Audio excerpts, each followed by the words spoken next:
The following stream takes place between 12 p.m. and 12 a.m. Events occur in real time. The clock is effing ticking! It's like that show 24. Ding! Ding! Ding!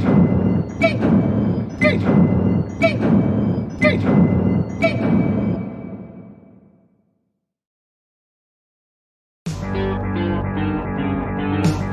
Yes!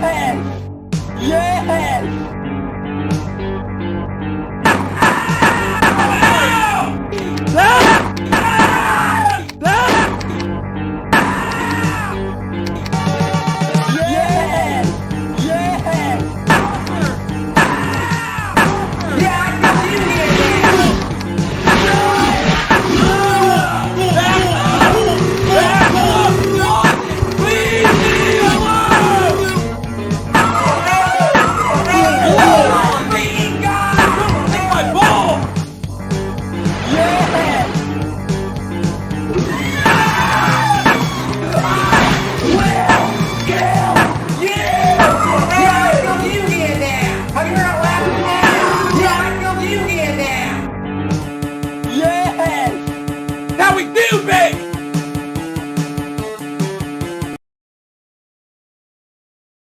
To 2 years of waffle streams. 2 years, man. To 2 years. I like it. I like it. I do. 2 years, baby! 2 years, my guys! Quaint 2 effing years, baby! We've been here for a minute. Oh my god. What are you doing? Steven, where are you going? Oh my god. Good to have land, baby. Steven, what are you doing? What are you doing? You're trying to run it. Welcome to Nineveh. If you ain't from here, then I'm not a friend of you. Welcome to Nineveh. We don't got clubs and we don't got cinema. Welcome to Nineveh. Better watch out, cause there is like 10 of us. Welcome to Nineveh. Welcome to Nineveh. Catch me at the bait shop. Early bird gets the worm, I'ma get it when that bass drops. Y'all know I lake stock. We got fish in this fish, rocking jorts in a tank top. Y'all spitting fake hop. I'm spitting hit cop, city folk can lick rock. Sheepfish, cow calves, bucks, bulls, beer hens, such cool deer, man, chicken, and a big cock. Sworn to the corn, yeah, this dude is wacko. Sharp as a crown, yeah, that's exacto. Conceived in the leaves, born on a backhoe. Women haul hay and chew tobacco. I'm a country boy. I buy turkey with my money, boy. Turkey calls make a funny noise. I just want land and something more.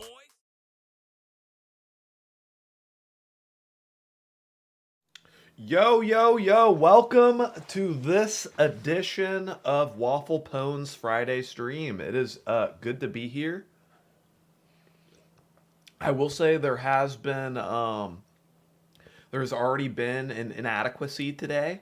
I went downstairs to assemble my salmon bagel, and some wretch left me with a teaspoon of cream cheese, so I was unable to make a salmon bagel.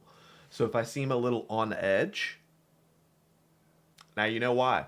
Now you effing know why. Other than that, I feel pretty good though. I gotta say, normally I be feeling pretty bad when I stay up until 3 o'clock in the morning and I didn't have a salmon bagel. But I am actually feeling pretty good today. Actually feeling pretty good. I'm not sure why I stayed up until 3 o'clock in the morning last night. I couldn't sleep. Sometimes you just have to sleep when you're tired. And I went to a new restaurant last night for dinner. Dinner. And I got a abuela mocha. I got the grandma mocha. And I got the large grandma mocha. I got the large black grandma. Is basically the name of the drink that I got. And it must have had more espresso in it than I thought, because it effed me up. It made me feel really tired for a while. And then I could not sleep. I could not fucking sleep. What did you get for dinner? Ooh. So this place, it's like a little cafe that's popped up. And I got a panini. And it was clearly made on homemade focaccia. It was like super thin, but light, airy focaccia. Had some rosemary in the crevices. And it was just a really good panini. It had like some chipotle sauce on it, some like marinated chicken, some mozzarella cheese. It was fucking delicious. It's fucking incredible. And then I went over to my girlfriend's house, and she showed me this new game that she's been playing called Cult of the Lamb. And it's basically like Animal Crossing. You know how most girls play Animal Crossing? My girlfriend plays Cult of the Lamb, where you have satanic followers that worship you, and you can sacrifice them and read their minds. So, I gotta say, the game is fucking cool. Like, I thought it was just like an Animal Crossing type game for a while, and it clearly draws inspiration from a lot of different games. It reminded me of Hades. It reminded me of Don't Starve Together. It reminded me of Stardew Valley. It reminded me of probably 4 or 5 different games. Is it a roguelike? It is kind of, yeah, it is sort of like a roguelike. It's almost like if Hades and Stardew Valley had a baby. Hades and Stardew Valley had a baby, and you get Cult of the Lamb, which it's pretty fucking sick, honestly. Like, I would play it. It just seems like a game that I would put hundreds of hours into if I actually played it.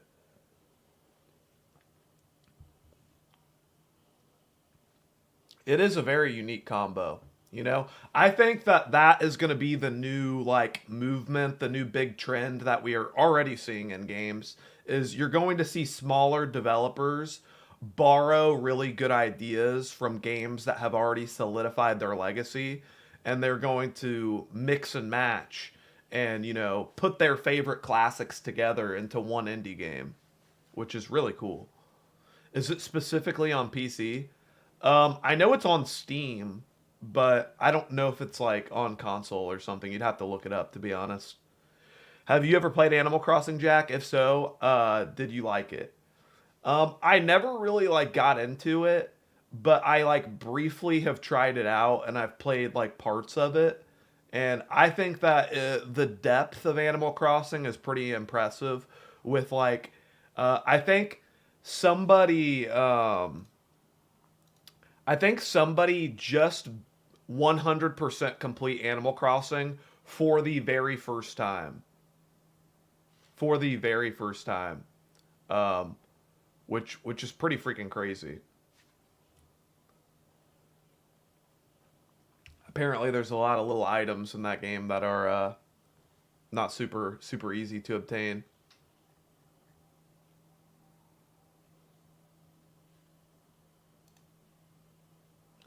for the first time. What the fuck? I never beat one.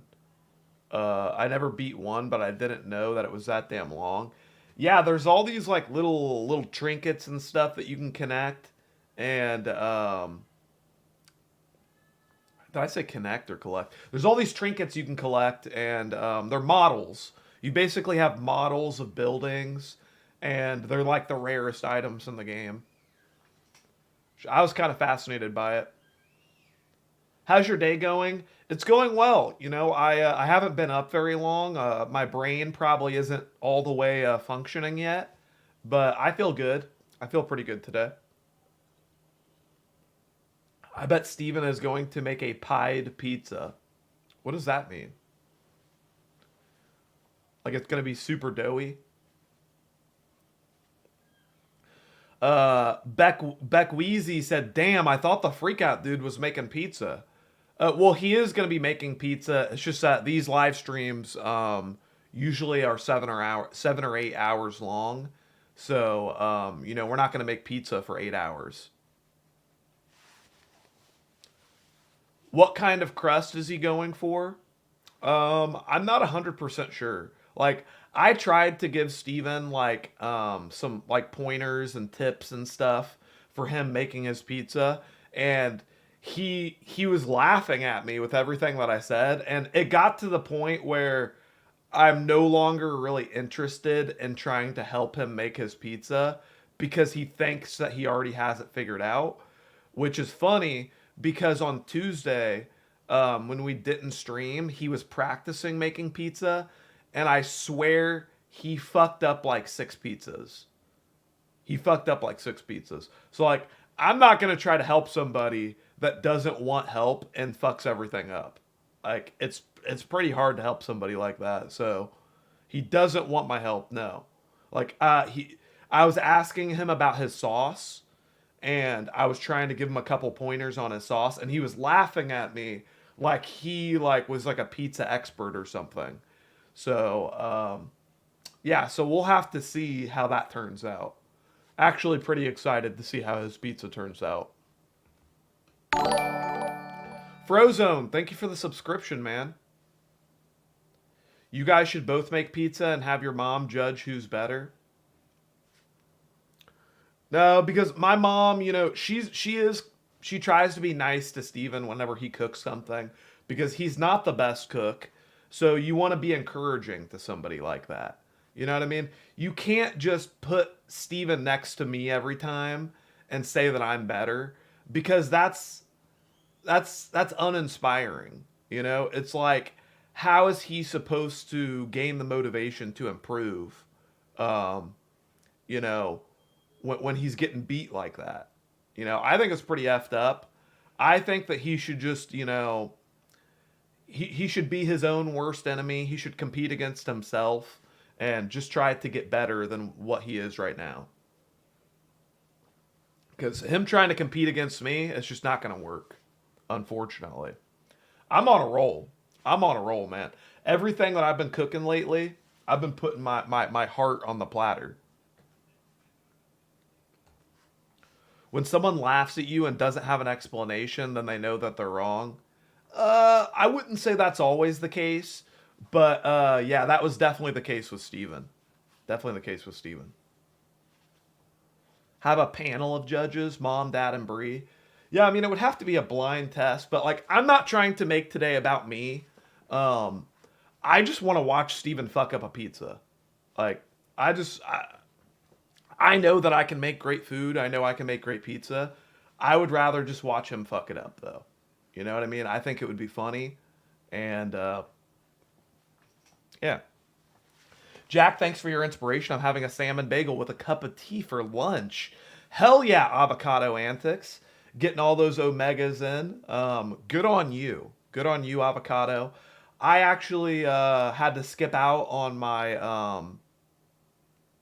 fuck food up Fridays. Maybe that'll be the new segment, JC. I actually had to omit the salmon bagel from my diet this morning because some imbecile left a teaspoon of cream cheese and did not get any more. You know, I'm always somebody where if I'm going to use the last of something, number one, I'm not going to leave a drop, and I'm going to replace it. Do I know who it was? No, I'm not going to point fingers. I'm not going to point fingers because this type of shit happens all too often. I think I can't judge other people because I'm more conscious of it. You know, like, I know when we're out of butter. I know when we're out of avocado oil. You know what I mean? I know when we're out of eggs. Like, I know these things. It's just a natural bone inside my body. I don't think that everybody is wired like how I am. And that's okay. That's okay. It just means I'm going to have to go without a salmon bagel today because of, incompetence. It is what it is. It is what it is. What happened yesterday, Jack? Steven said you were acting salty when you left. Oh, I just couldn't stand Steven's whole... he was fucking grandstanding about donating plasma or whatever. He was trying to act like he donated blood or plasma because he's like such a benevolent person. And I just couldn't listen to it anymore. It was like... It's like if Eric Cartman... Like, here's the best way to describe it for those people who don't fully understand the relationship between my brother and I. Steven is Eric Cartman. I am Kyle Broflovsky, okay? So when Steven does some fucked up, retarded shit, I'm the first person to notice and understand what's going on. And I'm like... And then Steven starts trying to gaslight me. And I'm like, you know what? Fuck you. Fuck you, fat ass. I'm not dealing with this anymore. I'm going home. You know what I mean? That's the type of shit. Yeah, Steven's gonna ask me where my Jew gold is and stuff. It's exactly that type of situation. You know, I am Kyle and he is Eric Cartman. And if you've seen the show, then you know. Just gaslighting 24/7.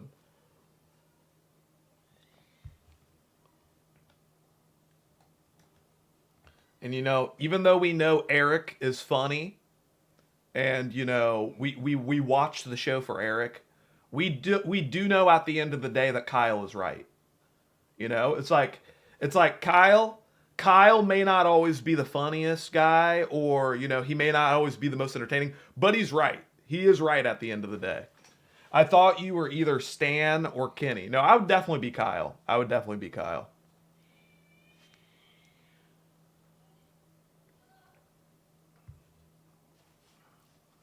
Just because of my relationship with Steven.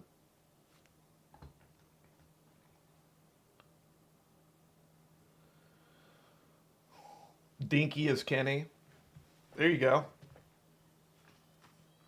Yeah, Steven, aka Eric Cartman, always just kind of hates on Kenny, Dinky, for no reason. Screw you, Dinky. You know, doesn't really give him the credit that he deserves for no apparent reason. It's effed up, man. Yeah, Rogie can be Ike.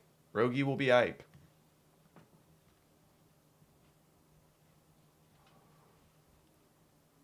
I always thought Steven is Randy Marsh. Well, if Steven's Randy Marsh, then I guess I would be Kyle's dad. And Rogie would be Ike still.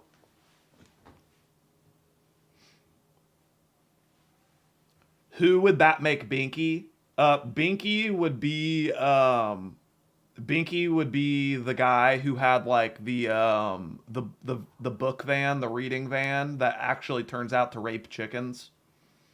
Sorry, you're not supposed to say the R word on YouTube, but I don't really care. But yeah, that guy, the chicken fucker. That's who Binky would be. How is Dinks this morning? He's doing great. Dinks is doing great.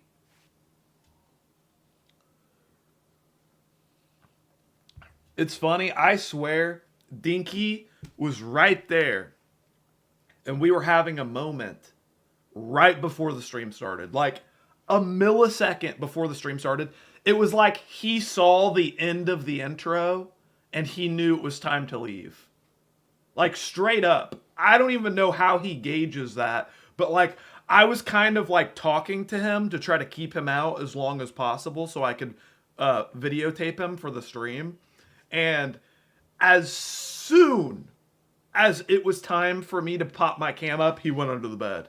And it was just like, how the hell does he do that? I don't understand. I really don't understand. What type of retarded shit Steven does sometimes that makes it so that you are the first to notice? Basically everything he does, Ethics. You know, even around other members of our family, Steven will say something really stupid in front of my mom or in front of Bree, and I'll be like, well, you guys know that he's just fucking around, right? And my mom will give me a look like, Steven's fucking around? So, like, I don't know if I just have, like, an ethereal sense for it, but I always know when Steven is full of shit, and way more than other people. Way more than other people. Coffee or an energy drink? Not sure what I want. How about yerba mate, my guy? Is there any way to work that in? Maybe some strong green tea? Take the pen, said Holy Realm. Take both. So Steven fooled us. Well, I mean, it just depends on what you're talking about. Like, I mean, I've watched Steven fool a lot of people when I think it's all silly, you know? He was on last night playing Sekiro and Dark Souls. What? Sekiro and Dark Souls? What he was playing that on PlayStation last night? Huh. Yes. Just got paid today so I can pick up a pack of them. Let me see what I can find. Hell yeah, Holy Realm! Yes! Yerba mate, my guy. He was playing Dark Souls on Xbox last night. Wait, are you serious, Blake? Which Dark Souls? I played Super Smash Bros. Melee until 3 o'clock in the morning last night. And I don't know what it was. Dude, y'all ever play a video game at like 2 o'clock, 3 o'clock in the morning, and for whatever reason, you're like better than you have ever been at the game for no apparent reason? It's like, I was tired. I was about to go to sleep. I was not caffeinated. I was just fucking around. But for whatever reason, it was like I had this extra fucking sauce. The Apex gaming mode kicks in. You know what a lot of it is for me? I get inspired from watching other people game. Like, I'll get on YouTube and I'll watch like somebody who's really good at Apex play for like an hour. And then I'll get on a different game and bring that level of intensity to a different game. You know? I don't know, man. I was saucing last night. I think a lot of my sauce in Super Smash Bros. Melee comes from music. Dude, I don't know what it is. When I'm playing music, when I'm playing Super Smash Bros. Melee, I do what... It's like specific music, too. Specific fucking music. Like, let me show you the kind of music that gets me fucking pumped up. Like, this is the kind of shit where I just cook everybody in Smash Brothers. Music make you lose control. Music make you lose control.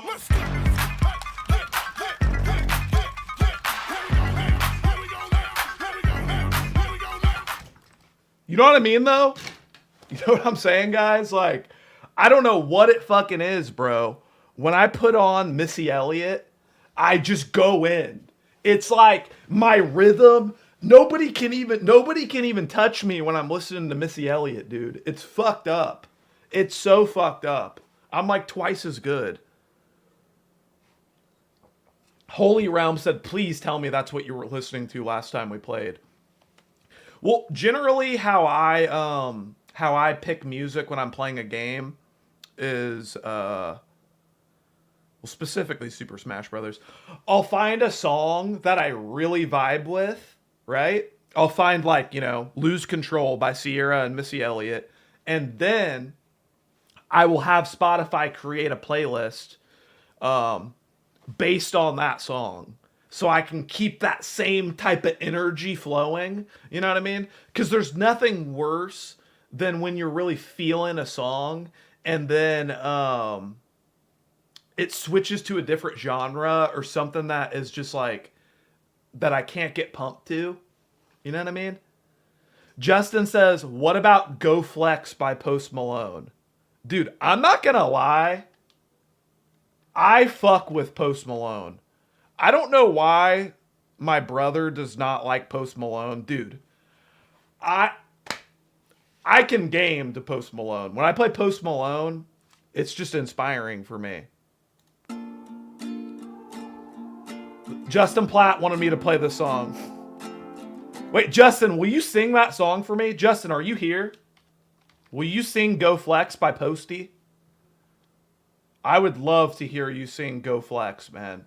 I really want to hear Justin Platt sing, he said, do not call me.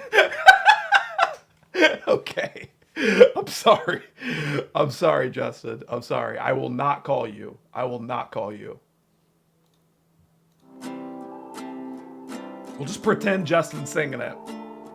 Like they stove after stove, stroke on the smoke. They tell me to quit, don't listen what I'm told. They help me forget that this world is so cold. I don't even know what I'm chasing no more. Tell me what I want, just keep searching on. It's never enough, cup after cup, blunt after blunt. I wouldn't get one if I could find a far,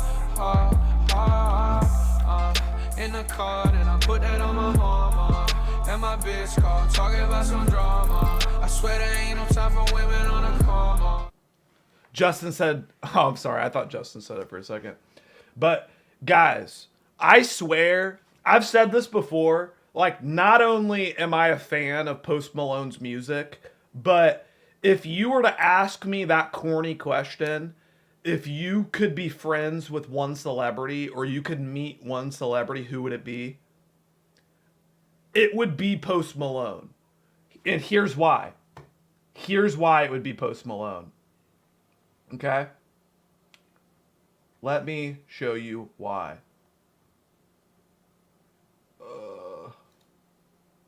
I hope Eli, Timmy, I hope. So, not only is Posty just a nice guy, he seems like a really nice guy, he runs Apex Legends, bruh. He has all of the heirlooms and the cosmetics in fucking Apex Legends, and he calls that his bling. Bruh, it's like we were meant to be friends. Hope you guys brought your. I was saying this before to Timmy, Eli, but I'm gonna need the biggest carry in the entire universe. He's such a nice Dude, guy. I'm pretty rusty at this game. I'm so bad right now. Everyone's so good at this game Timmy, now. we need you, man. Wait. You guys got this. We need you. If you don't, what the hell, man? You don't use my skin. We get each other home. I think it's so cool though, you know, not only is he into Apex, but he's like had his own skins in the game and shit. It's cool to see like a celebrity who's like a real gamer. Like very few celebrities are like, in my eyes, like actual gamers. He is like a legit fucking gamer. Like he's beat some of the top players in 1v1s and shit in Apex Legends, which is pretty freaking insane, to be honest. Pretty freaking insane. Hello, your royal majesty, King Henry the First of England. Hello. How are you doing?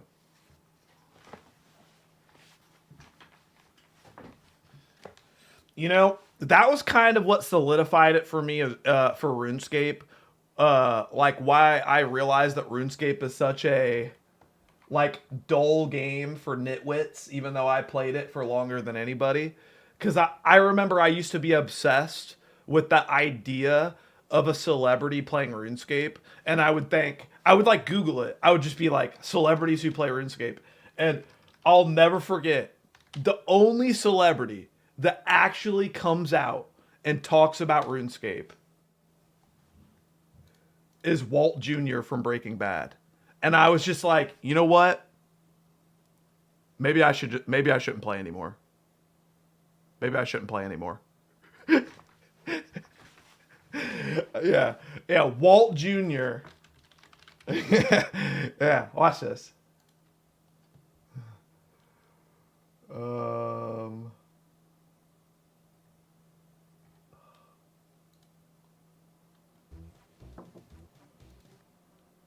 Hold up. Wait, what is this video though? What is this video? Hold up. That's with many grades. He's in Falador. Tanya's not ready yet. Honey, just show it to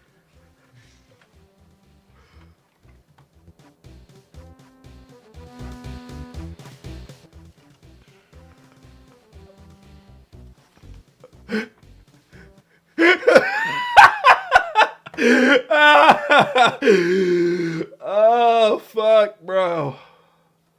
Oh, shit, bro. He was mining dense rune essence to craft blood runes for 99 rune crafting.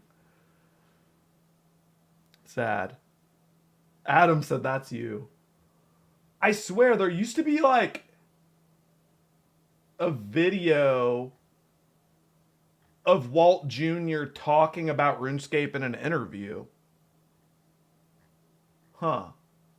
I don't know why I can't find it anymore. Used to exist. It's probably out there somewhere.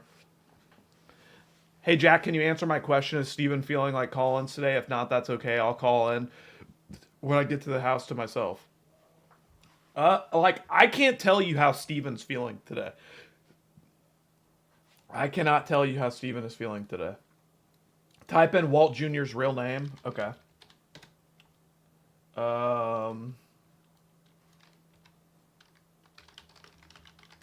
I hope we have Collins. Yeah, I would think that'd be nice. RJ Midi.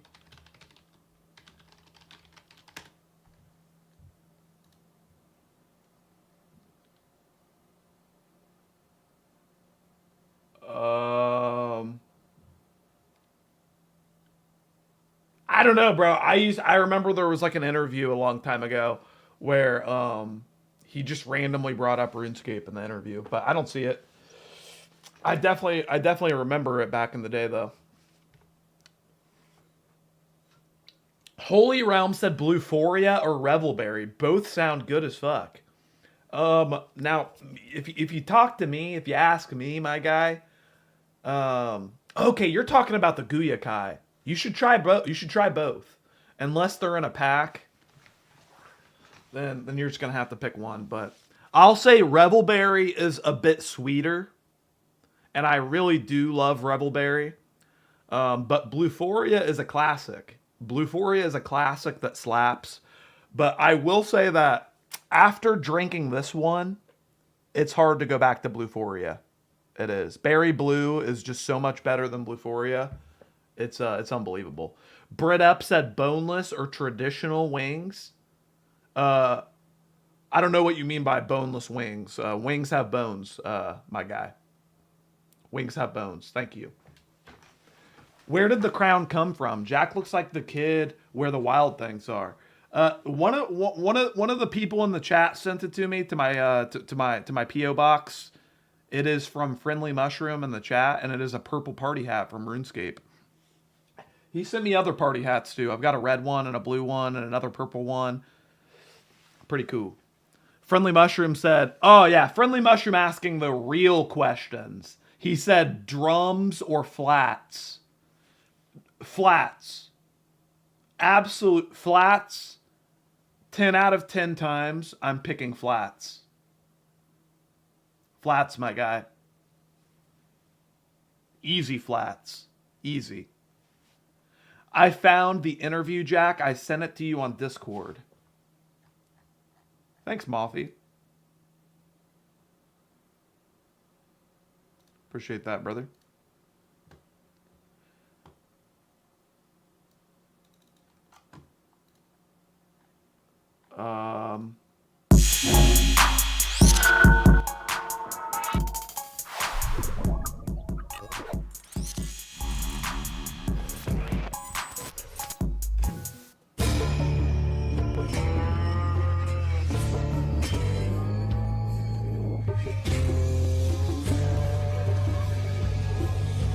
Stop being enamored of other people. when I turned 18. Before World of Warcraft had like 30 characters, I had 8 level 85 on all the characters, along with maxed out all the levels on RuneScape. And every time a new video game would come out, I would have to beat it within 6 hours, or I would never play it again. What?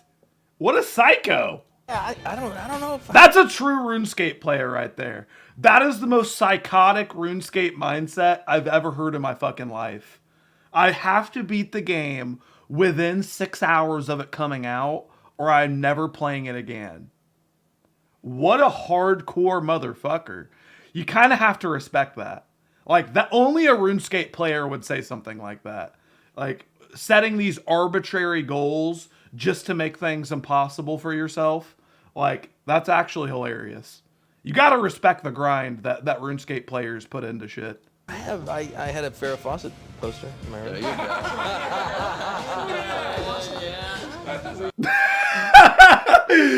He fucking goes into all of his maxed accounts on WoW and fucking RuneScape and all his video game achievements, and he seems kind of embarrassed about it. And he's just like, yeah, I had a poster of Farrah Fawcett. He got more fucking reaction than all the RuneScape discussion. That's so fucking funny, bro. Do you think he bought a GF? Also, hello, Jack.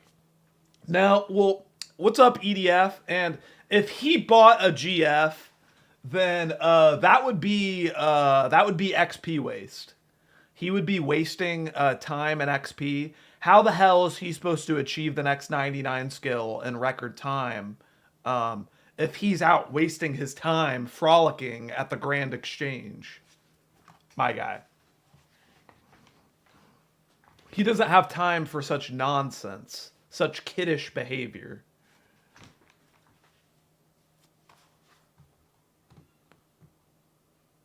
So RuneScape gave him cerebral palsy? Yes. Yes. Shortly after he achieved Max Cape and RuneScape is when he started exhibiting the symptoms. Jack, you're wasting XP right now. F, dude. Dang it, man. I just realized I've been wasting XP for the last 3 years. I haven't even logged on, really. Fuck. Oh, I just woke up to it.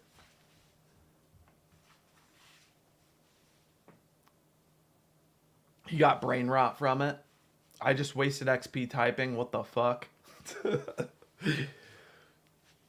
Oh, man. What happened to yesterday's stream? From Steven, I'm guessing Steven was playing copyright music. It had 35 copyright claims.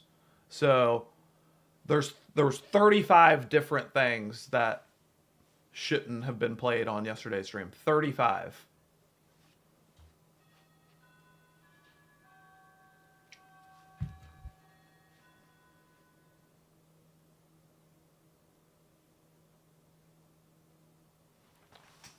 Yeah, it could be worse. It could be worse, guys. At least we didn't get a copyright strike or anything. The instrumentals are now copyright. Well, see, like, here's what you guys need to understand about copyright. There's layers to it. There's layers to it. Copyright is like an onion, right? Sometimes you just scratch the outer skin of the onion, and it'll be like, oh, your live stream isn't eligible for monetization, even though I'm not monetizing it anyways. So that's just when you scratch the surface of the onion. But you can get a little deeper. The next layer of the onion is, ogres are like onions. The next layer of the onion is when the stream gets taken down. So there will be a specific thing, like, say, My Chemical Romance will be like, well, no. We don't just want to take your money. We don't want anybody to watch this. So I'm not calling out My Chemical Romance in particular, but I think that Black Parade, I think, did get the stream blocked from being viewed. But that's the next layer of the onion. And then it even goes deeper than that, because then you can just get a strike for no reason just because somebody has a team of lawyers, and your channel can be subject to termination, and you can cut the entire onion in half. And at that point, we've got hemispheres. We've got hemispheres of the onion. Okay? So when a little bit of skin comes off the onion, I tend to not make a big deal about it. Because it's like, well, at least we still have an onion. You know, at least there's an onion that still exists. It's y'all's fault for being so inconsiderate and hateful when somebody is trying to talk about their nice day. What's wrong with having a decent day? Everything, apparently, to a bunch of mental retards. What are you talking about? The hell are you talking about, my guy? I thought wrestling got it taken down, like some backyard fights. It all depends. It all depends, you know? Like I said, there's layers. There's layers to it, my guy. Erotic Diarrhea Fantasy. Welcome back for 23 months in the Waffle Kingdom. He says, I've been here for 30 months. Sorry I'm not present lately. Life has thrown many curveballs lately. Adulting is hard. Wendy's chili. Thank you, EDF. And yeah, you know what? I'm not going to sit here and pretend like I'm experiencing the brunt end of that or whatever. But yeah, EDF. We wish you the best. EDF is a New York City police officer, and he's a good guy, and we support him. Wendy's Chili Cups in the chat, please. Thank you. Good man. Good man. Is it true that you use plankton as a tampon? I did not come on the stream to talk about that today. I will address the allegations when I see fit, when my legal team is ready. We appreciate you too, EDF. You know, we appreciate you too. You know, the more... Hi Jack, happy Friday. I've been playing a lot of Baldur's Gate 3, and I confess, I'm a restarter. Ah, you polecat. Oh, you make one mistake and you restart your game and you restart the save game. Oh, you polecat. Oh, you got to be perfect to enjoy the game, my guy. See, in my opinion, when you lean into your mistakes, you're accepting more what the game is, right? Because look at it like this. Think about it like this, Ben Fraser. If you were sitting at my D&D table and I am your dungeon master, there ain't no redos, bub. So embrace the game. Embrace your failures and realize that D&D is not about winning and losing. It's about the unique journey that you crafted along the way. You have to accept your peaks and your valleys, okay? What was your D20 ratio for Baldur's Gate 3? Did you have more rolls? Good rolls to bad? My D20 ratio? Is that an actual stat in the game? I don't keep track of my dice ratios. Chelsea Lynn, welcome back for 30 months. He says, she says, Jack, will you please critique Steven's pizza today? Love you all, Waffle fam. Absolutely. I can sit here and live commentate while Steven fucks the pizza up. I would love to do that. Absolutely love to do that. Kurt Max says, where's the pizza at? We're not making it yet. These live streams do tend to go on for 7 or 8 hours. We're not making pizza for 7 or 8 hours. But if you hang out or if you stop in later, we will be making pizza. So you just have to be patient. And thank you. Is that a RuneScape party hat? It is. It is. I think it's official RuneScape merch as well. Where's the pizza? Sorry, I just had a episode. Also, Michael Graves is better than Glenn Danzig. Okay. What's your opinion?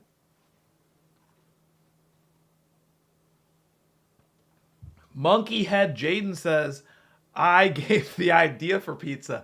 Kurt Mack said, bro, chill.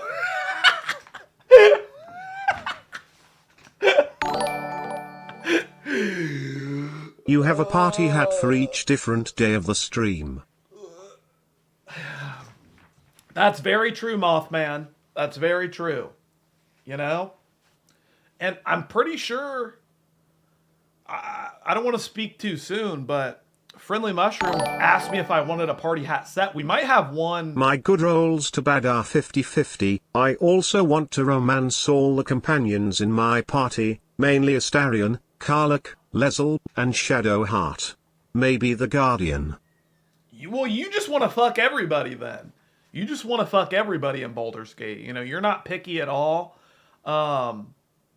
See, I was always I would call myself a shadow. No. Y'all want to know how dark I am? Y'all want to know how dark I am? You know who my crush is in Baldur's Gate? God, what is her fucking name?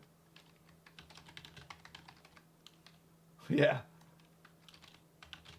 You want to see my crush in Baldur's Gate? I think I might be the only person who has said that this is their crush, or at least from what I've heard. Everybody tends to say Shadowheart, Minthara, Lizelle. Here is legitimately, guys, this is who I am most sexually attracted to in Baldur's Gate. And this is like a look into my psyche. I am most attracted to Orin the Red. I swear to God. I swear, bruh. She's definitely the most, she definitely the baddest. She definitely the fucking baddest. Whew. Man, she a crazy bitch, but we'll fix her. We will fix her, guys. No, I'm not even gonna lie, bruh. Yeah, Orin, I wanted her to be on my team so bad, dude. So fucking bad. She's a redhead? No, she's not. She's a blonde, or she has like white hair. What are you talking about? She's called Orin the Red because she worships the god of murder.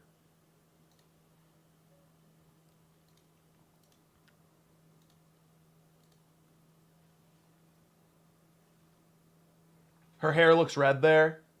Yeah, it was just the lighting. It was probably the reflection of blood. Her hair looks red. It might be strawberry blonde. Yeah, I don't know about that. But yeah, I've been attracted to Orin the Red. My girl, she's attracted to Astarion. So we have some issues. I'm attracted to the woman who wants to murder everything and lies and disguises who she is. And my girl wants to be with the guy who holds a knife to your neck and like bites you while you're sleeping and fucking drinks your blood. Like, yeah, we're fucked, man. We're absolutely fucked. Mothy said I'm torn between Astarion and Shadowheart. Wait, what? Wait, Timothy, you're bi? You're attracted to Astarion? What?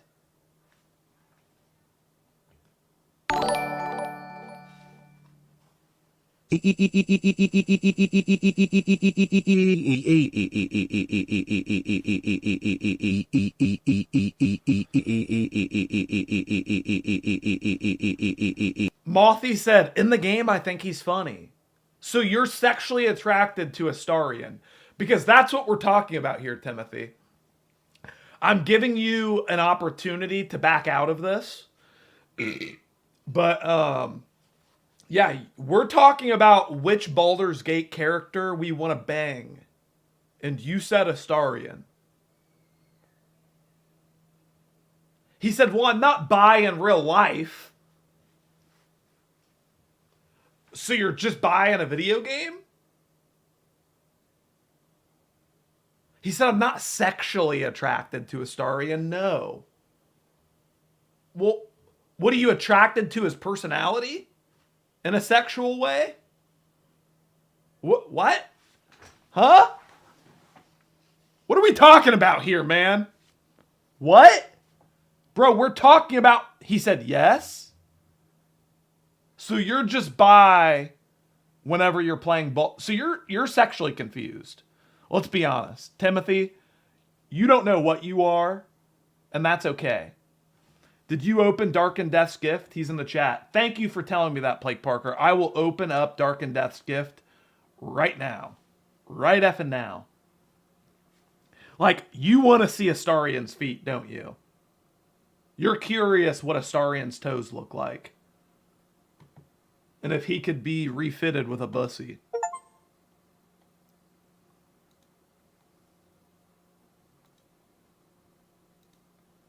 Alrighty. Yeah, Timothy's just attracted to feet in general. I mean, if you think about it, like, feet don't have a gender. You know? They're just feet. Mothy said we're all just trying to have a good time here, Jack. You know what? Amen to that. Amen. Let's open up my pending gifts here on Steam. I've been meaning to accept these gifts for a while. I want to apologize to everybody who's kept their gifts waiting here for so long. I don't know why I've put it off. Jive has gifted the original Dragon's Dogma, Dark Arisen, which is great because I've heard kind of bad things about Dragon's Dogma 2. So I've watched Asmongold play Dragon's Dogma a little bit. I watched him kill a Chimera, and this game actually looks sick. Looks pretty unique. Kind of reminds me of Baldur's Gate a little bit, but it's not, you know, turn-based. Thank you. Thank you very much, Jive. I'll have to try that out, man. And what else do we got here? We have a gift from Mr. J. Mr. J, my guy. A game called Reveal. I know you like a good suspenseful book, but maybe this will suck you into it. It's a psycho horror tale. Besides, we all float down here. Love you, big dogs, Mr. J. Thank you, Mr. J. Reveal is a narrative first-person psycho thriller game that focuses on story, puzzles, and exploration. Cool. Well, it seems kind of like a Silent Hill type game or something. So, yeah, I'll accept this gift and have to bring this up to Steven. Mr. J has sent in a new game, Reveal. Mr. J is here? I'm not sure. Mr. J doesn't pop in that often. I talked to him last night, though. So I got to accept his gift sometime. I don't want to just leave his gift in suspension forever. Wait, where did Tekken go? Did Dark and Death revoke his gift?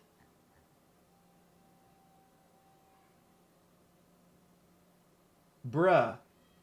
I swear to God he refunded the gift. Bro, I swear to God, Dark and Death, he yoinked it back, bro. I swear to God. He gifted me Tekken 8 and then took it back. What? Bro, I'm sorry that I took so long. I know it's an expensive game. You know what? If you need the money, then I don't want you to regift it to me. If you need the money, you know what? It's my fault. It's my fault. I know it's an expensive game. I fucked up. Damn, there goes Tekken 8. Rip. Waffle Eater 29 has donated Lego Batman 2 DC Superheroes. He says, only game I have to gift at the moment. It's a Lego Batman game. I don't know. Have some fun with the family. Whatever. Thanks. That's the greatest gift message ever. He's just like, I don't know. Have some fun with the family or whatever. Oh my God, bro. This guy. He's like, I don't know, dude. Fuck. He's like, it's a Batman Lego game. What do you want me to say? He's like, this is all I got right now. This is just what I got. You know, everybody just, it's kind of like when your parents like don't have a lot of money, but they're still trying to make Christmas special. It's like, it is what it is. It is what it is. Yeah, I picked it up in the dollar bin, but fuck you.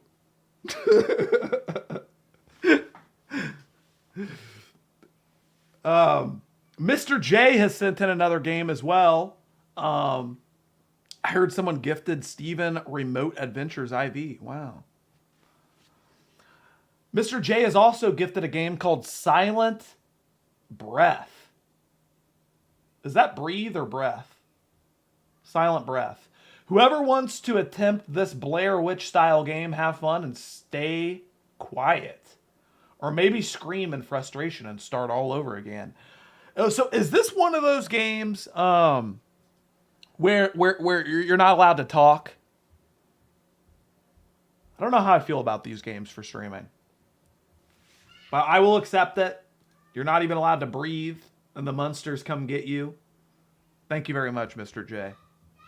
The gifters are always appreciated in this communities. The gifters are always appreciated.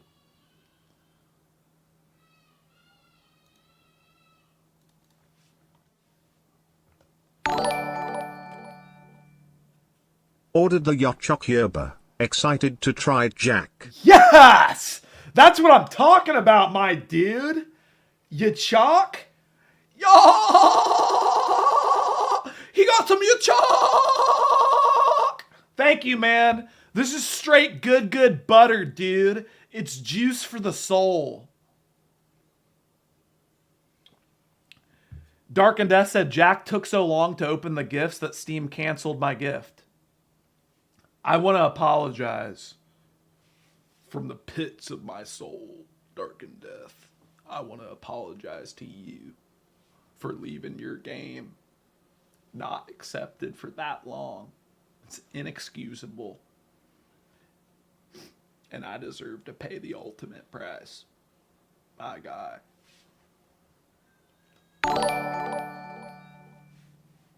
Why are the hot girls are always the villains? Why are the hot girls always the villains? My guy.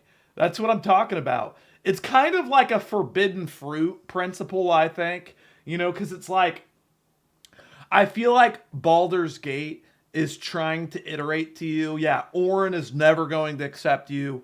Orin wants to bathe in your blood. Orin wants to slit your throat from ear to ear. You know, there's no way you can win her over. So, you know, it's like, wow, she's unobtainable. Wow. And I just like her style. I think that she is a very cool villain, and she's absolutely my favorite character from Baldur's Gate 3. She's definitely my favorite villain.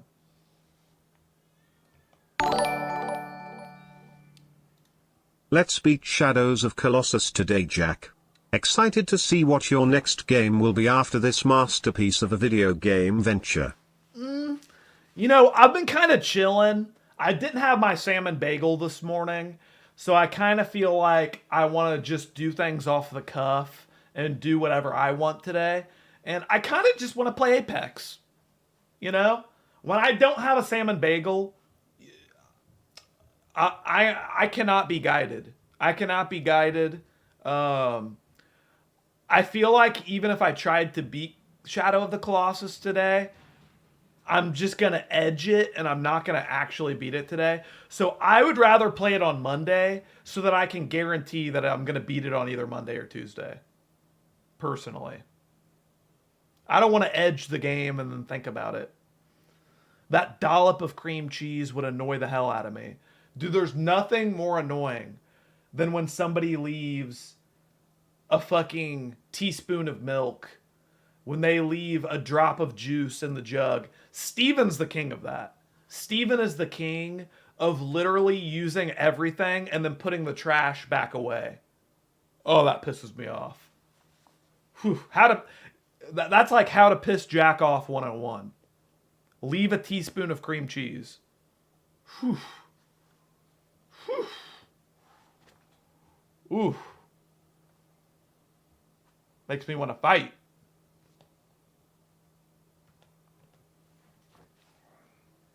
Everything pisses Jack off. That's what I try to tell people. You know, people ask, remember when we were talking about the 7 deadly sins and Steven was saying that his is wrath? Mine is wrath. Okay? I get angry about the most unnecessary things, and I would say 50% of the time I don't even vocalize it. 50% of the time when I'm pissed, it's not even spoken or known. I'm wrath.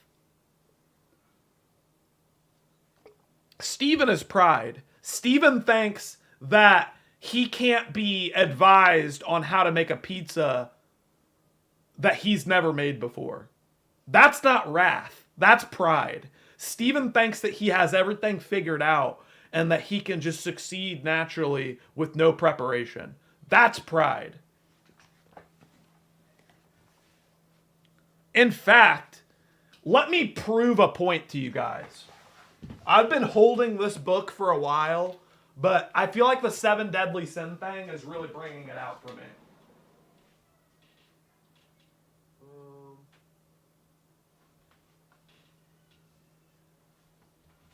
All right.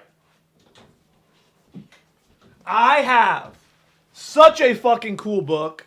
You guys are going to love this. You guys are absolutely going to love this book. It is called, I got it from Half Price Books, The Secret Language of Birthdays. So I'm not somebody who is super vulnerable to books like this. I don't own a bunch of books like this. I simply was at Half Price Books. I opened it up to my birthday.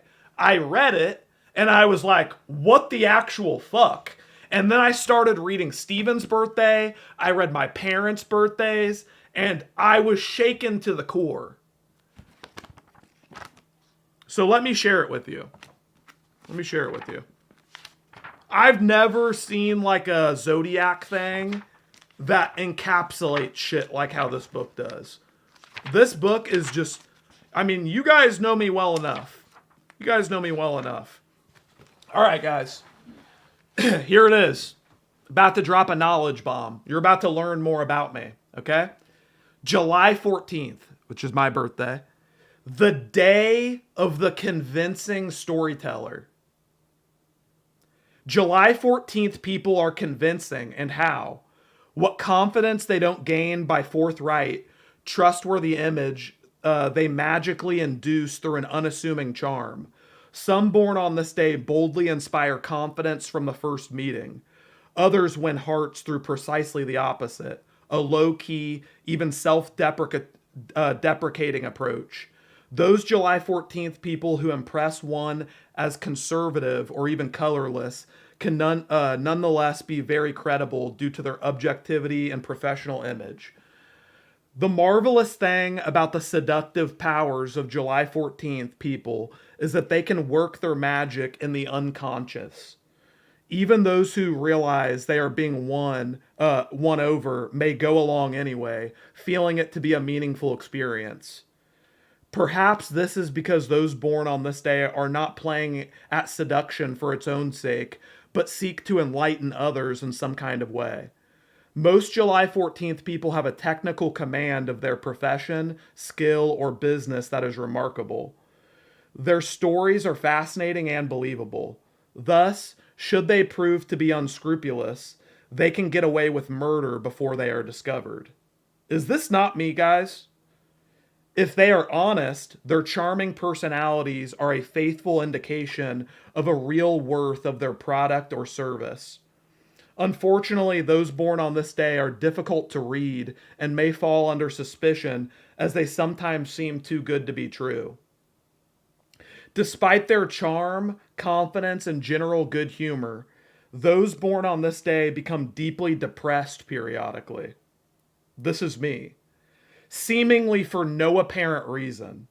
For those who look closely, July 14th people carry a tinge of sadness about them, which only serves to make them more human and more attractive. But when July 14th people are alone, they will submerge themselves in deeply platonic areas of their personality, only hinted about on their exterior. They are in touch with the dark corners of the human soul and carry these soulful qualities with them throughout life.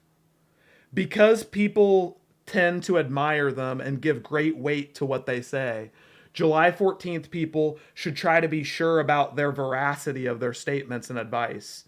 Fiction should not blend too perfectly with fantasy, because they possess the common touch July 14th people are capable of reaching a wide audience and can easily misuse their personal magnetism to lead people astray, if they wish to do so. Their talent for creating believable illusions is highly developed, and as with all good magicians, performed effortlessly.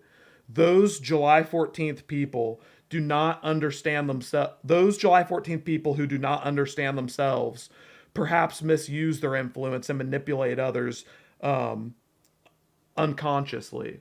Thus, they can be dangerous to everyone concerned. Zell said, "What is this SAT essay? How short is your attention span?" Holy shit. I'm going to continue to read. But no, that is me. That is freaking me. Like, holy shit. Yeah, do people really not have enough attention span for me to read one page out of a book? That's crazy. Adam Kiernan said, "Bro, I zoned out 7 times." I'm not lying. You guys might want to get checked out. You guys, like, if you're listening to me and you're just like drooling out of one side of your mouth and you're not able to like fully understand and comprehend what I'm saying, then like you really do need to get off TikTok and social media and start taking some lion's mane mushrooms or something. Will Crosby said, "Yeah, you're losing me." Whew. I love to read books, but yeah, I zoned out. Whew. Yikes. Yikes. So here's the advice to people born on the day that I'm born on. Recognize and own your own seductive powers, and having done so, serve higher constructive forces. Your effect on others is an indication of where you stand, and although you may grow by understanding your dark side, follow the light. So this book is literally telling me you have a darkness inside of you that you need to control. That is wrath. Okay? That's just how people born on my day are. You know, we have a darkness. I do. I just have a darkness inside of me, okay? And for better or for worse, I try to use my darkness for enlightenment. I'm not just dark I don't want to drag you down into my darkness. I have a darkness to me, and I use it to my advantage.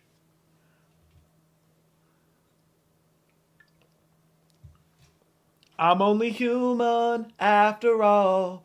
I'm only human after all. Don't put the blame on me. You know, sometimes the darkest people can be the sweetest people. You know, it's a spectrum. It's a spectrum of good and evil. But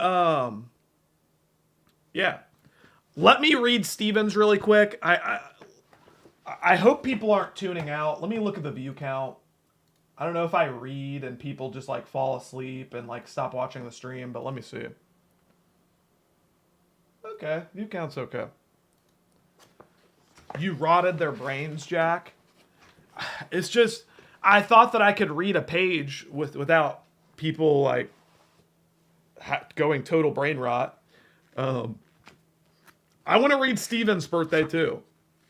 Is that okay?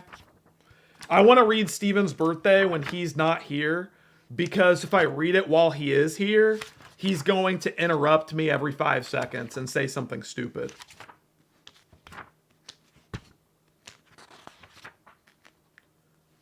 Monkey Head Jaden said, "I don't get it. Like, this is very interesting." Well, it's only interesting if you're cognizant and you have an attention span.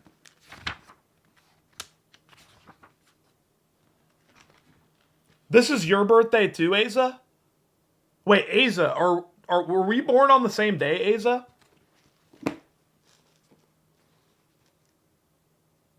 Wait, when is your birthday, Aza? Oh, we were born on the same day? Wow! See, dude, I always felt like a synchronization with Aza. He has that darkness in him too. And we understand each other's darkness. Aza, was that not you? That was you, bro. Tell me. Tell me that this book doesn't have some kind of weird power. This book knows way too much. It knows way too much. All right, so I'm going to read one last day. This is Stephen's birthday, July 28th, the day of the winner. Now tell me that this isn't all about pride. The whole point in me reading this is to reiterate that Stephen was wrong about the 7 deadly sins argument. I am wrath and Stephen is pride. And let's read July 28th, the day Stephen was born. The day of the winner. Okay? Not winter. The day of the winner. Winner, winner, chicken dinner. Those born on July 28th often manifest a strong desire to be first in their social or occupational sphere. Their form of authority is literally embodied in their person. More important than what they say or think is what they are.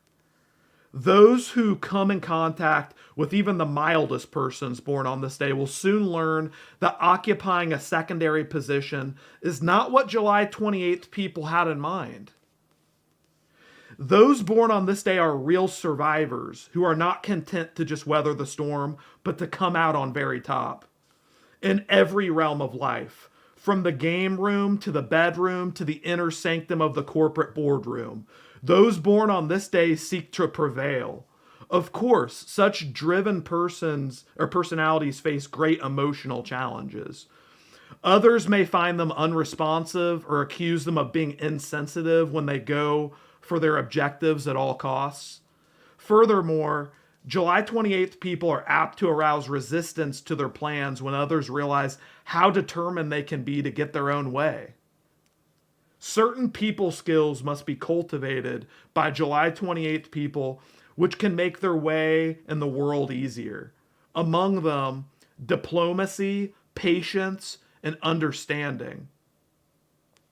If those born on this day come to see that their interests are often intimately tied with those of others, if they come to feel like they are part of a larger group, they will graduate to a more highly evolved state. If those born on this day are resistant to such growth and insist on pursuing an isolated course, they will eventually alienate even their closest friends. So this is essentially saying Stephen isn't able to succeed on his own. And if he did try to succeed on his own, then he would alienate everyone who is close to him. Learning to lose gracefully is another important lesson for July 28th people. They must eventually see that a desire to win at all costs is counterproductive to most forms of human interaction. Zell said that doesn't sound like him. Are you listening? I don't think you even followed the first page that I read. It may take a string of defeats to bring them to such a realization, but because they are so often attractive and dynamic people, they may never come to such an understanding. Ultimately, those born on this day are faced with issues involving trust, acceptance, and love. This last named area is certainly the one is which the hardest earned but most rewarding personal development may be achieved. Learning to give love unconditionally and to accept it from others with few reservations is certainly an integral part of such growth. But for July 28th people, this may first involve reorienting their mindset to see love relationships less as a competition, a passionate battle of the sexes where power and control are central issues, and instead shifting emphasis to a more lasting, sharing, and pragmatic way of relating. After they have undergone such positive changes in themselves, finding a right partner, one worthy of trust and devotion, is the next step. And also, here's the advice. Learn to give unconditionally. Cultivate affection and kindness. The best interest of others may well be your own. Winning can sometimes be losing. And I think Stephen has come full circle for the most part on his. I think he has learned, from his negatives, and he's definitely rised above and become, a good version of that. Josh said, "Damn, I just joined. My birthday is July 28th." Yeah, I was talking about you, Josh. I was talking about you, man. July 24th. Let's see if I'm crazy. Adam Kiernan said, what does alienate mean, though? Thank you so much for the $5, Take the Pen. July 28th, 24th, let's see if they're crazy. Look, no offense, Take the Pen, but people barely have the attention span for me to read just me and Steven's birthdays. If I start reading all of your guys' birthdays, then literally no one is going to care. No offense.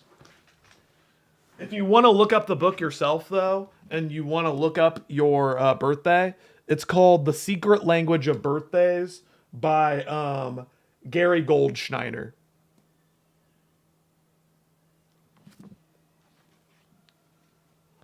How much? I don't know. I got it for really cheap at Half Price Books. Can you just read the title of July 25th? That's your birthday, Friendly Mushroom, July 25th.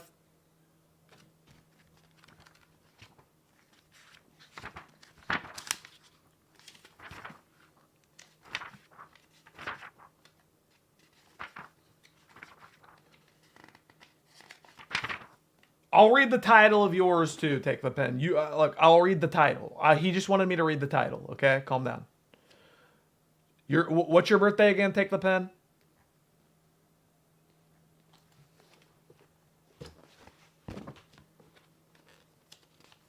'24th, okay. So, Friendly Mushroom, July 25th is the day of quixotic exploits.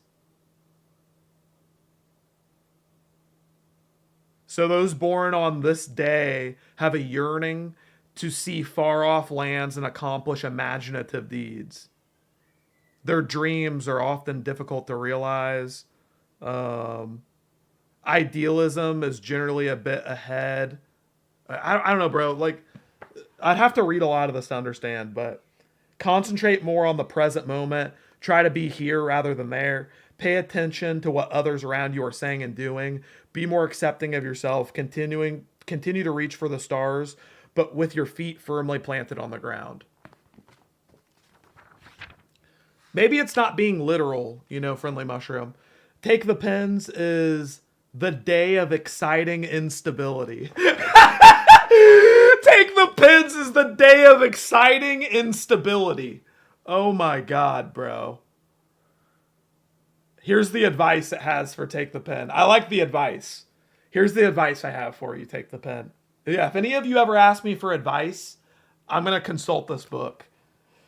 At some time or other in your life, you will have to regulate your energies. Consider burnout. Your desires may not carry you as far as you think. Learn to be alone and like it. Try to be more considerate for others. There you go, bub. There you go. What's the advice for November 16th? Jack looks bored even reading this. John Zierly, shut up. November 16th. Let me pull that up.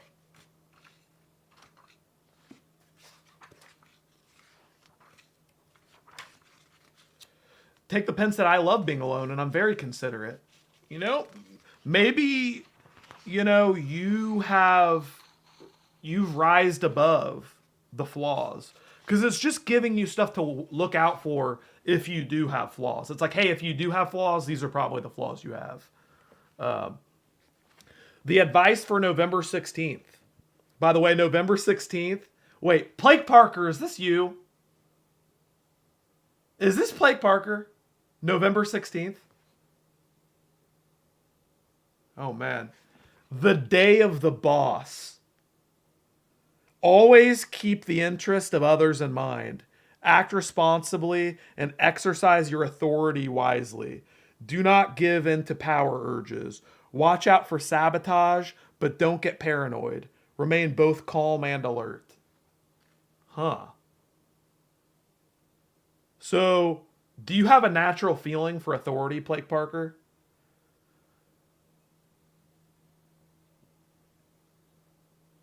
Do you have a natural grasp of how to wield authority?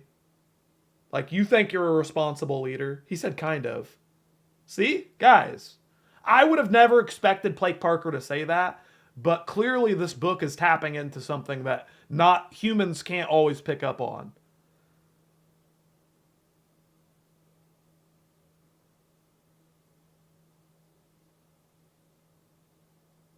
Let's see. This makes a lot of sense though. So Blake Parker is a very like non-controversial figure. So his ruling makes sense. Their command is rarely questioned, since they are wise enough to avoid arousing animosity or rebellion, and generally make decisions with the best interests of the group in mind. Wow. So Blake Parker's a natural leader. Blake, you need to lean into that, bub. You're really good at making group decisions and making the correct decision for everyone. Don't forget that, man. Don't forget that. Oh, God. What advice does it have for Timothy? Fuck, man. This is very intellectually stimulating, Jack. Thank you. You're welcome. You know, some days I wake up and I feel like an intellectual. That's cool, though. Blake Parker's a leader, man. Blake Parker's a leader. May 18th, a.k.a. the day that Mothman was born. The day of established activism. Those born on this day are an interesting blend of traditional and liberalism. They could be described as movers and shakers with a revolutionary bent, but their primary impulse is less to overturn society than to improve it. Many born on this day are protesters speaking out against injustice and unfairness wherever they find it. Huh. Take time off and get to know yourself better. Withdraw from the world periodically in order to recharge, Timothy. Timothy, learn to heed your inner voice. Timothy, learn to heed your inner voice. Be guided rather than driven. Cultivate tolerance and acceptance of others, even if you can't suffer their ideas. So Timothy is a very intolerant person, and he listens to the crazy voices in his head. And this thing is telling you that you need to just live and stop thinking so much. And you need to withdraw. You need to relax. You need to stop indulging so much. And you need to just back up and chill. Okay? Look where you're at before you touch, is essentially the advice it's given for Timothy.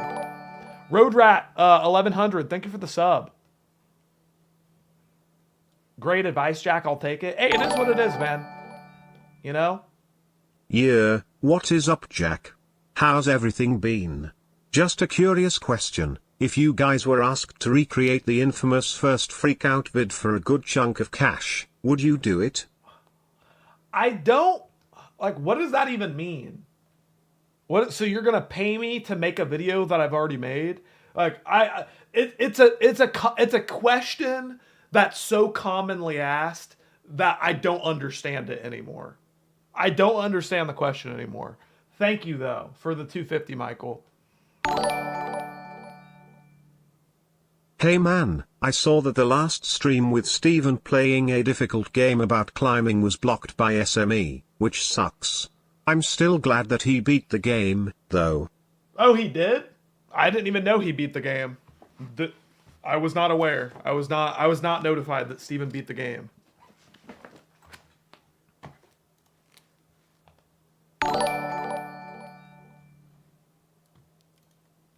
JC. Welcome back, JC, for 20 months. She says, can you do October 31st? Of course I can. Of course I can do October 31st. Let's see what I have to say to JC. Welcome back for 20 months, by the way, JC. The Day of Attentiveness. Wow, that's a good one, JC. October 31st people pride themselves on being meticulous observers and executors of detail. Their ability to concentrate all of their energy allows them to cut through obstructions thrown up in their way. This laser-like intensity also makes them formidable adversaries. Oh, shit! In the first 2 sentences, it says, do not cross this bitch. Do not cross this bitch. However, October 31st people are not in general overly aggressive. They can in fact display a sweet and even gentle exterior which bellies their harder side. In personal relationships, they are caring and protective. Damn, JC's hard, bruh. JC, I didn't know you were this hard, JC. Holy shit, chill. Chill, homie. Wow. God damn. So it's like, she wields a great power, but you will only know this once you cross her. Like, wow. Like, you are an anime villain. Holy fuck. Let's give some advice to you. What advice could you give to such a villain? I mean, such a wholesome villain, though. She's not even a villain. She's more of a hero. She's more of a Goku type. She said, harder than a lot of you men in here. Whoa! Take the pen set, I'm hard right now.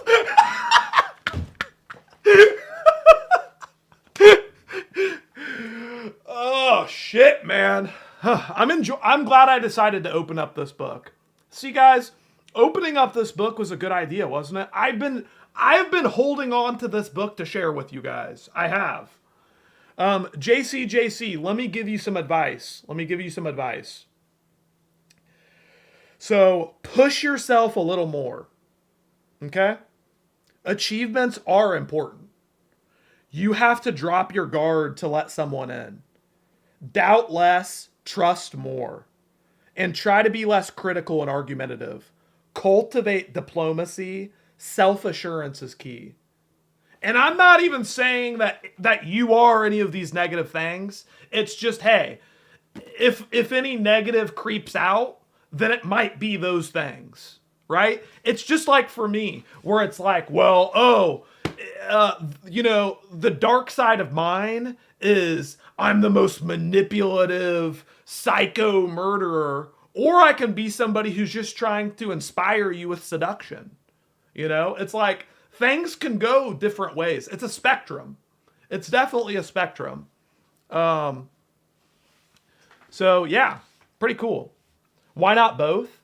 I mean, you can use both. You can absolutely use both. It just depends on who you are. I'm going to prioritize people who are like renewing their membership or donating, obviously. I know I see a lot of you guys typing in the chat, but I am going to prioritize people who are donating, obviously.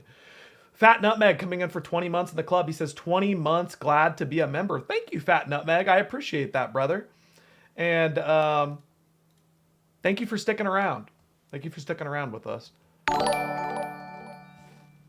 Brandon Ramsey, a usual suspect here. He has been with us for 14 months. It seems like it's been longer. He says, while we're at it, could you do May 19th?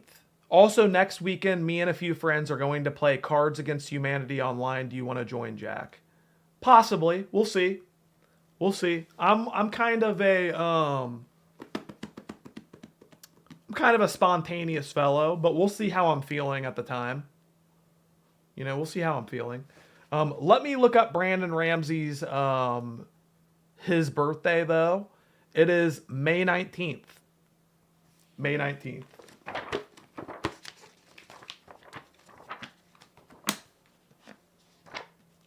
Wow, so Brandon's got a birthday coming up here in a week.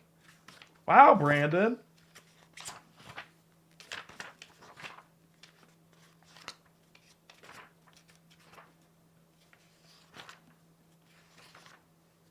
All right, May 19th, the day of the lame brawl player. Wow. Now, I didn't expect this one to actually be that revealing. Wait, what? No, I'm just kidding.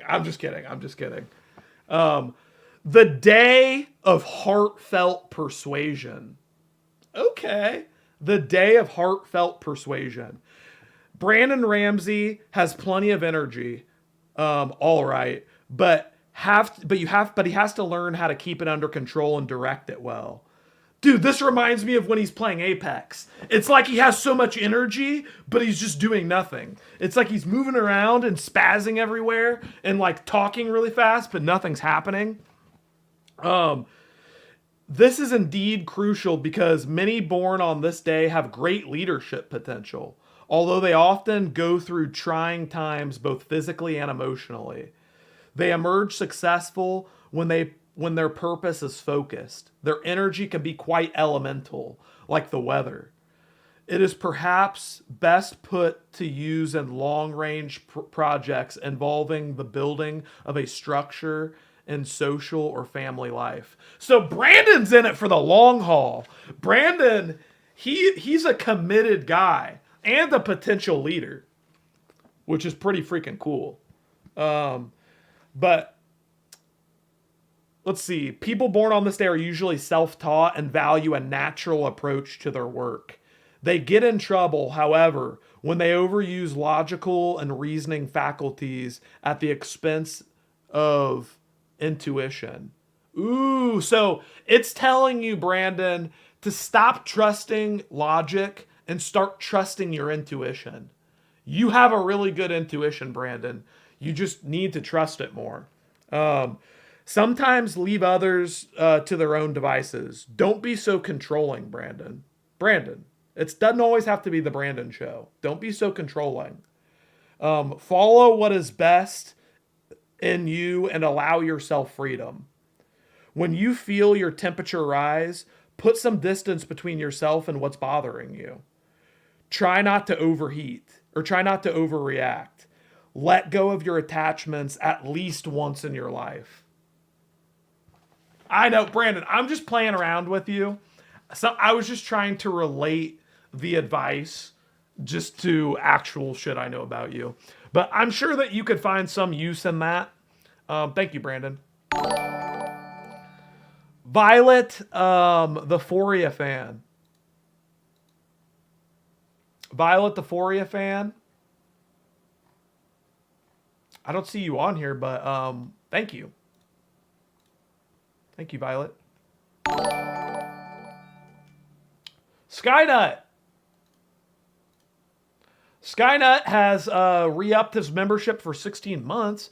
He says January 6th, let's go, Jack. Yes. All right, let's pull up January 6th here. What the fuck? Why did they put January at the end? So weird.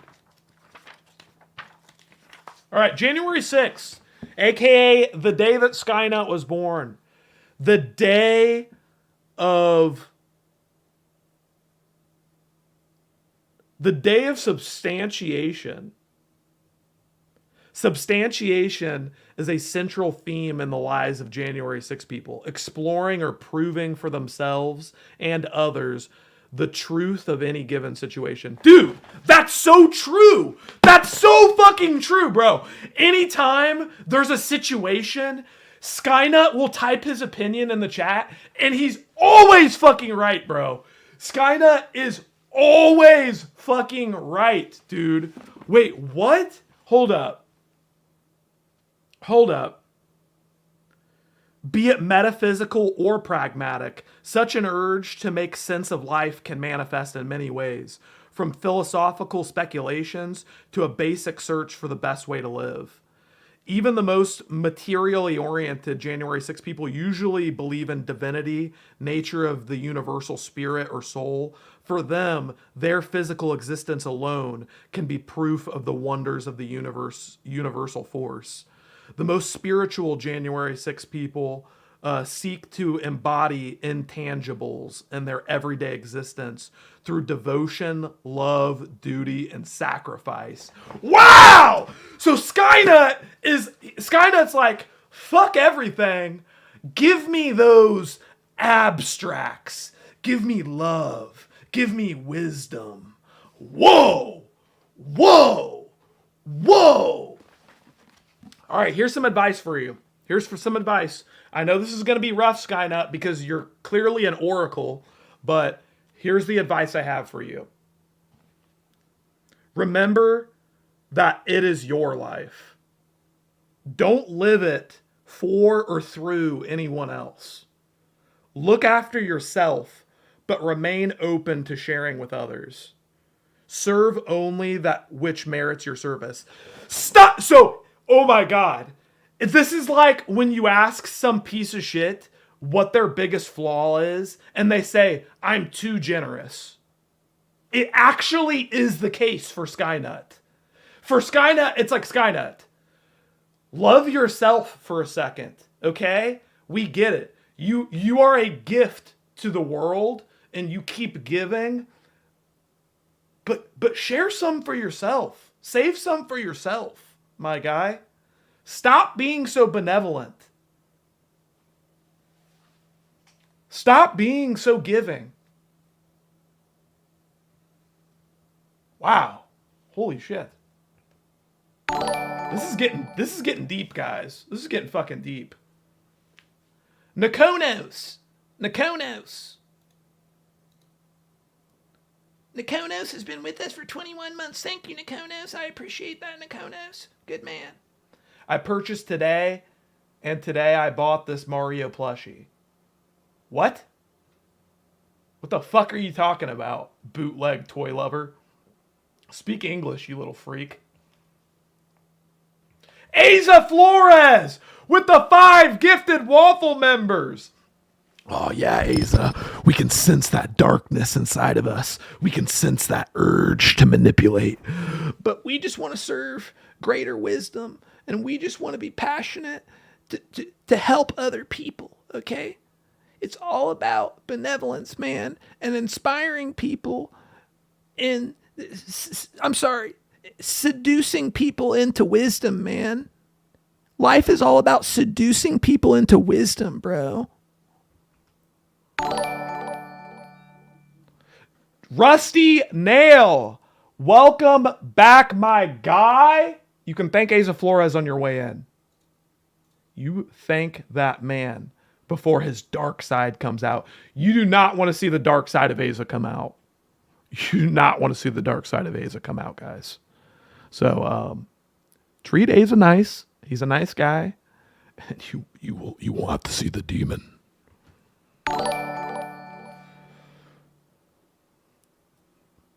Mackenzie Ruse.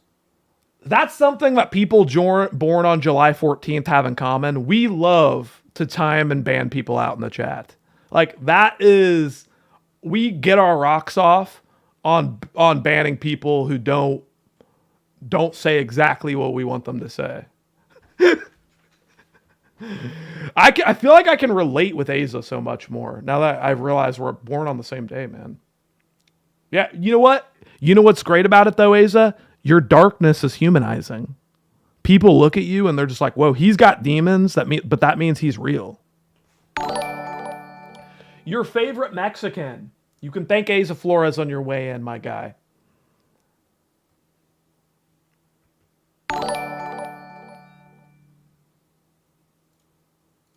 Edwin T, my dude. Welcome back for 10 months. You can thank Asa. He said, can you read July 27th? My birthday is one day before Steven's. Oh, and 2 months away until my long-awaited purple waffle. Hell yeah, Edwin T. And I'll absolutely read yours. I will absolutely read yours. You said July 27th, the day before Steven's birthday. All right. Edwin T is the day of the decision maker. Wow. Those born on July 27th often find themselves in the position of making decisions for others. This may involve setting up theoretical structures, working organizations, social groups, or leading a family. Those born on this day can become highly adept at handling schedules, deadlines, and personal arrangements of all types. So you're like the CEO of your Angry Bird plushies. I think that's what this is referring to. Difficulties may arrive. You know, there might be a jizz-stained Angry Bird. However, When these dynamic planners attempt to make personal or emotional decisions for themselves. Wait, hold on. Oh, so difficulties arise when you try to make personal or emotional decisions for yourself. So, although Edwin T is really good at organizing businesses and structures and other people, he's not good at managing himself, which is pretty interesting. Face up to your real needs and wants, Edwin T. Don't agonize over personal decisions too long. Try to be honest with yourself. Beware of representing your true feelings. You got to keep your feelings close to your heart, Edwin T. We don't want to know your true feelings. Mental control can only take you so far. You have to learn to let go, Edwin. You have to learn to let go.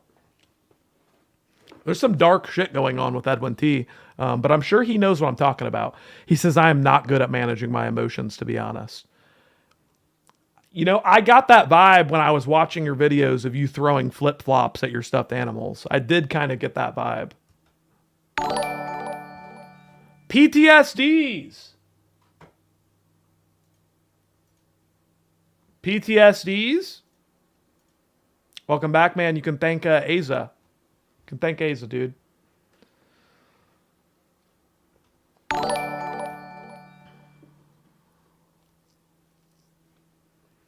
Brown Buffalo Salinas.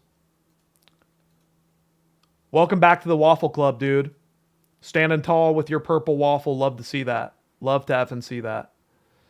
Take the Pen says, JC, I heard what was said about your birthday, and I know way better than to backtalk you. That's right. JC, we've learned that JC, and Skynut are like the two most powerful people in the Waffle Pone universe now. We learned a lot about them, you know?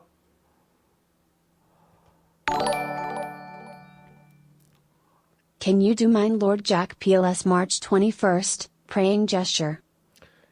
Sure, absolutely. Thank you for the $5, Brown Buffalo. And you're born on March 21st? Sure. Sure, why not?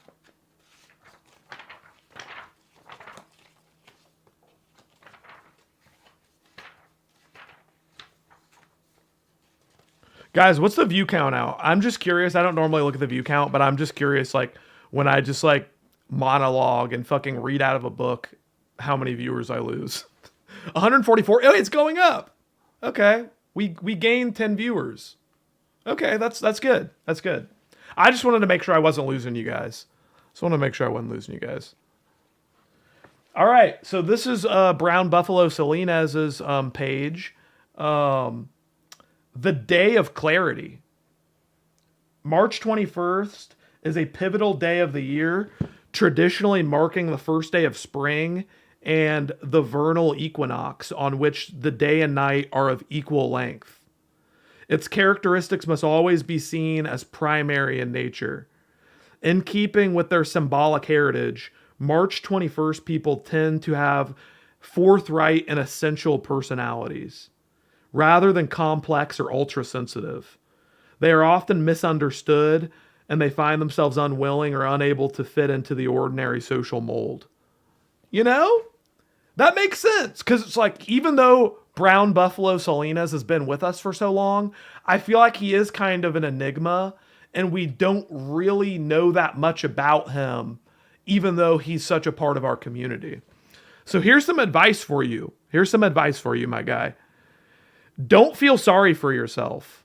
Self-pity is poison. Okay? Be more flexible in your dealings with others and learn to forgive and forget. Try to be more accommodating and tactful. Make an effort to explain yourself better.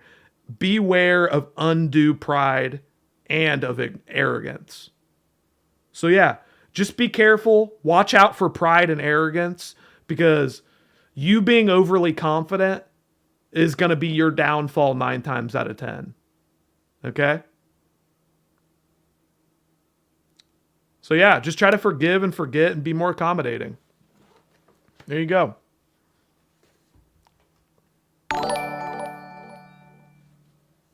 Please read out September 8th. Absolutely. Thank you for the $5, Holy Realm. I will absolutely read September 8th. Yeah, I'm reading from the Holy Bible here. September 8th for Holy Realm. I actually play some Super Smash Bros. Melee with Holy Realm every now and then. And he's a good dude. So I'm very curious to learn some more about him. September 8th. Flipped right to it.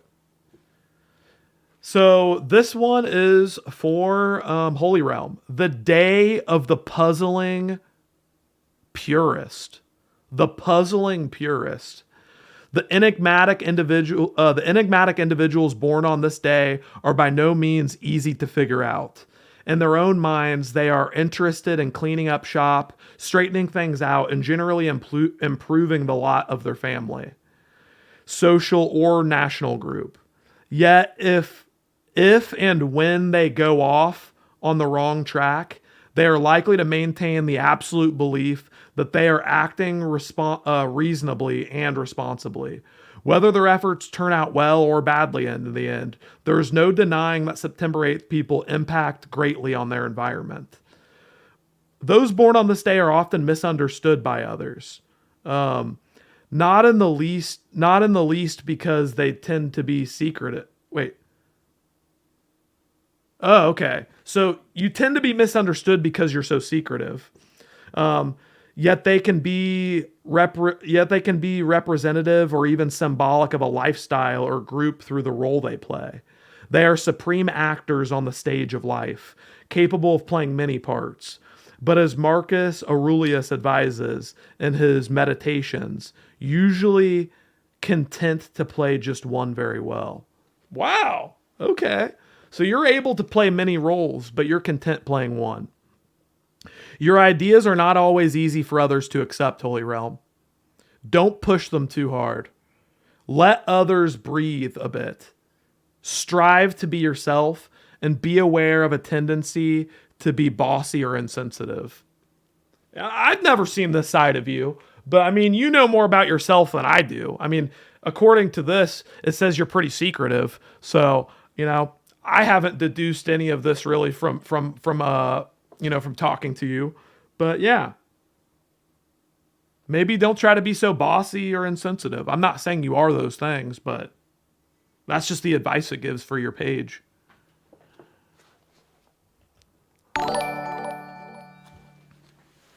I need to fart. Jack smells like farts. His room smells like farts. His armpits smells like farts. His clothes smells like farts. His hair smells like farts. His brother smells like farts. Are you done? Are you done?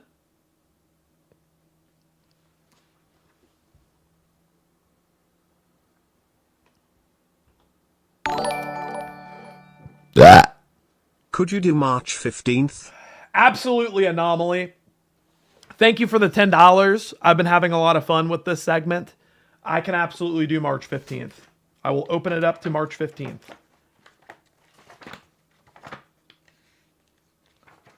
By the way, guys, I'm going mushroom hunting for the first time this year on Sunday. I'm driving like an hour or two out west, and I'm going to a reliable spot that I found morels in the last few years. Pretty excited about that. It'll also be the first time that I found real good mushrooms with Kat. I think we found some, but we were just kind of going on a hike. Jack, what's Jack doing with the birth dates? I'm confused.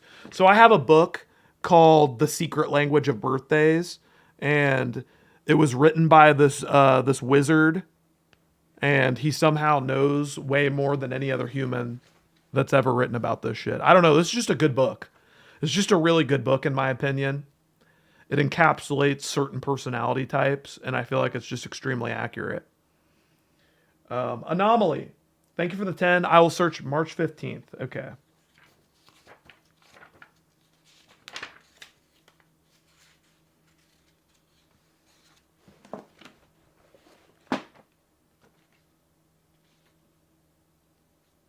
Okay, here it is. The Day of the Heights. The Day of the Heights, Anomaly. Many born on March 15th are taken up with rising to a high position in their element, be it within a company, a social group, or profession. In addition, they display natural leadership ability and magnetic qualities which make it likely that others will follow them. Not always content to advance within an existing structure, some March 15th people find it necessary to initiate new endeavors in which they play a central role from the very start. Therefore, once they have made a commitment, establishing a family or a business comes quite naturally to them. Wow. So you're just a climber. So people born on this day, they just speed run. They're fucking metagaming. Though you may not be satisfied with your position, learn to enjoy yourself where you are, anomaly. Beware of your power drives. Remain unselfish. Kindness and generosity will repay you many times over. Give up unconscious contracts with your parents. What? That's such a weird advice. Give up unconscious contracts with your parents? What? That's some really weird advice. That's really specific weird advice. Huh. Maybe it means something to Anomaly. Thank you for the 10, though.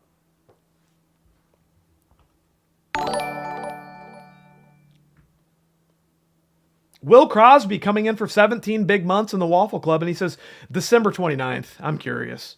All right, let's do it. Let's do it. And let it be said, too, obviously I'm not reading the full page for you guys. I'm just abridging it, and I'm reading just what I want to read, just for time's sake. Because there's so many people who want theirs read. This has been a cool segment. Hell yeah, Holy Realm. I'm glad you're enjoying it, man. I've been wanting to share this book with you guys for a while, to be honest. All right, so Will Crosby is born on December 29th.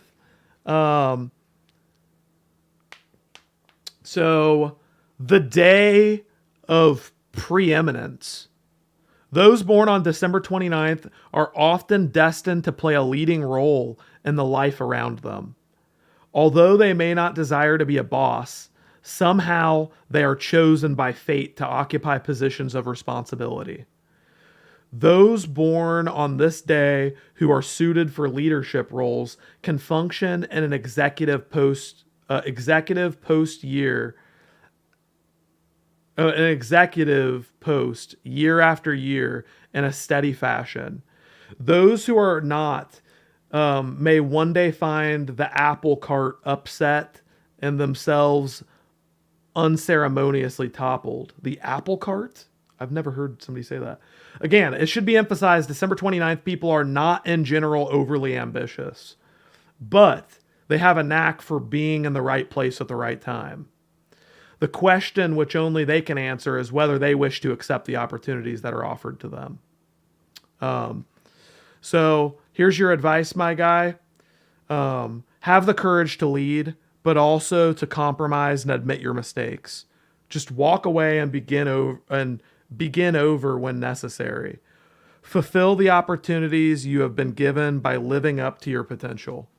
There you go. So even though you may not be an ambitious person, you are a natural leader, and you need to tap into that and decide what opportunities you want to take in your life.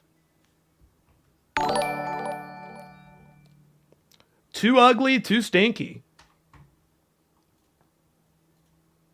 Too ugly, too stinky. 16 months. Thank you, Too Ugly, Too Stinky. He says, hey, Jack, can you do May 8th? Please and thank you. Absolutely, I can do May 8th. Absolutely.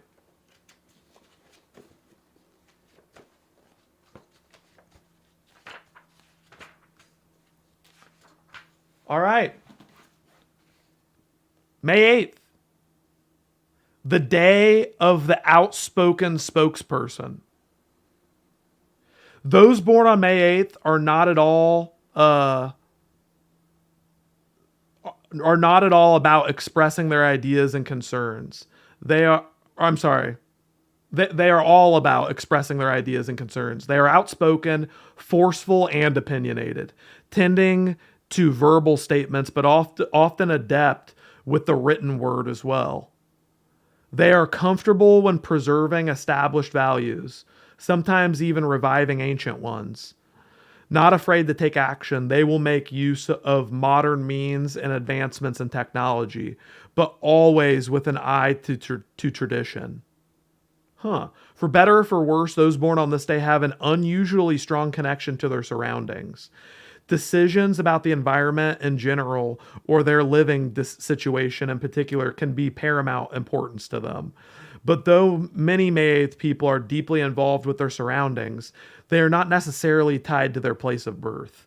Those who come from small rural areas often venture to the farthest recesses of the globe. Here's some advice for you. Brighten up. Learn to be more playful and even silly sometimes. Laugh with yourself, but without deprecation. Temper your sarcasm and come down off of your throne. Occasionally admitting weakness and vulnerability is important. There you go. Sounds like you've got a pretty strong personality there. So abrasive. Can you do October 18th? Absolutely so abrasive. Thank you for the 250 and thank you for tuning in and enjoying this segment with me, man. October 18th for So Abrasive.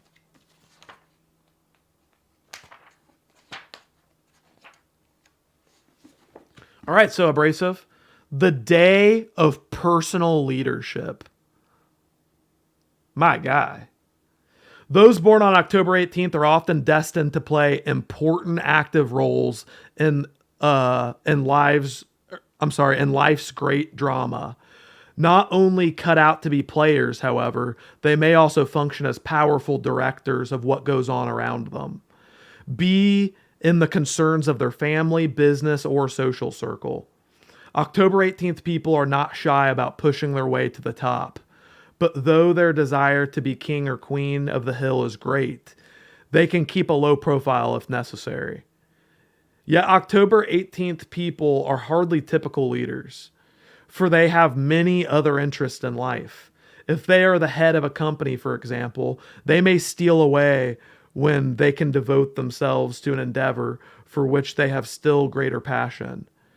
Many born on this day who are selected for management positions look forward to the day when they can return to their former primary interest.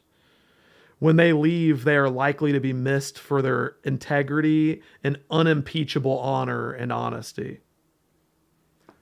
Here's some advice for you, So Abrasive. You've got a really good one. Well, let me give you some advice. A lot of natural leaders here in the chat. Learn to say no. Not only to others, but also to yourself.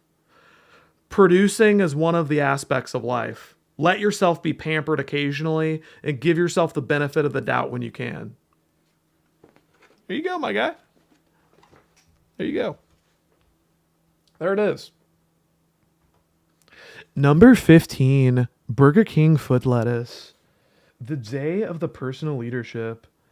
October 18th. All right, I have to go pee really fast. Real fast, I got to go pee. But I will be back immediately. Immediately, I will be back. 1 second. It's being born on October 18th is such a crispy day to be born.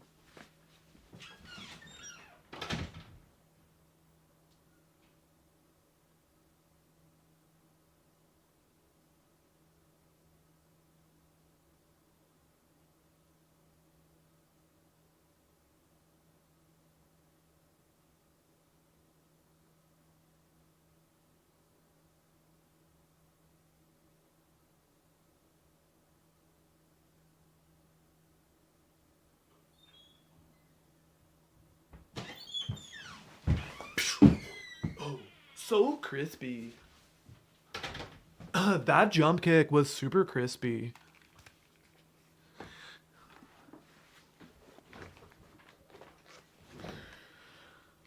All right. Well, I think I'm going to pop up Apex. I've enjoyed reading your guys' prophecies for today. And I'll have this book by my side, guys. So if you donate or you renew your membership or something, Don't be afraid to tell me your birthday so I can give you a little bit of introspection and advice. Because this book is really good. This book is super good, guys. Would not mind whipping the book out whenever I need to. I'm doing great, Jensen. How are you, man? I'm doing great. You better, because I'm going to kick your butt. Oh, shit. Super Landon starting karate on Monday? Whoa. Super Landon black belt? Wow. Holy fuck. He's going to get another tooth knocked out. Thanks, Jack. It was good. Thank you, Will Crosby. Thank you for being interested, man. Brian Parker said purple party hat, old school RuneScape player. So I started playing RuneScape in 2005 and I played until 2020. I played for 15 years consistently every single day. And I had a purple party hat at one point. I had a yellow party hat. I had a red party hat. I had a friend with a blue party hat who let me borrow it sometimes. You know what's kind of funny? The day that old school RuneScape came out is when I lost my party hats. Because I was so excited about old school RuneScape coming out that I said I would not mind starting completely over from scratch. So I gambled my party hats and I lost them. I didn't even care. I was just like, good, now I don't have to play fucking RuneScape 3 anymore. This game fucking sucks, bro. This game is just a fucking cash grab. It's so terrible. It's like I achieved the greatest of heights in RuneScape just so I could quit. Just so I could lose it to the Sand Casino. Yeah. Jack, I would also love to meet Post Malone, the most chill, real one out there. Hell yeah. Used to have friends, now I got enemies. Enemies, now I'm so sad. Jack, I would... Oh, sorry. I'm reading the same fucking comment. All right, I'm losing it. You have beautiful hair. Hey, thank you. I think I'm going to pop up Apex just for a minute. I'm going to have to switch headphones to play Apex. That's how serious I am about Apex. Let's put on the Sennheisers to play Apex. Got a better sound stage. Also, the party hat does not work with these headphones. It fucking is painful. Jensen said, can you please do my birthday, Jack? Jensen, when is your birthday? When is your birthday, bub? I got my Bible right here. April 28th. I will read Jensen's birthday.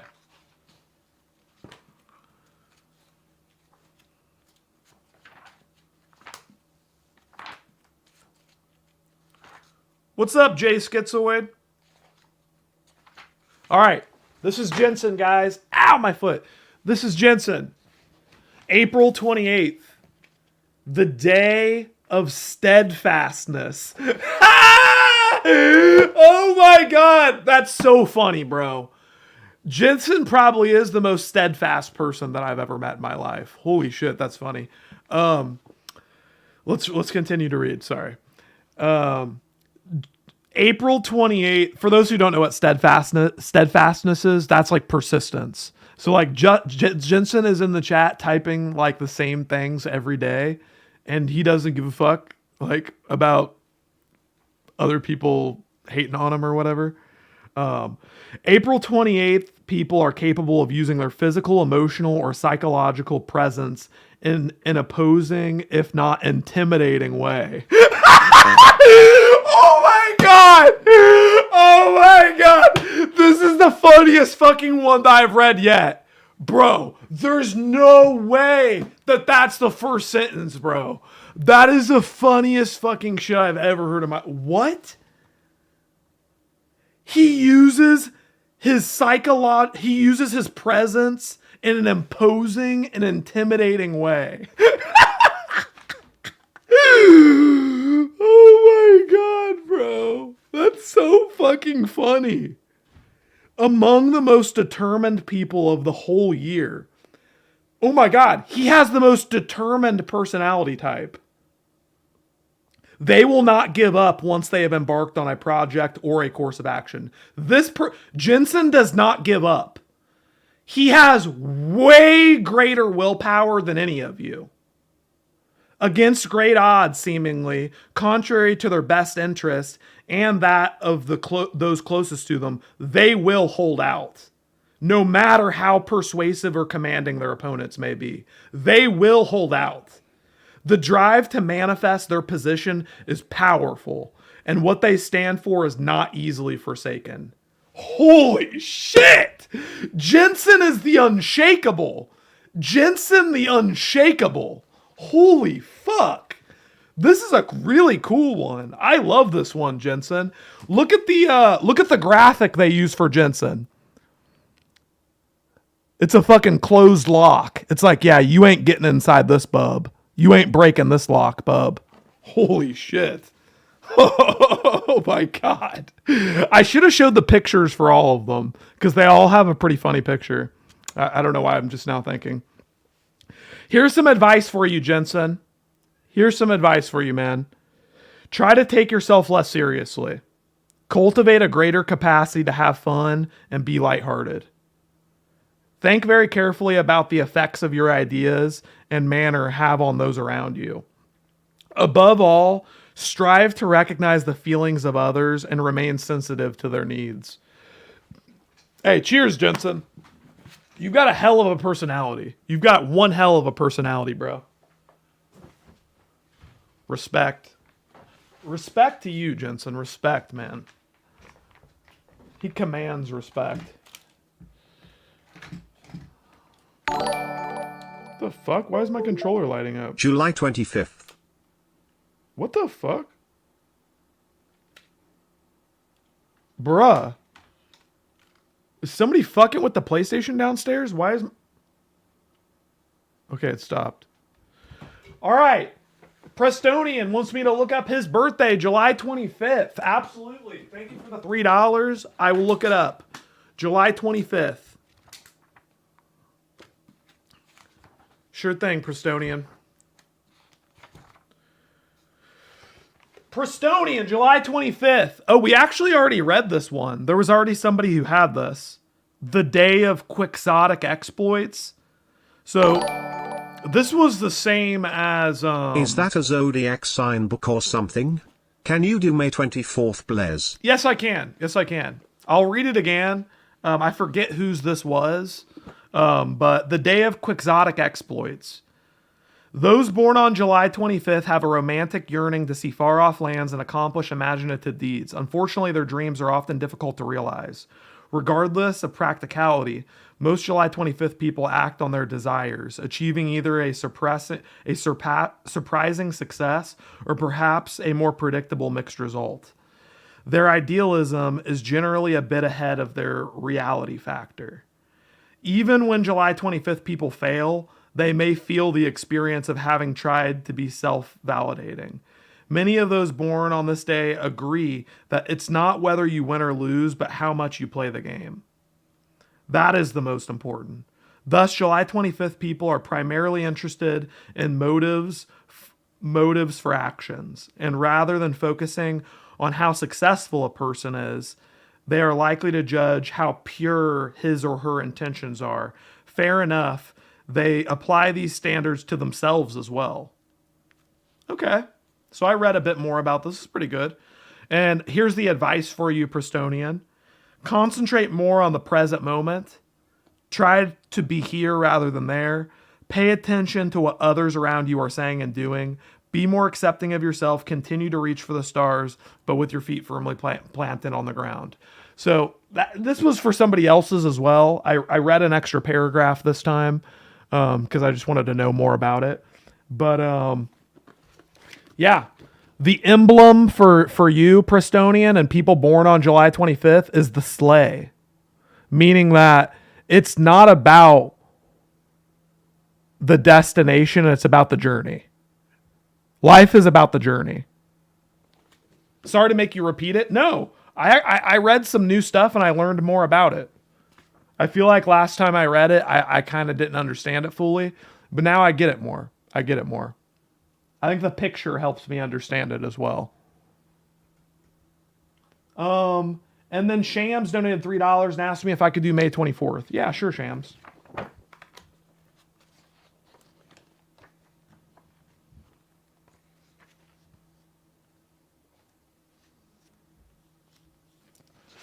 Okay.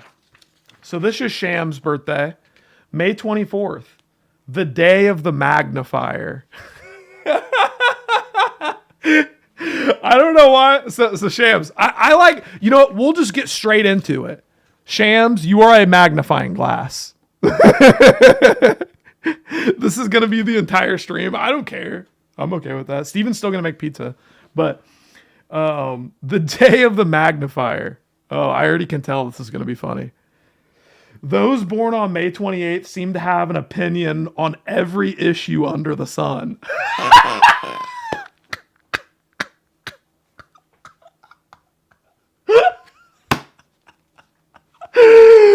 Oh my God, bro. That's all I have to read. I just read the first sentence and I'm already satisfied. I'm already satisfied with the magnifier.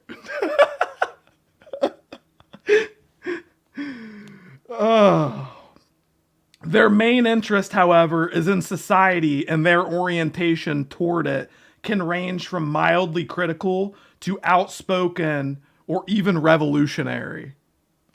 Usually possessed of a quick mind and a caustic tongue, which is a deadly tongue, May 24th people rarely leave others in the dark very long about where they stand on a subject. Bro, Shams has the funniest one yet. I don't care, bro. Shams has the fucking funniest one yet. This is fucking amazing. Holy shit. Whew. Wow.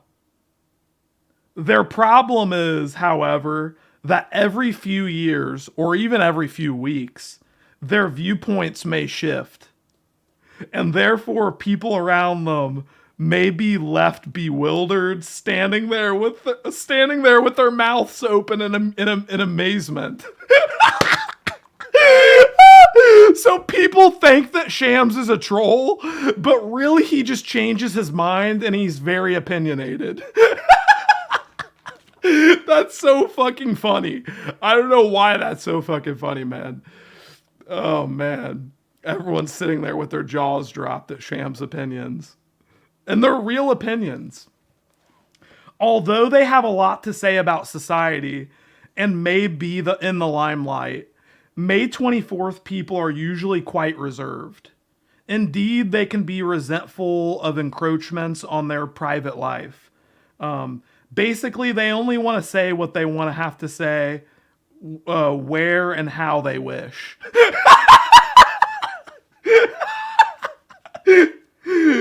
Because of their outspoken attitudes, they give the impression of being approachable and open, but this may not be the case. For some born on this day, communication is not a two-way dialogue, but a matter of the world listening to what they have to say. Friends and family of May 24th people may grow used to hearing pronouncements and in extreme cases facing merciless satiric criticism. Bruh. Shams, yours is genius. Now let me give you some advice. What advice can you give to this type of person? Holy shit. Slow down, lest your frenetic pace and demands wear others out. Learn to control your tongue and be less judgmental. Be more faithful to your friends and your beliefs. Avoid making pronouncements from on high. Avoid making pronouncements from on high? What does that mean? Can you do my birthday January 17th? Absolutely, Super Landon.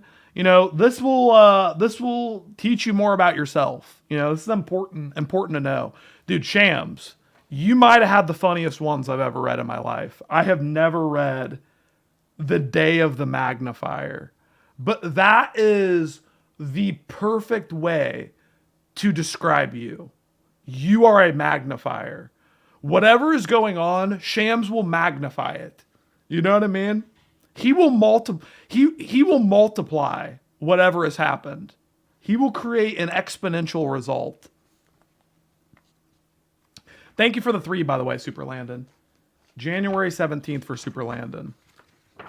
Yeah, isn't that scary accurate? Like, I can't be the only one that takes this book as gospel. I mean, it's just, this book is just correct.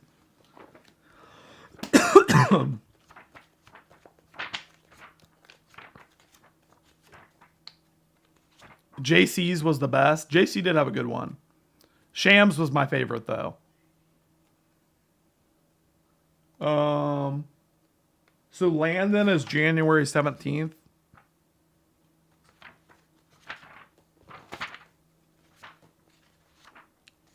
What's the book called again? It's called The Secret Language of Birthdays by Gary Goldschneider. So, Landon's. Oh my God. Bro, tell me that these aren't just the funniest thing you've ever heard in your life. Landon got the day of the heavyweight. He just started karate classes. All right. So I'm about to foretell your prophecy, okay, my guy? So pay attention, Landon. Pay close fucking attention, okay? Here it is. I'm not going to repeat myself. Those born on January 17th are some of the most powerfully direct individuals. This is in large part because they usually have a very clear goal, a firm idea of what it is that they wish to accomplish at any given time.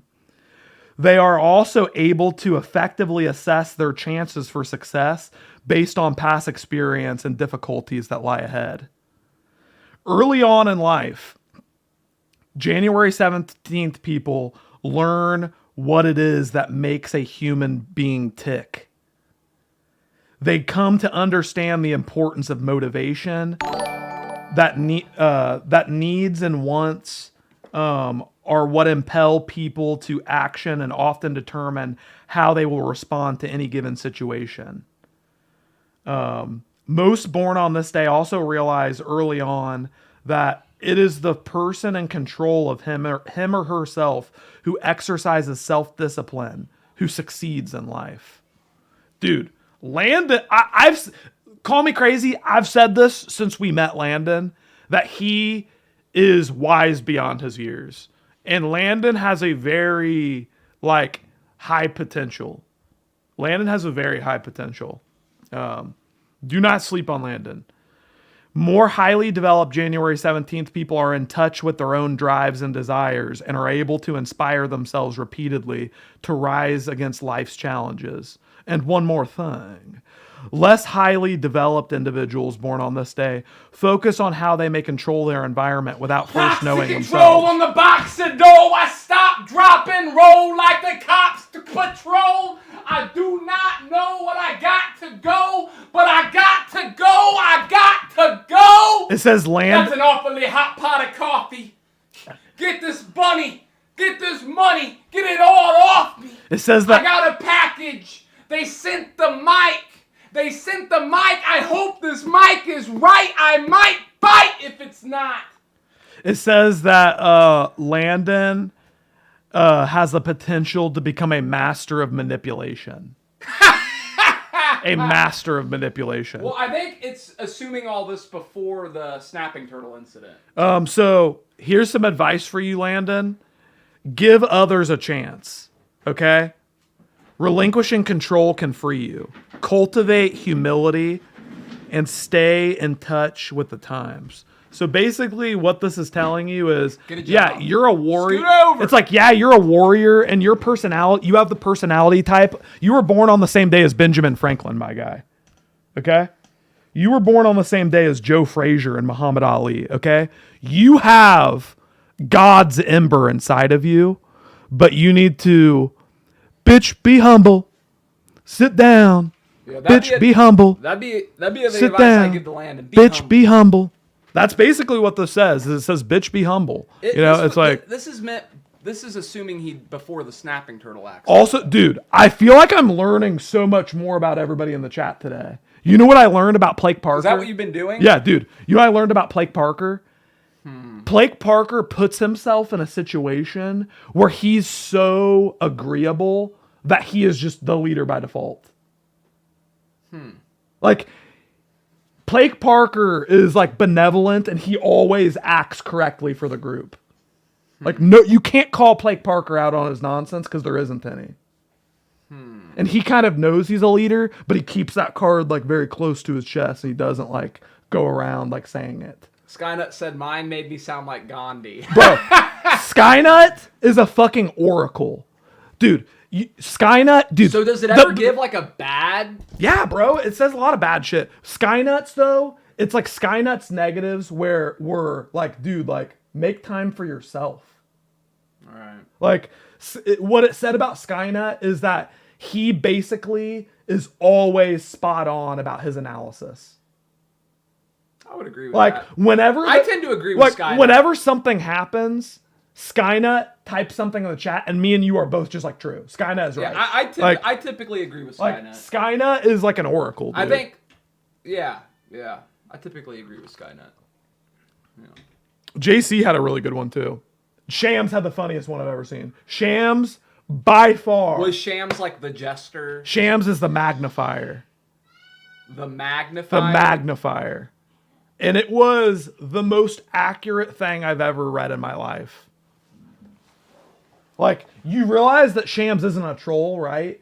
He's just highly opinionated, and his opinions change all the time. Yeah. He's not a troll. And yeah, he is. No, he's not. No. Dude, bro. yes, he is. No, he's not, bro. Oh my God, that book's like the Bible to you, dude. I know Shams. Yes, he is. Bruh. Yes, he is. Bro, I'm telling you. Yes, he is. Like, Shams is a troll. Jesus Christ, bro. Okay, man. Man, you're going to be like a Scientologist or something. Okay.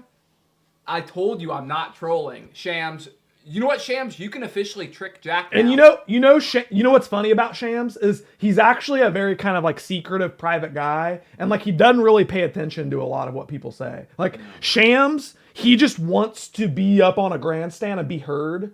Absolutely. He does not listen or care about what anybody says. So it's like it's hard to be a troll when you're not even really listening. He just spews stuff. You know what I mean? Like he is like a machine gun. Like, and it's actually impressive. Someone said read Rogies. We actually have read Rogies. Rogies like the traditionalist. No, he's the defender. Yeah, Rogi's the defender. The defender. And it said Bree was reading it and Bree was like, "Oh my God," because it literally said will typically stick with their mother and defend their mother. It was like very like it was weird. Like, Rogi is going to like stand up for the weak. You know what I mean? Like Rogi isn't going to like let like atrocities happen in front of him. Yeah. Like he's going to be the person who stands up and puts an end to it. Is that an American Psycho shirt? Yes. Yes, it is. Yes. It's glorious. Who else's did you read? Dude, I've been reading them for the last 2.5 hours. Friendly Mushroom said, I have unrealistic expectations, apparently. Well, yeah, you didn't like Oppenheimer. It didn't meet your expectations. I would say that's unrealistic expectations. I guess Friendly Mushroom is just like a complete idealist who doesn't know how to live in the present. Yeah, he's always graphing everything out. And, right? It's like you need to enjoy the present and just like forget about the ideal. Did you read anybody's description and they completely disagreed with it? Was anybody very resistant to their description? I think maybe one person didn't think it fully. Yeah, take the pen. But in my opinion, Take the Pens was fitting. In my opinion. What was his? I forget. What was the title of yours? Take the Pen. He said the advice was wrong. But who are you to give yourself your own advice? Yeah, take the pen. Yeah. Sometimes you have to take the advice. Let Jesus take the wheel. Let Jesus take the wheel on this one, my guy. I want to know what everybody pretty much agreed with theirs, but Take the Pen is a little out of touch. So July 24th. No. I mean, what was it? Year of the what? Day of the what? Here, let me pull it up. That'll tell me all I need to hear. Day of the Homeboy. So Abrasive said... So Abrasive had a really good one. He said he disagrees with it. He disagreed. You with his. disagree with yours, so abrasive? Mine thought I was a leader. I kind of disagree.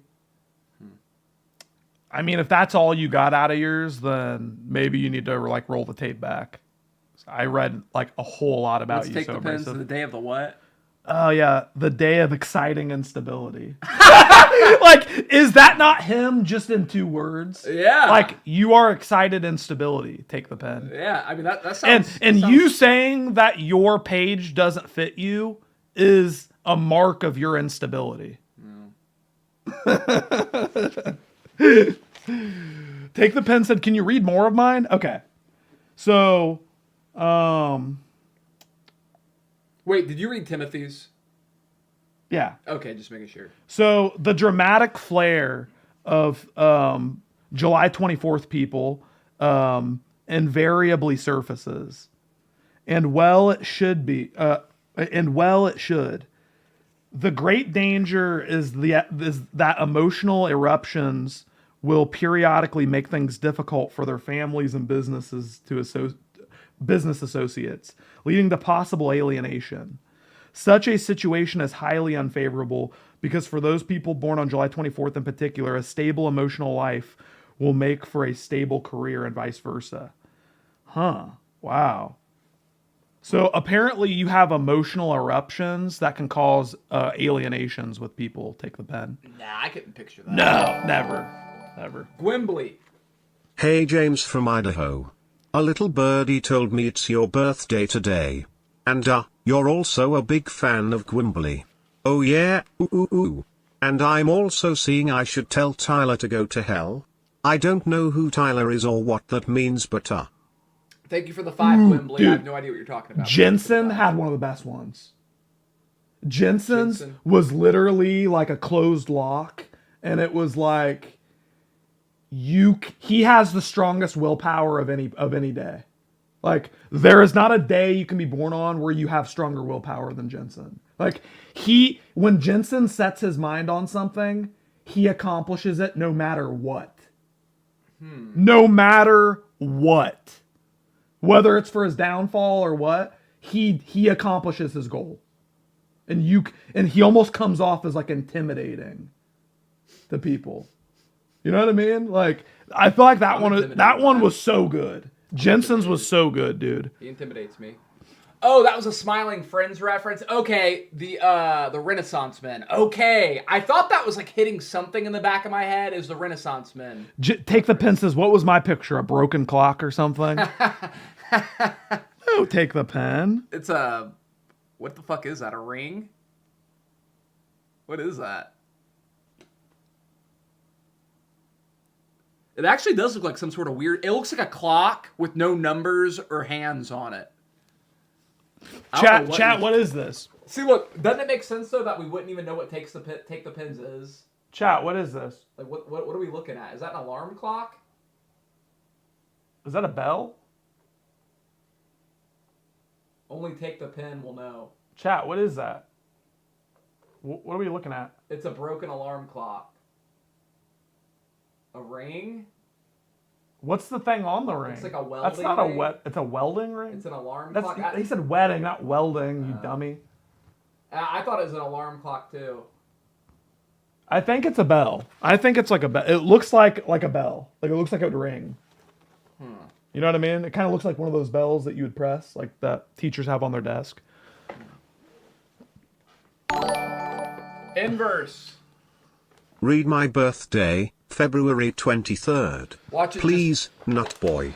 Jack's very resistant to do this one. I don't want to do inverses. But what if it's like the day of the Who Gives a Fuck? No, it'll be like the day of the Skyrim. Won't shut the fuck up about Skyrim or some shit. Okay. Well, hold on. Let me play the rest of them for you. No, don't play. People are asking me to read their things. Sushimi. Why are you playing them? People are asking me to Please read tell their me birthday. August 13th. Why are you doing that? Thank you. Thank you very much, stop. Sushimi. So stop. Anyways, inverse, February 23rd, I believe is what he said, is the day of the viable candidate. February 23rd, people specialize in offering not only their ideas, but also themselves. as viable alternatives to less than ideal circumstances. So he's like the sacrificial lamb, I think is what this is saying. Like he'll like put himself on the altar and put the stake in his heart. He's like the background character. No, he's the sacrifice, not the background character. They are often problem solvers engaged in moving things forward in a positive direction. Once those born on this day are convinced that they are the best candidate for a job, position, or family leadership or social responsibility, they must secure that position, or at least receive a fair hearing. Their arguments are usually cogent and sound, as is their advice. For rarely do they try to convince anyone of their views until they have done their homework thoroughly. February 23rd people are realists, down-to-earth individuals, adept at sizing up a situation and placing their finger on precisely what can be improved. Unfortunately, February 23rd realism may in fact be pessimism, and particularly in later life, those born on this day must beware of becoming hypercritical and bitter. There is an undeniably dark side to February 23rd people, necessitating a careful balance of their energies to avoid depression. They must particularly be aware of falling into self-destructive patterns. And he See, looks he's like a little emo kid. For too. my personality type, it tells me that depression is good. And I kind of agree. Here's your advice, Inverse. Listen to others and remain open to their suggestions. You may not always be their best solution to a problem. Learn to back off when necessary, and in your personal life, be more caring and attentive. Remember to relax and have fun. Yeah, so I feel like Inverse is kind of secretive, but I see how a couple of those kind of chimed into what I understand about him. All right, so you skipped one. May 3rd will be the 15th anniversary of the greatest Freakout ever. We're behind Do you now. guys have any special plans to celebrate? Much love to Jack and Steven for the past 3 years of hilarious streams. Thank you very much, Dr. Oblivion. Yes, we're going to have a party. We're going to have Pin the Tail on the Donkey. We're going to hire Binky the Clown. It's going to be an extravaganza. Inverse said it sounds good to him. There you go. You know what? Most people seem to say that theirs is accurate. And some of them are overwhelmingly accurate. So Sushimi wants me to look up August 13th. Thank you for the 250, Sushimi.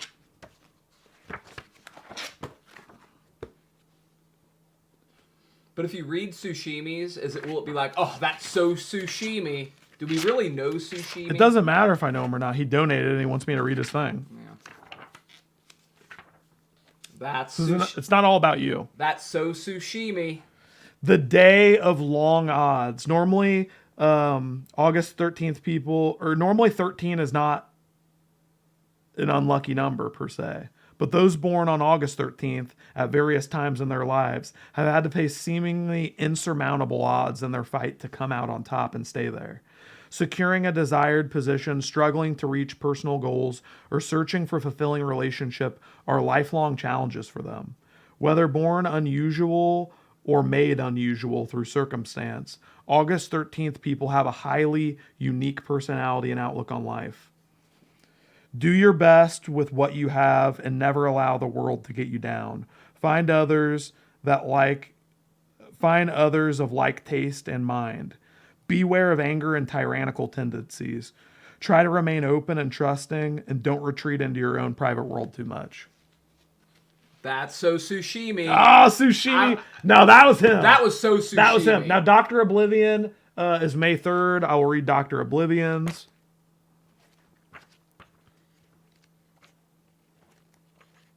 Sushimi's a good guy. Dr. Oblivion, the day of the social realist. Those born on May 3rd have much to teach others about workings of society. They not only display an insight into group psychology, but also have the ability to assume leadership or be a spokesperson. They have a voice that is heard above the crowd, whether speaking or writing. Moreover, they have a talent for charming and entertaining using very sophisticated techniques to keep their audiences interested in them. They know how to use emotion as well as logic. The fuck? Think think as much about your own motivations as you do about those of others. He said I wasn't born on May 3rd. I was born on January 9th.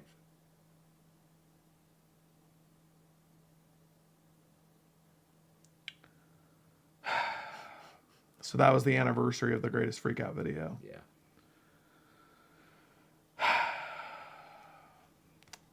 All right.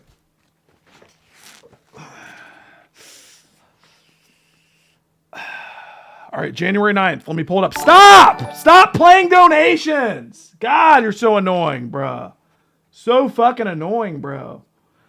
All right, what's his birthday again? Every time you do that, it fucking like rings out my brain. Goldfish brain, my guy? No, it's like I'm trying to read and understand and stop spitting. January 9th. Stop fucking spitting. You donut. Stop. God, I can't wait. I can't wait to watch you fuck up this pizza. January 9th. God, I can't wait to watch you fuck up this pizza. Goldfish brain. You small-brained imbecile. Another one. Oh, you small-brained piece of shit. Another one. God, I can't wait to watch you fuck this pizza. Brained freak. Oh God, you don't have basic logic. I can't wait to watch you fuck this pizza up. Can't even keep your headphone together. Oh, you can't even keep your headphone.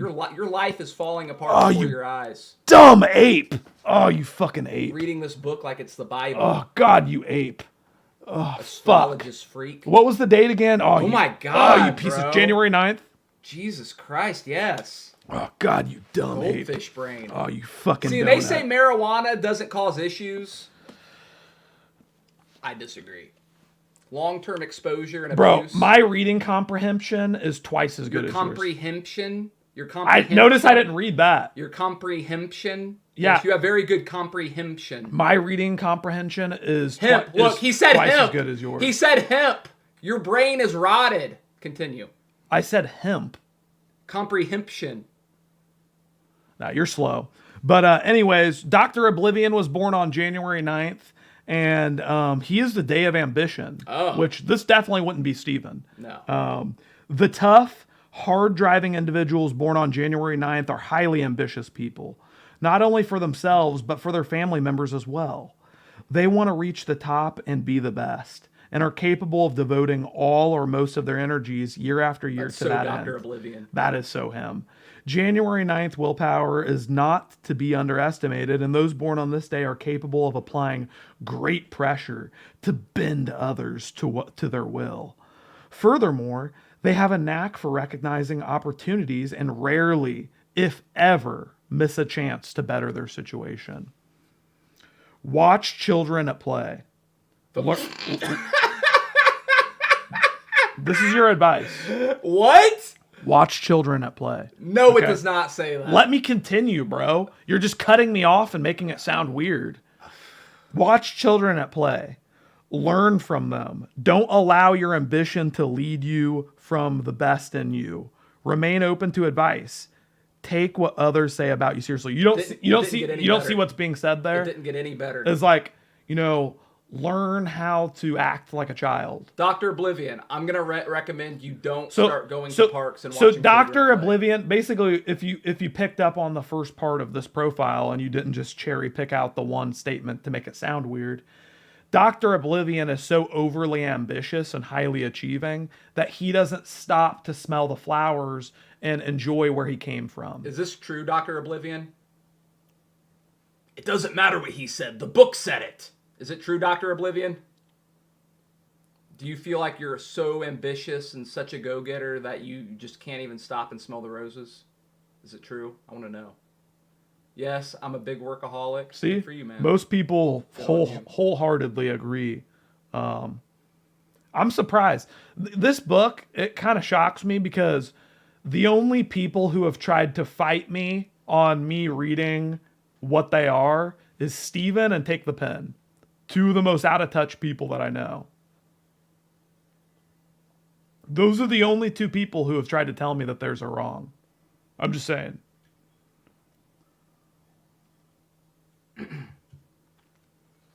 How much to read mine? $100. $100 a pop. Steven and I are like brothers. We're brethren, man. We burn the book. We disagree. We reject we reject Jack's religious readings. We reject it. It's bad to be compared to me, Steven. No, take the pen. It's bad to be compared to Steven. But take the pen. Look who's doing the comparing. We have nothing to worry about, brother. We have nothing to worry about. Right. It's like you guys reject reality, so what do you have to worry about? I mean, yeah, if it's in that book, I mean, absolutely. That's actually a good characteristic. You can just I'd reject like to hear facts. more about my description if you don't mind. July 25th. It seems like everybody's birthdays are. All I've heard is July 20th. There's July a lot of 25th, birthdays that are close to ours, yeah. It seems like a lot of them are. Yeah, I can elaborate on yours, Friendly Mushroom. I can elaborate. Why not? I have kind of been condensing them, so. July is the best month. Absolutely, Sixpo. Unquestionable. Unquestionable. Okay. So. Though July 25th people have a code of honor which they hold dear, they generally refrain from demanding that others adhere to their same principles. It is a personal philosophy of living which they strive to embody in both deed and word. Honor is a god to July 25th people who would rather suffer terribly than break their word once given. He would rather be tortured than break his word. This highly admirable trait can cause them grief in an imperfect world, and at times put them at a severe disadvantage. They must learn to be forgiving of their own transgressions as they are accepting of others. Those born on this day are subject to great mood swings, but due to their inner strength generally keep a firm grip on themselves. Indeed, the cultivation of self-control can take on the nature of an obsession for July 25th people. Their approach to life is not unlike that of a samurai warrior who fearlessly defends honor without regard for financial gain or ego massage. Wow. I'm glad I elaborated on this one. Samurai warrior? Remaining grounded in and aware of the present moment, seeing the value in everyday experience, is known deeply by only the most highly evolved of July 25th people. It may require years of growth and experience before those born on this day will turn their energy away from an imaginative tilting with windmills to observing with a cold eye what is happening right in front of them. Yet they will not, and should not, ever lose their love of adventure and their romantic bend toward accomplishing great exploits. In this, they are an inspiration to family, friends, and children. And animals. Thank you. He said, I guess I need to buy a katana. Do you agree with your description, Friendly Mushroom? Yeah, now that I've elaborated, what's your opinion on that, Friendly Mushroom? Do you think it rings true?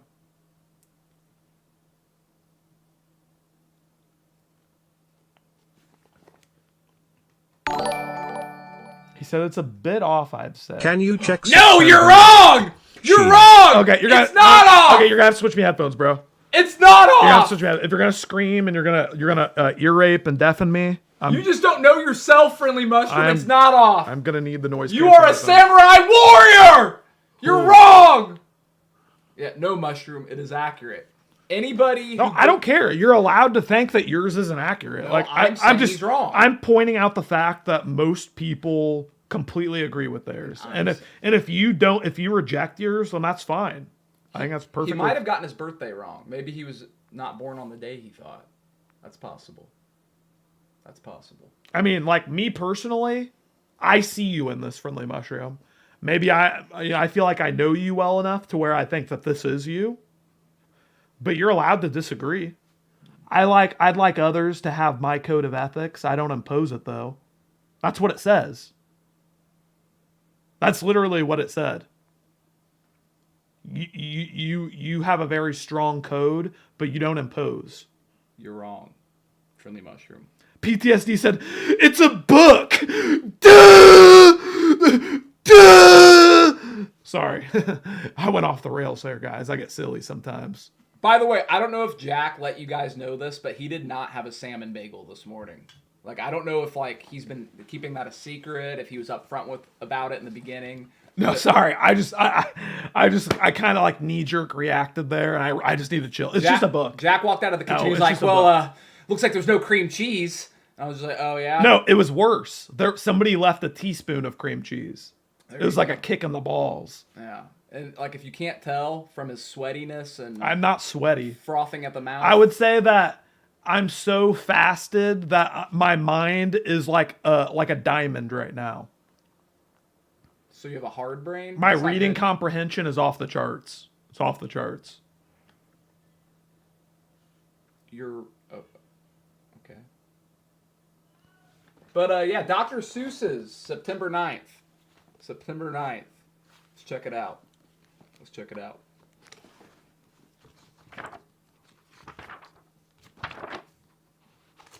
Jack's got that diamond brain.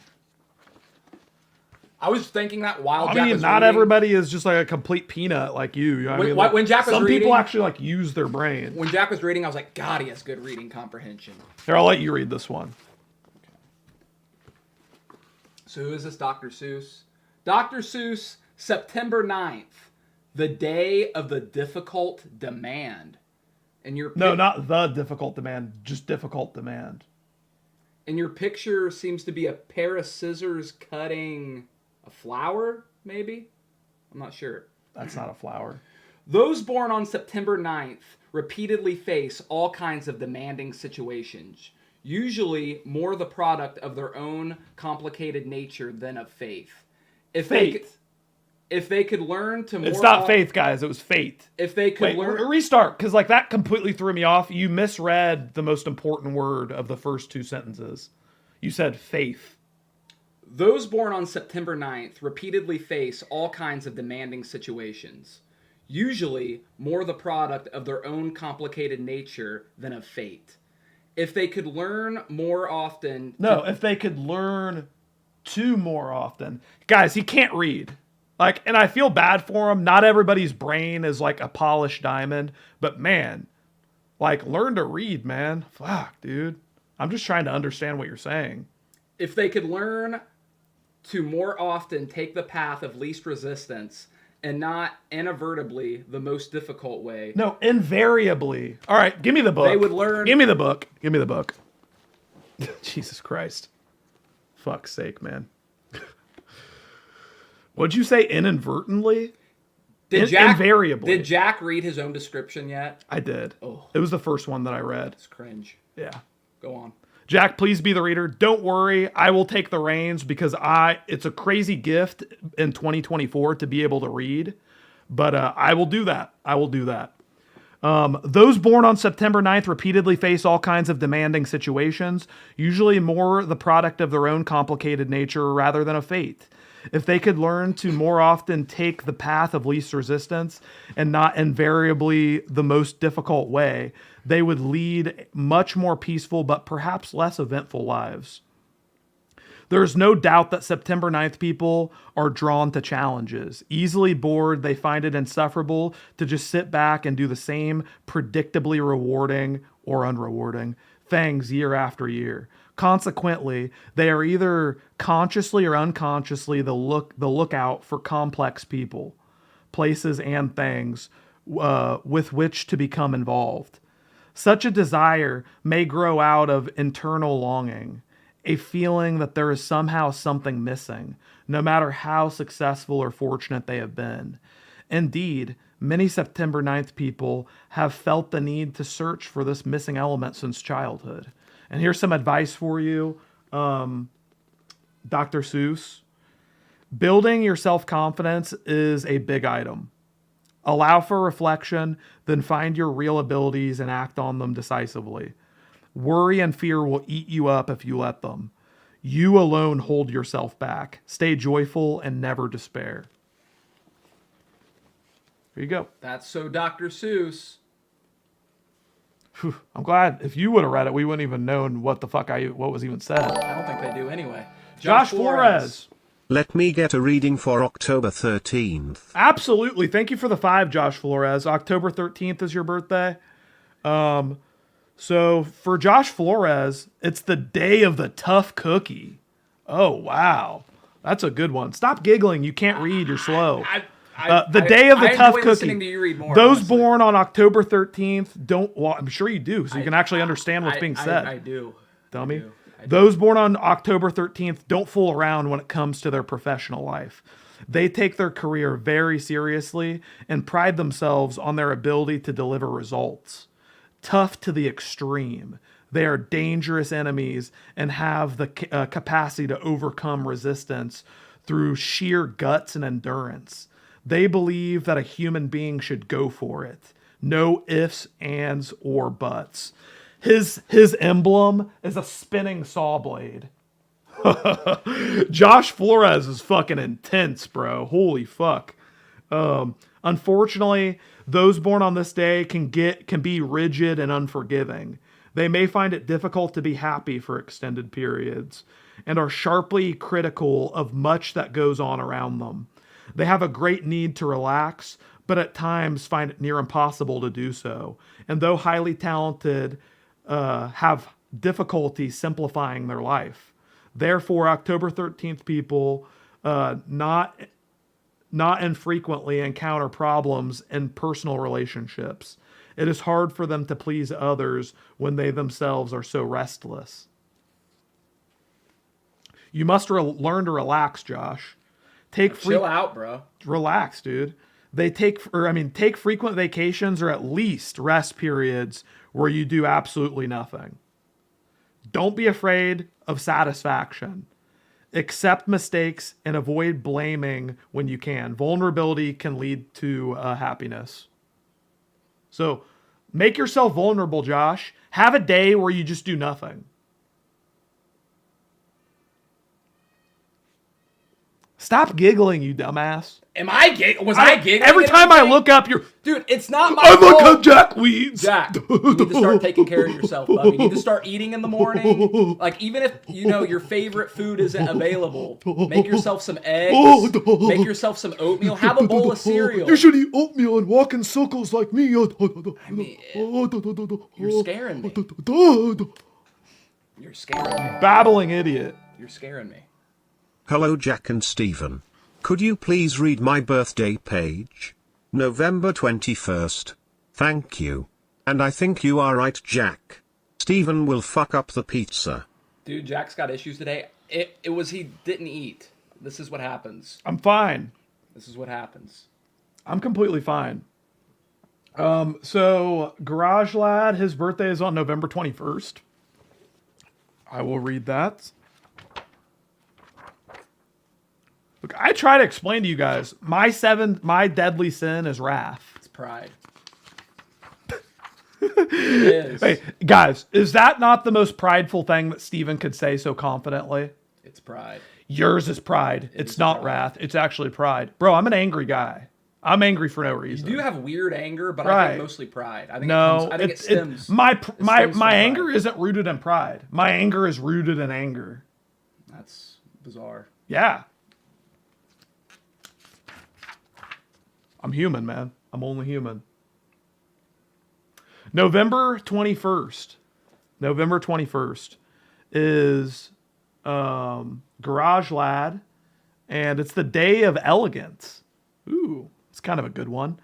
Those born on November 21st have a feeling for natural grace and elegance, whether it be expressed in their bearing and body language or through the production or appreciation of a highly polished idea or product. Those born on this day are extremely interested in what is most up to date in society around them and have little time for old-fashioned thinking. Yet, they are quick to sense the value in forgotten techniques and ideas which can be revived and given a distinctly modern twist. Thus, November 21st people are often find themselves on the cutting edge of a deeply established tradition. Indeed, they may experience great conflicts with the preceding generation, most often their parents, who cannot see the sense in what they are doing. It takes a lifetime November 21st person to prove that they're detractors and indeed that their personal vision was correct. The advice for you, reveal yourself. There are few lasting virtues in being cool. Serve what is best and most creative in yourself. Self-pity's poison. There you go, bub. There you go. You heard it. You heard it, my guy. Jack, do you think mine fits me? I feel like the other things said about me does. But not the leadership one. I have a leader in my friend group. Unless it's leadership meant for something else. Look, so abrasive. I think that you are cherry picking one element of your prophecy way too much. And you're saying, oh, well, it says I'm a leader. No. It's set. You're young, dude. How old are you? 16? Bro, maybe you haven't become a leader yet. A lot of these personalities you age into. I mean, a lot of these emphasize they're just like, well, it takes a long time sometimes. It might be a lifelong pursuit. And I'm not saying that that's your destiny to be a leader, but maybe you should just ignore that part for now. Maybe you should try to listen to everything else that I said rather than the leader part. Because maybe it doesn't apply right now. Thank you, Chelsea. Why'd you time him out, Chelsea? Why is Jack on edge today? He seems unhappy. That's just projection. Anger is not unhappiness. It would be nice if you guys do something nice for my birthday on the 3rd of June. Michael, the movie guy, I can absolutely look up yours. That's not what he wants. Thanks for the 5. He wants us to do something nice for his birthday. Well, how about I'll give you your destiny? I'll read your prophecy. Is that nice enough for you? All right, June 3rd. Let's pull that up. You guys got old. Yeah, man, I'm an OG, man. I've been in this turf for 15 years now. Not a lot of people can say that. You know, it is what it is. I'm an old man. June 3rd. Look at the picture for June 3rd. Michael, the movie guy, is a kiwi. Not the fruit, a kiwi. The bird. The day of fluent expressions. What? Okay. Wait, so, the day of fluent is Michael the movie guy? Fluent expression. Okay. June 3rd, people have a need to communicate their ideas to others and usually accomplish this through speech. Yet their language, whether spoken or not, is highly original. Sometimes so subtle or ironic that some find it difficult to grasp. Dude, wait. You know what Michael the movie guy sounds like, right? I do. Okay. I do. On the other hand, when June 3rd people get emotional, others may understand them only too well and can even resent their bluntness. Those born on this day would benefit from being at once more lucid and diplomatic in their approach. Not only may the content of June 3rd speech be exceptional, but the quality as well. June 3rd people can talk a blue streak when excited about a subject. And sometimes their interest continues long after that of their audience has flagged. But when their listeners are deeply involved, those born on this day have the energy to hold their attention. Beware of overconfidence, my guy. You can't talk your way out of every situation. Mind your hot temper and leave others to their own devices when possible. Words can hurt. Show more understanding and compassion.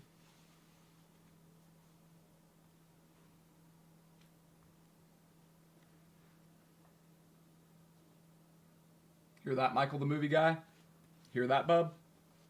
Don't be so penisy.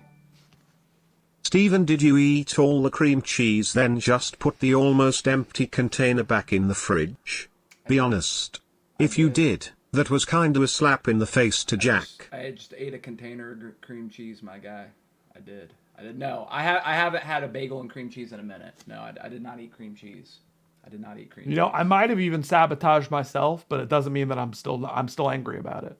You know, it's like, I don't know how much cream cheese was left yesterday after I made my bagel, but even if it was me that sabotaged myself, I don't think anyone else. I'm still angry about it. I don't think anybody else ate a bagel and cream cheese after. I'm not accusing anybody. I'm saying it very well could have been myself. but I'm angry at myself. Tori Boo continuing her membership. Tori Boo continuing her easy. membership for 21 months. Said, could you please read December 5th? I think we're actually done for now. I'm just kidding. All right, December 5th, Tori Boo, the day of confidence. Those born on December 5th are immensely confident of their ability to get things done. Sometimes this confidence is justified, and sometimes it isn't. Those born on this day are indeed capable of great coups, but then again, they are also capable of falling flat on their face. When they do fail, it's usually due to an unrealistic outlook, viewing prospects through a rose-colored glass, rather than any failure on their part to make a valiant effort. Thus, they must come to recognize that it is not only the quality of one's efforts that makes for a successful outcome, but also planning and careful appraisal of an endeavor's chances afterthought. I never use that word. Is that a word? Afterthought? Looks like, I don't know, bro. But these people tend to be lively and dynamic rather than charged personalities. Take a hard look at yourself and your circumstances. Make an inventory of your abilities if you haven't already done so. Pay attention to what others say to you and occasionally follow their advice when it sounds reasonable.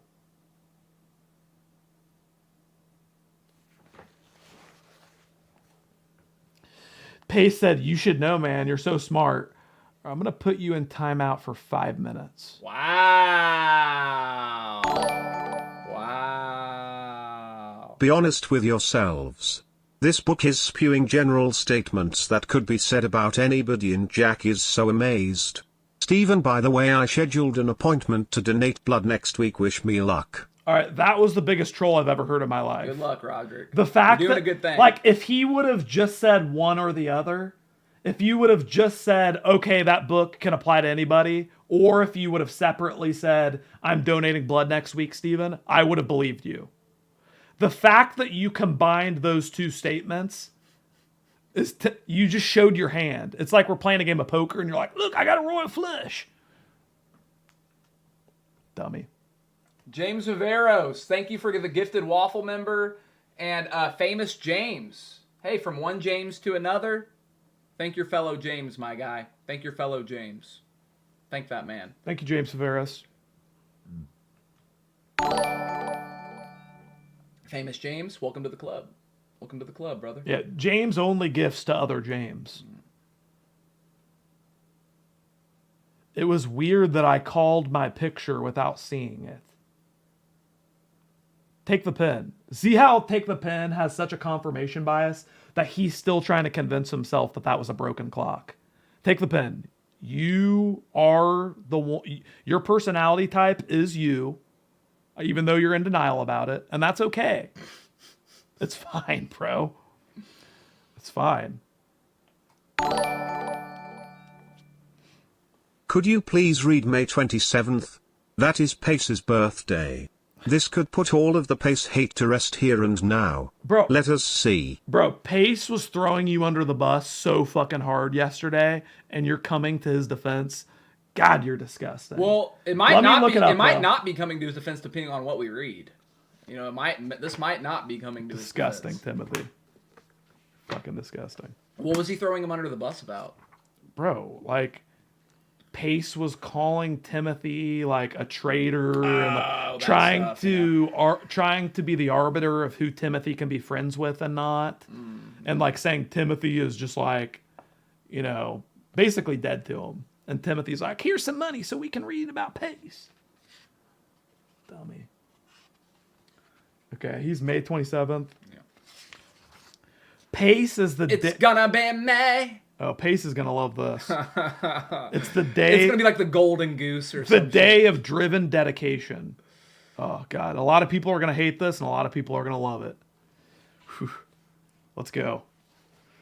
May 27th people are of two types. Those who devote themselves to a cause or social structure, and those who are dedicated to their own personal growth and development. In either case, those born on this day throw themselves headlong into their work and usually specialize in a chosen field of endeavor. Their greatest need is to communicate. Therefore, the completion of their task usually includes a powerful presentation of the final product to the world. Not ones to keep silent in general. They state their opinion in a sharp, outspoken term. Those born on this day may devote their whole life to working for their family or social group.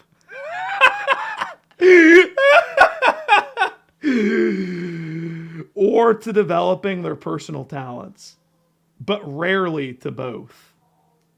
So that's interesting. So Pace is either dedicated to his family or he's dedicated to his own talents, but not both.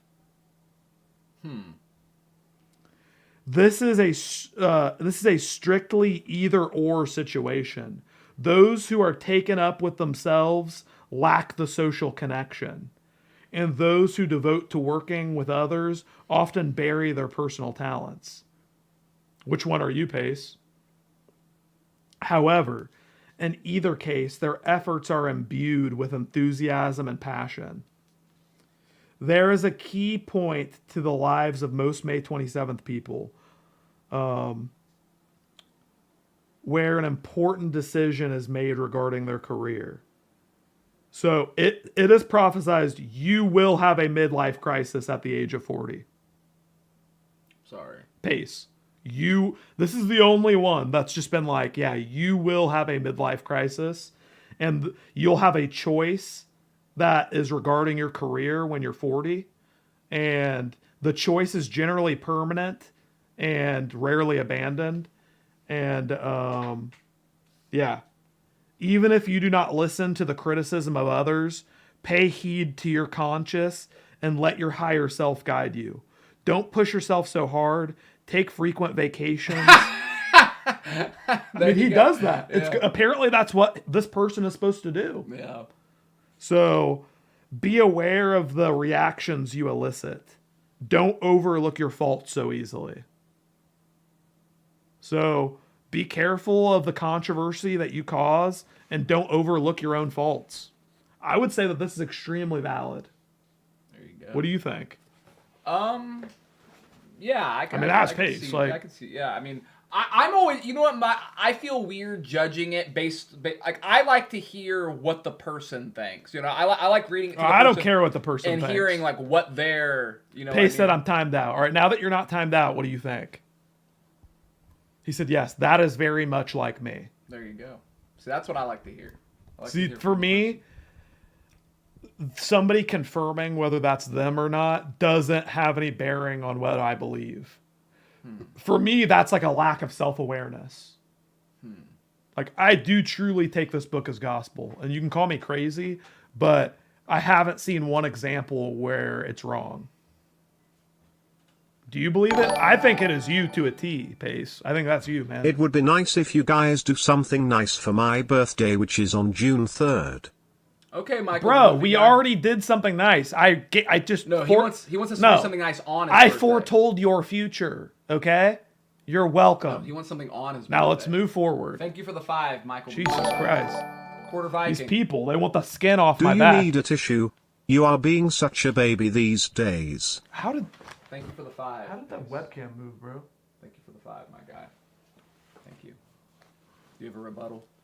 Pace said not me, so I guess it doesn't matter. What happened? So do you need a tissue? You're being such a baby these days, but then Pace said it wasn't him. So there you go. There you go.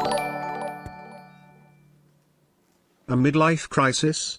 Sounds like Chelsea and Saucy Smile. Nah, but FR, that sounds just like me. It comes with the part of the twins with the Gemini. I'm multiple guises and personalities, and am very driven. Good book. Yeah, so like, apparently it's saying though that you ultimately have a lot of big decisions to make in your life, and you have to decide between your loyalty to your tribe and your personal growth. No pressure. I'm just saying. No pressure. You probably are at the biggest crossroads more than anybody. He said that's unbelievably true right now. So the thing that I'm trying to set you up for the future, Pace.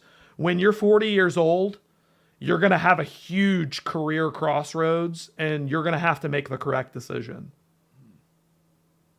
It will be a midlife crisis for you. More than anybody else.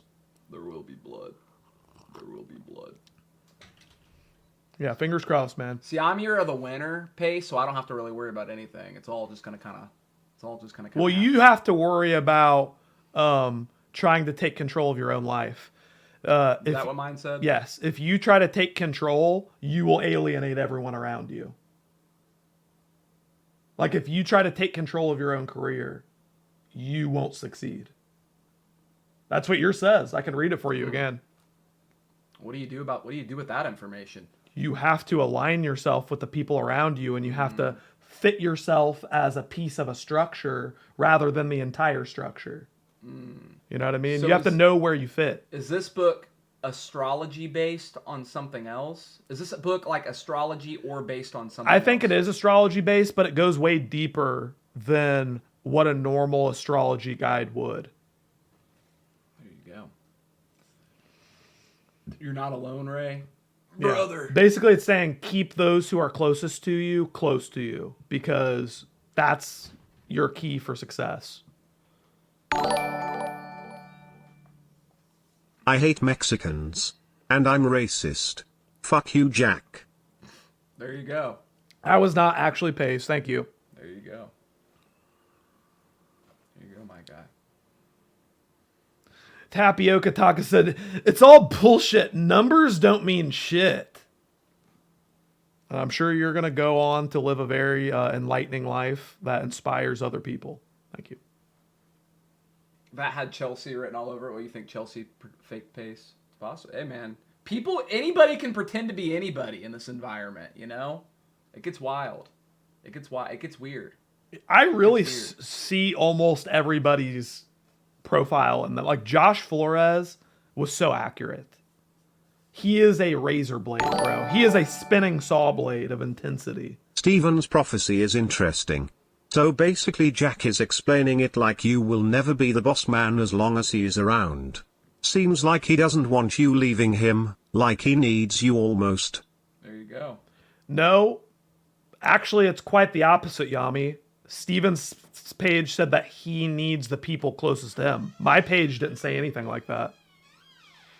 My page was emphasizing my technical prowess and my command of my career. Huh?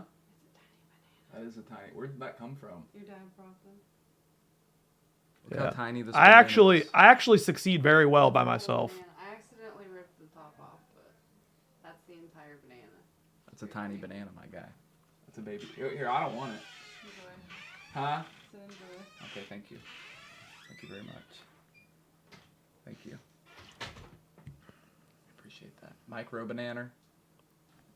Pace said, I'm literally deciding to move to Italy or stay here. It's an actual crisis, just like the book detailed, LOL. Oh, man. Is Skynet always right? He is. I typically agree with Skynet. Name an example of Skynet being wrong. You know what's funny? Skynet just said, Pace isn't racist. He's just a narcissistic asshole. Yeah. Lord. Chelsea Lynn said, "Did you see it all? Pace and Chelsea arguing about the ethnicity." I literally parked my car to read the chat. Chelsea said, "Guys, he was saying my son is brown, dude, and that I'm." When Chelsea was in the chat yelling that her son is white, I parked my car on the side of the road so that I could enjoy the stream. And the second the drama stopped, then I continued driving. I stopped driving my car to watch that. That was too fucking funny, dude. Steven, are you playing Weed Chop tonight? We'll see. When she said that her son is 25% Puerto Rican, and Pace was just like, "See, I told you." Oh, it's so funny, bro. It's so funny. She literally then admitted her son was brown. Her son is not brown. You know what we need to do? Just take a picture of like his arm skin, and we need to go to like Lowe's and get the paint things and just like hold Why up. can't we just take her word for it? She said her son looks white, and See, now- he's 75% white. But now Who there's too fucking many cares, conflicting bro? comments. It's so fucking stupid. There's too many conflicting She comments keeps saying now, my though. kid is white. He's so white. He's super white. My son is white. No, he's Pace not. is like he's brown. He's brown. He's white. He's brown. Oh shit, dude. Fuck, bro. Let's stop arguing about the color of Chelsea's kid, bro. He's white. Let's move on. Who fucking cares? Kenny G said, "Why is she so defensive, though?" Because he's white! Because he's white! What do you mean? Because she's being accused of something so ridiculous, so random, so weird. Like, what? Josh said, "Why is having a brown kid even bad?" And then Ask Pace. And then Pace said she wants him to be white so bad. Ask Pace, bro. Ask Pace. Moving on, bro. Moving on. Holy fuck. That was one of my favorite arguments. That was like the funniest thing I've That ever was seen on the the stream. weirdest argument I had ever seen in my life. Whew. God, that was funny. Bro. And I wasn't gonna touch it either. I'm not even touching this one. I'm staying out of it. I'll read it. I'll enjoy it. I'll Enver laugh at said it. we I'm need not- pics of skin pigments. Yeah, I want a DNA test. It's like when you go to Home Depot and you're like not quite sure what color you want to paint a room. Like we need like a swath of just like different colors so we can identify the ethnicity of Chelsea Lynn's child. I want to know. He's a weirdo, I'm telling you. Yeah, I'm not sure, man. I'm not sure what's going on. That was in Family Guy, of course it was. Simpsons did it. Simpsons did it. Josh said if Chelsea was getting laid by a Mexican dude, she would definitely have more than one kid. Yeah, it's not. Yeah, well, I didn't want to say anything. Mexicans produce like a litter. Yeah. You know, like it's kind of like it's not like a normal like they come out and they're just like they're ready, man. You can't have know one what I mean? Like, Mexican child. Huh? Yeah. So that was kind of what was But throwing aren't me off. Mexicans they're already born like 2 years old. Yeah. Like they come out and they're 2 years old. Absolutely. How brown is he? Is he more of a coffee color or a light cinnamon? He's white! He's white. But the ethnicity of my child is none of Pace's business. I just think the speculation is so funny. To even bring it up is bizarre. Like to care and to speculate is just so fucking funny. It's just like, bro, never once have I ever fucking cared. Like, no, his kid is this color. Like, what? Bro, what are you talking about? It's like, doesn't it feel like we're on the Jerry Springer show or something? Like, what kind of argument It even was is reminding me of Howard Stern. It was kind of like Sal vibes. Like Sal, because there was a fight on Howard Stern that was pretty similar where a guy on the show, a woman on the show who's a white woman, got pregnant and had a half black child. She got drunk, had sex with a black guy at a party that she didn't know, and then had a half black child. And, you know, everyone's talking about it and they're like, yeah, you know, she's out drinking. And then Sal goes, yeah. And you wonder how she ended up with a black kid. And everyone stopped and looked at him and they're like, what? And he goes, you know, you go out, you drink, you party, and then, you know, you wonder why a black kid came out of your snatch. And they're all looking at him and they're like, what does him being black have to, and then it was like a 2 hour discussion. That is what it was reminding me of yesterday. I was like, this is reminding me so much of that. Cause you have the people who are like, what does it matter? He's white, he's brown, who cares? I was like, this is fantastic. This is absolutely fantastic. Steven, please, and Jack, please scroll up a bit and see my super chat. A super chat should pop up at the top. Yo. Oh, is it S Jakakis? I feel like I'm being tricked into saying something naughty. Love you guys. Can you read 16th of March? Sure.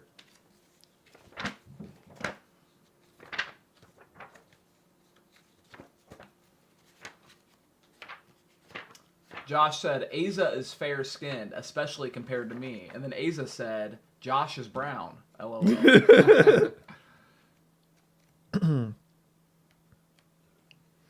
All right, March 16th is the day of realistic inspiration. March 16th, people are able to combine the imaginative and the practical and inspirational and down-to-earth into an appealing and realistic attitude. Indeed, those born on this day have a talent for balancing the contrasting sides. I found a grammatical error. They put the word "the" twice. First grammar error I found. Talent for balancing the contrasting sides of their character. Sometimes they are swayed by their fanciful side, but generally stay within the bounds of good sense. March 16th people do best when they follow the middle path. Their ability to compromise in general is a positive thing, and through being able to appreciate another person's point of view and to adapt to it, they stand a good chance of succeeding in the world. Your advice? Constantly reaffirm your belief in life. Beware of a tendency toward negativity. Search for new horizons and avoid complacency. Push yourself to express the very best which is in you. Cool. There you go, my guy. Cool. Congratulations. Very cool. Is there one that's just like Year of the Loser? Like, and it's just like, yeah, you're kind of born to be a loser. Is there one that's just like? I'm sure there's one that's kind of like softball, negative. like, yeah. I wish there was a way just to know, just like what the worst. I just want to hear what like the worst one you could possibly be is.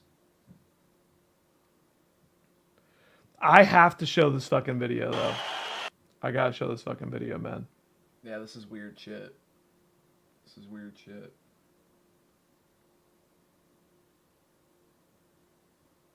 All right, guys. Guys. So, tell me that I'm not spot on when I say that this guy is Brandon Ramsey playing Super Smash Brothers. Not that guy, this guy. Tell me the guy in the blue shorts is not Brandon Ramsey.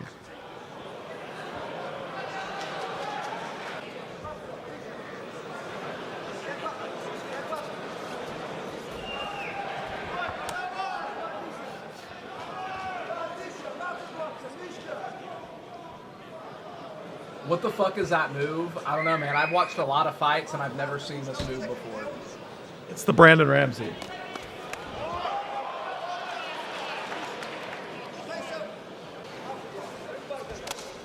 Like, no offense, Brandon, but that is you playing Smash.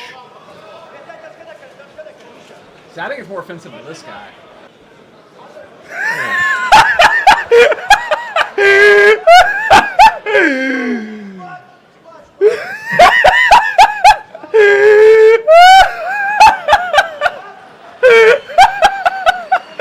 The way he gorillas himself over, bro. The fact that it's so funny, the fact bro. that he just keeps getting kicked and punched. The guy in the blue has not gotten one strike.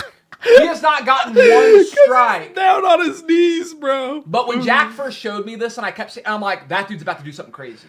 That dude knows something clearly. Clearly.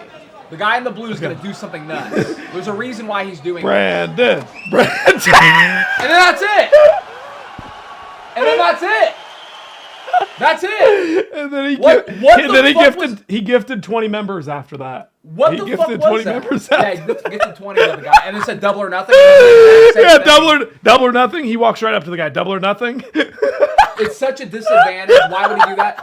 I even thought about it afterwards, and I was like, out of all the great fighters we've gotten in jiu-jitsu, boxing, UFC, nobody ever does that. And there's a reason. It's like, what did this guy think he was just gonna like totally reinvent the wheel and like shock the world? It's just like, yeah, dude, if that was a good technique, the Gracies would be doing it.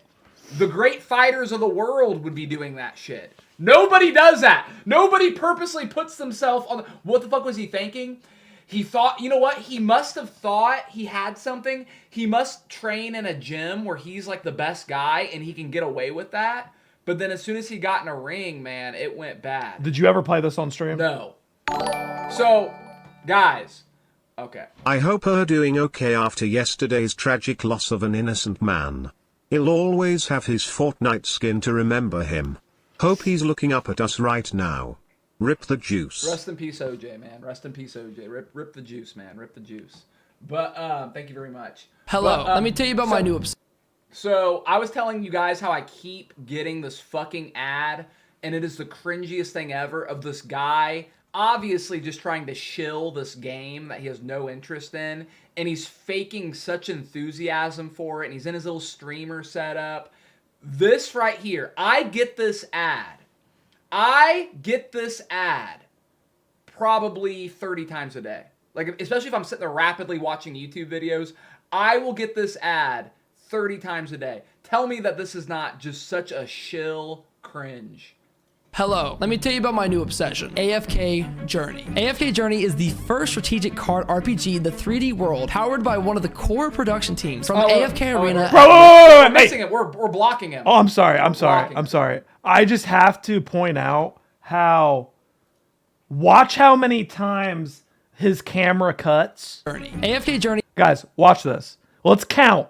Take a shot every time his camera cuts, and he had to edit it because he couldn't say it correctly. Okay, let's count. It is the first strategic card RPG in the 3D world, powered by one of the core production teams from AFK 2 Arena at Lilith Games. Not only does the 3 artwork for doing your summons look really good, but the animation for actually pulling your characters is 4 phenomenal. I've played with a couple 5 of different characters now, and here are some of my favorites. Number 1, 6 Cecia, a fantastic marksman, a physical-based character with 7 such a good design. Her abilities 8 allow her to entangle enemies with reinforced thorns, dealing 60% damage every second, and also with 9. This guy is such a peanut brain, he can't say a sentence without cutting it. You know what? This isn't even the one that I get. The one I get is like him pretending like he's playing it for the first time, and he goes, well, maybe he does say it. Let's see. I want to see if he says it in this. Target for 4 seconds. Also, 10 I love Brutus. So Brutus 11 spins Mountain's Roar at a high speed and does 110 damage every second to adjacent enemies within one time. 12. Isn't that crazy that people pay this guy money, but they won't sponsor us? I love how he goes. It's insane, bro. Who the fuck is this guy? I love how he goes. He does damage, 110 damage every time he spins, like that means anything to us. Well, he forgot to read percentage. It does 110% damage. Yeah. He just said 110 damage. Yeah. So he didn't even read the ad correctly, and he's cut it 12 times. Pile for 4 seconds. Also, he's 13 unaffected while he's spinning, so this allows him 14 to just wreak havoc. I also think 15. He cut like 10 times during that one character description. Yeah. warrior characters are really cool, and he 17 looks like a warrior with that brute appearance, and I'll call him brute. 18 It's for nothing. Try out AFK Journey. 19 Let me know what you think about it. I like this game a lot. I know you 20 want to. AFK Journey. Download. He cut it 20 times. That was 20 different clips of him stitched together in a 1-minute ad. That was 20 different clips. The one I saw... Imagine being that slow in the head. The one I saw, he pops Wow. up the game, and that little animation happens where the gold goes up. He goes, "Oh my god, I love this animation." If I'm like working out, I will stop and I hear this ad come on, I'll stop my set, run over and skip it. Because if I wait 1 second before the skip button, after the skip button pops up, I have to hear him say, "I love this animation," and it just like I'm being hurts. I'm being dead serious, guys. If I was sponsored by a game, I would play the game for minimum 10 hours, and then I would get on here and talk about what I like while sort of trying to say what they want me to say. But I would legitimately play the game, and it would be one take of me just explaining things. Maybe 2 takes. The guy's a nobody. Even the name of the game is funny. AFK, what is it? AFK Journey or some shit? See, I don't even, look, dude, as many times as I've gotten the ad, I'm so distracted by him. It's AFK something. Y'all should be sponsored. No, I just get fake emails from Harambe every day, pretending to be different companies. No actual inquiries. Harambe offered me $30,000 the other day. AFK Journey, that's the name of the game. Is that available, by the way? Like, who gives a fuck? Is that I just want to see. Yeah, it's available. I want to see Stop. what the reviews are. Stop what? It's a mobile game. It's not on Steam. Oh, is it not? It looked like he was playing it on his computer. You can play mobile games on your computer. No, you couldn't get that on Steam. Why would you want to? I'm saying, could you? Not Who that you want cares? to. Hey man, nobody coming after you. Nobody coming after you, man. Just wondering. I was just wanted to see if it has like overwhelmingly negative reviews or like. Yeah, it does. Oh, okay. Timothy said, "Thanks for the segment, Jack. I enjoyed it."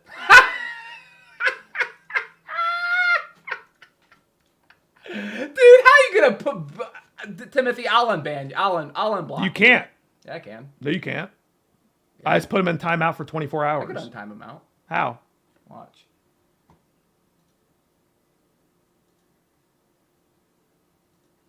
Change it to 10 seconds.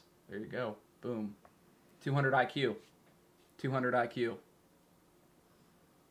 What did he do? He just doesn't know how to read the room. He's just kind of a dumbass. I mean, come on, though, man. He didn't. Chelsea, quit sucking It's balls. not my fault Don't that ban him, Timothy is a Chelsea. complete idiot. Nick Striegel. Pace up yours. The weird obsession with someone and their kid is undeniably baby bottle behavior. The well-deserved downfall of a delusional narcissistic daddy's boy like yourself was the most satisfying failure I've ever seen. Jeez. This Nick Striegel guy, man. This Nick Striegel guy. I'm sorry, but don't come onto my own stream and be like the #1 viewer who's always here and then patronize me every second you get. Really think Timothy was being patronizing? Bro, he needs to learn what's acceptable and what's not. doesn't He know, does though. this every day. But he was being genuine. He does every day. Dude, Timothy, I don't care that you paid $1,300. I'll just ban you if I want. But he was being genuine. I don't care. He said, what did he say again? What was it Timothy said? I really don't care. He said, thanks for the segment, Jack. I enjoyed it. Wait, he said, thanks for the segment, Jack. That's his way of walking me off stage. No, he didn't say, Thanks for goodbye. Thanks for the segment, Jack. We really enjoyed you because today. you put the book away. He was just saying that I didn't was just fun. put the book away. What are you talking about? I Dude, really don't. Stop. I really don't think Timothy was being patronizing. So you're gonna take Timothy's side, and you're gonna do that, But like, I don't think he's going against in like you. an intelligent way. You're like siding with Timothy. I don't think he's going against you, though. Okay. Okay, dude. Ben Fraser. Hi Steven, you ever play McDonald's on Max Games? Did I ever play McDonald's on Max Games? Are you coming at me right now? Are you talking shit? Are you saying that I'm fat? Oh, you're saying like I'm a big fat guy, so I would play a McDonald's game? You fucking cuck. You little freak. No, but I'm not sure what you're talking about. McDonald's on Max Games. I don't know what that is. I do have a memory of being a small child and going to McDonald's and going in their playroom with the balls. And I remember for a while, they had like computers back there where you could play McDonald's games. Is that what it is? Like these McDonald's computer games? I remember it left a weird impression on me. That did leave a weird impression on me. Nice Schoolhouse Rock shirt. Thanks, bro. I got this. I swear, dude, I will tell you what, man. I think like Kroger and Walmart have like my favorite clothes. It sounds crazy. I know I'm not like a fashion icon, man. I know I'm not fashionable. I just like their clothes. You know what I mean? Like I go to these like nicer clothing stores and it's just like you get the company's big logo across your chest or the big logo on, you're just like a walking billboard for them. I don't know. I saw this shirt and I was like, I like that shirt. Walmart has some pretty good clothes. Yeah. It's cool. I'm not saying that's where I do all my shopping. You know what? We'll go to Walmart and not buy anything. We will go to Walmart just to like walk around.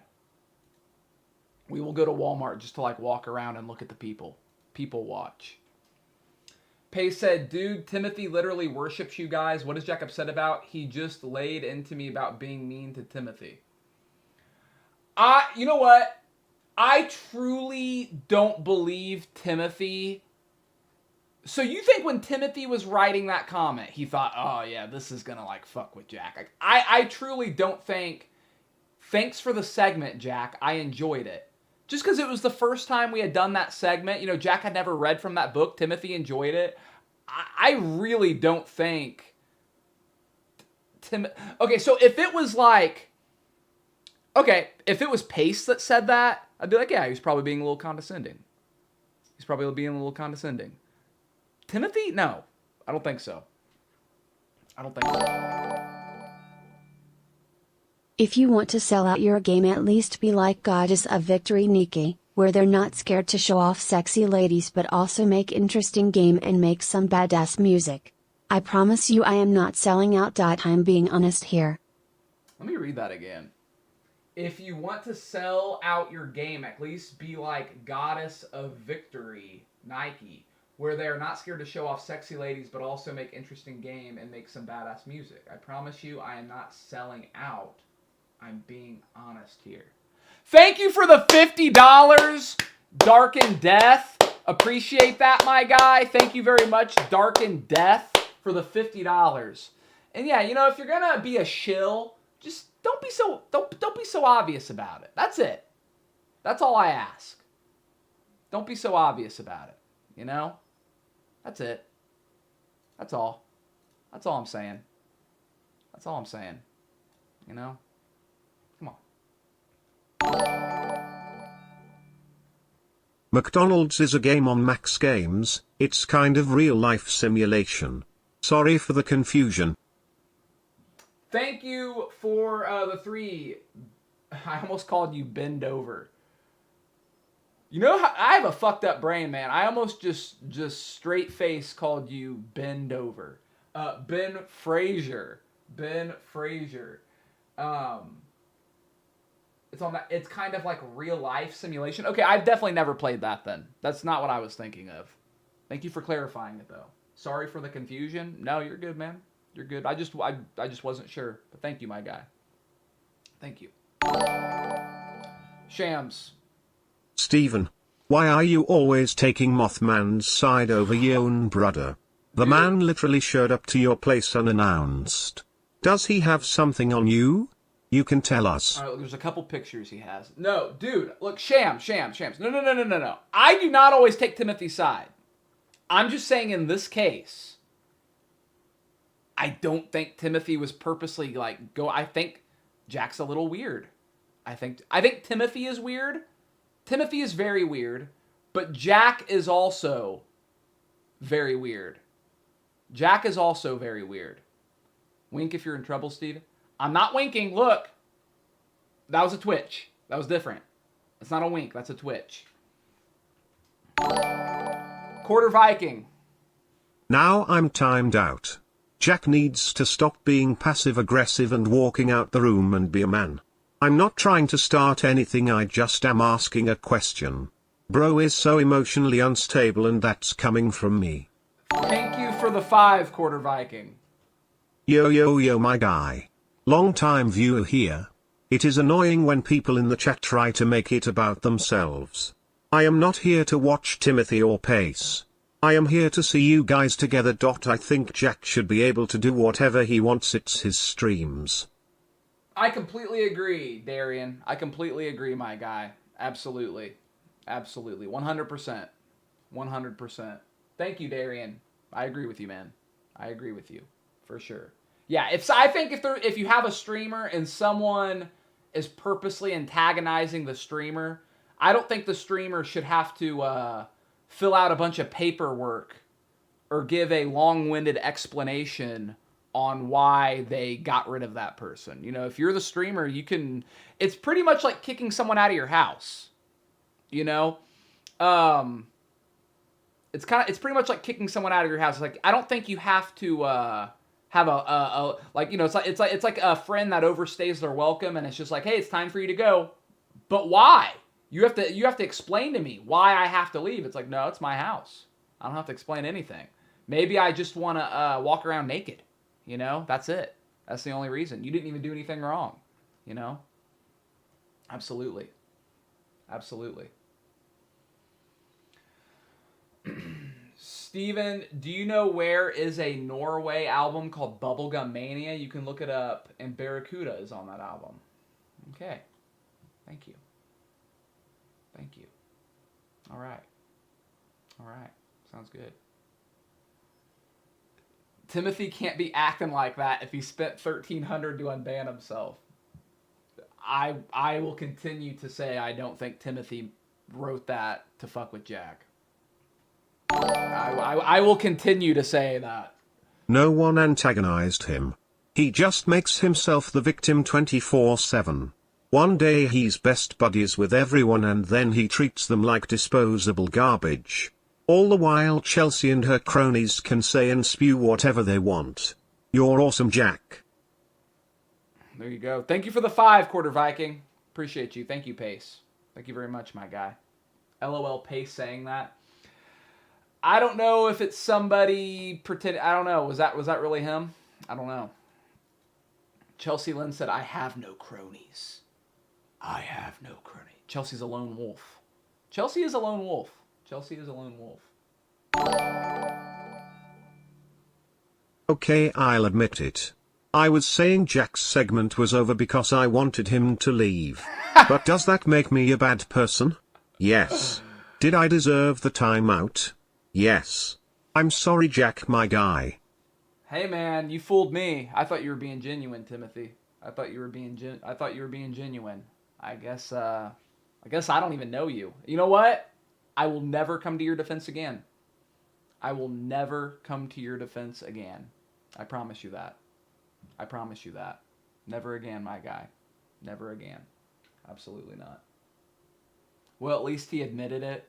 You know what? I think for Timothy, that's a big, good step in the right direction, is the fact that he just came on here and admitted that. I think that's pretty big. It's pretty big of him, my guy. It's pretty effing big. Some might call it huge. Some might call it huge. You know? That was huge, man. That was huge. Thank you, Timothy. Thank you. For those... Oh, man. Before I get on that, I want to talk about... Let me tell you something. So, it's about to get real serious. So, you know those little mosquito bite companies that attack your money? And I'm talking about the companies that you maybe did a 7-day trial for and you didn't realize they've been charging you monthly. Those little tiny fees that all add up. I finally decided to clean that up. I was like, you know what? I'm tired of seeing those little Amazon things, and I don't use Spotify, and, you know, all these companies I don't use. And I canceled my Spotify, I canceled my Amazon, and I canceled a couple other places. Scammed again? No, nothing like that. But I realized these companies go out of whatever you sat. These companies go so far out of their way to make it difficult for you to cancel. It is absolutely disgusting. It is absolutely disgusting. It is, if any of you have ever tried to cancel any of these companies, you would think, oh yeah, you just go on like membership, edit membership. Do you want to downgrade your membership? Do you want to improve your membership? It's like, where's cancel? Where is cancel? And then when you finally do cancel, there's an app for that. Is there really an app to cancel this shit? Because some of these places make it, gyms make it difficult. Dude.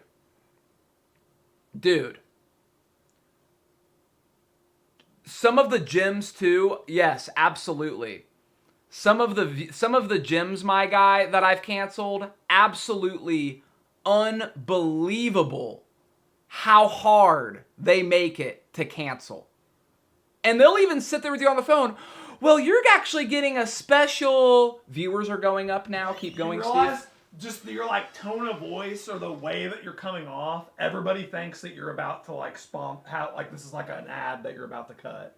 Like this seems like a sponsored segment. Like as soon as you started talking, I swear 30 people left and everyone's like, dude, this is an ad.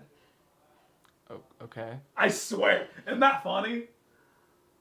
Just like based on what you were saying, it sounds like you're about like it does too. Like you probably don't realize it because you're just speaking the truth.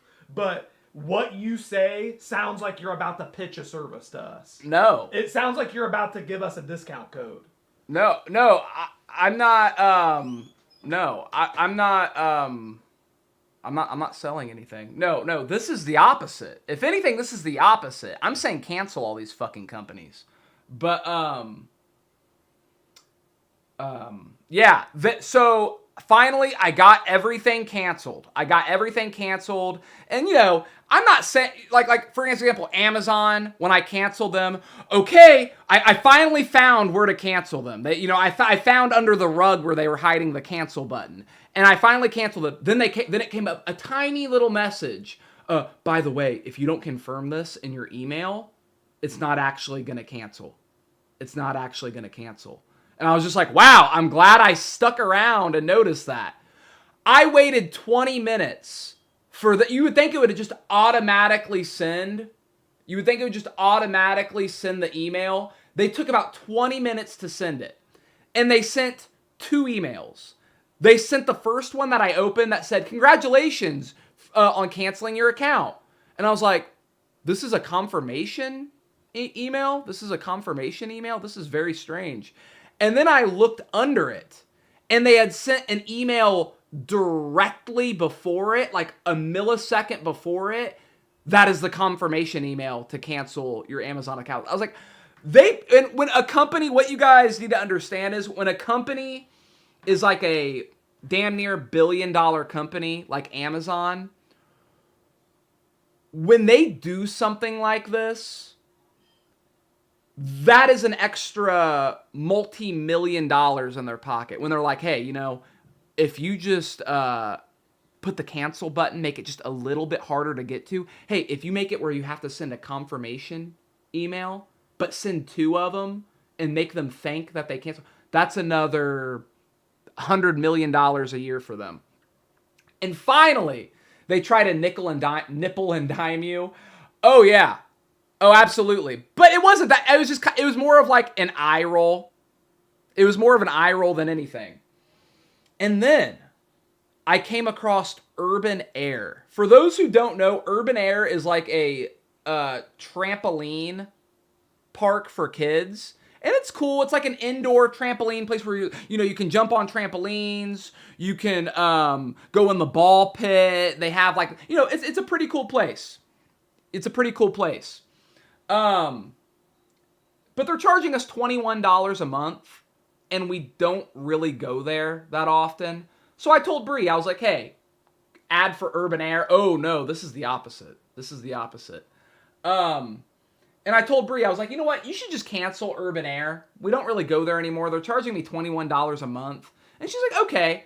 She comes up to me and she goes, they are not letting me cancel. And I'm like, Bree, I dealt with Amazon. I dealt with these. I was like, there's a way to cancel.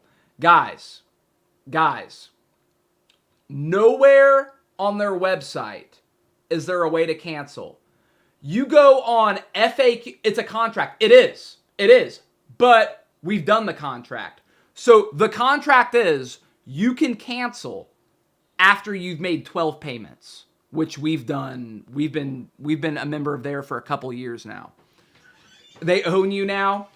I go on their FAQ, frequently asked questions, to see like where the fuck do you cancel? I was like, where is the cancel button? Where manage membership? Nothing. I finally find the FAQ. And is the question, how do you cancel one of them? No. Is it hard to cancel? That was the frequently asked question. Is it hard to cancel? And I click it, and it goes, no, it is not hard to cancel.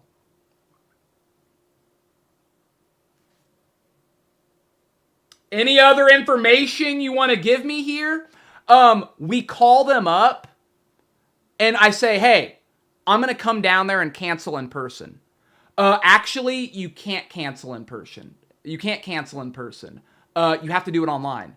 There's no way to do it online. Yeah. And then they just kind of double talk. They put you on hold. They hang up. This is an actual building. This is an actual place. This is a franchise, my guy, called Urban Air. Guys, Urban Air. Don't go there.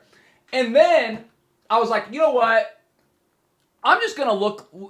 This is like canceling a gym membership. You know what? I canceled my gym membership, and it was no issue. It was no issue. I go on YouTube.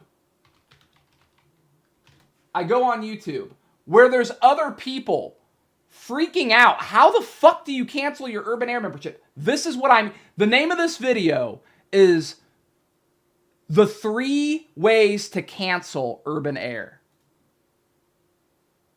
If you're like us, you may be looking at how to cancel your Urban Air membership. Well, learn the 3 hidden ways to really cancel that Urban Air membership. You might be surprised.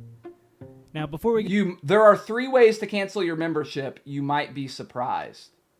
Go any further, this is not an Urban Air hit piece. We actually really like Urban Air. However, we recently tried to cancel our Urban Air membership, and we're a bit surprised by what we found. Let's dive on in.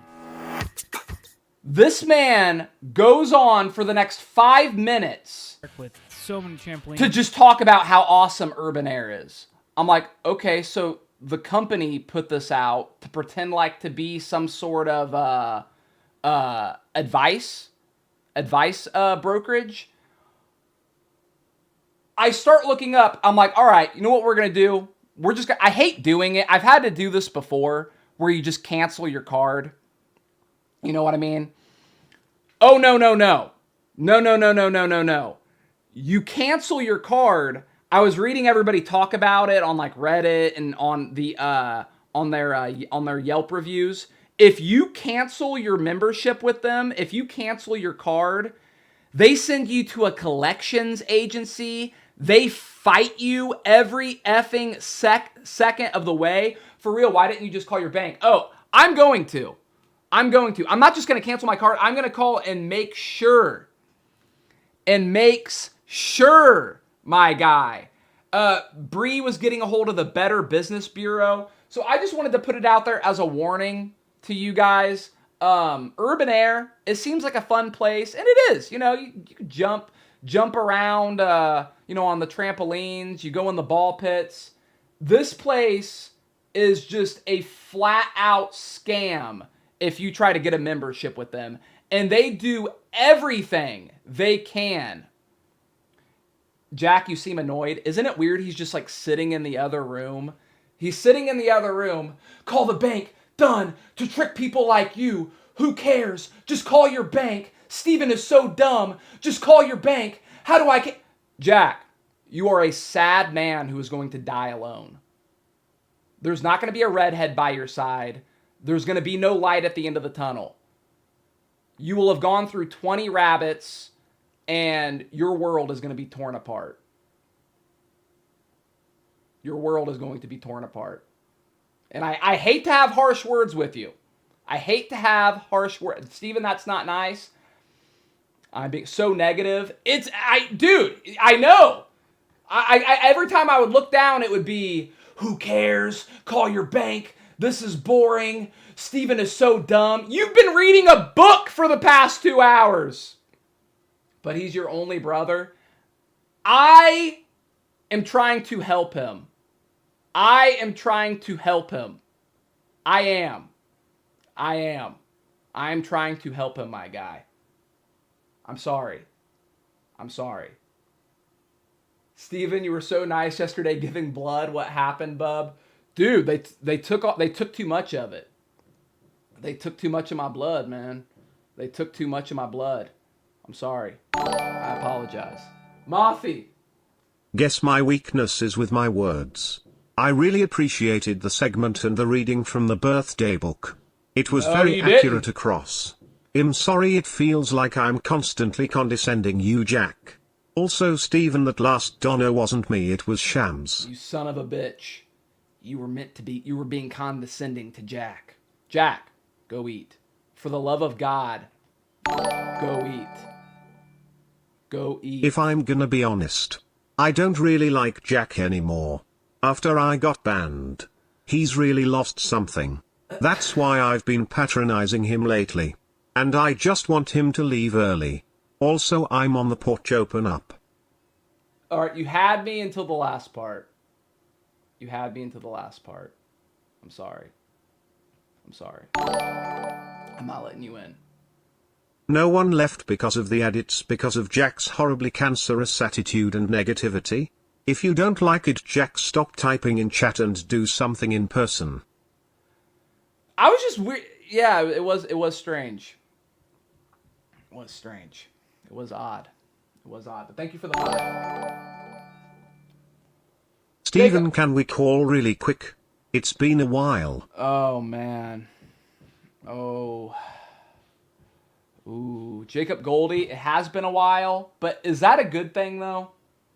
Is it a good thing that it's been a while? Isn't that kind of a good thing? I'm absolutely down to do call-ins today. I want to hear from Jacob. Yes, call-ins. People are saying, yeah. Y'all want to hear from Jacob? It's been long enough. I missed him.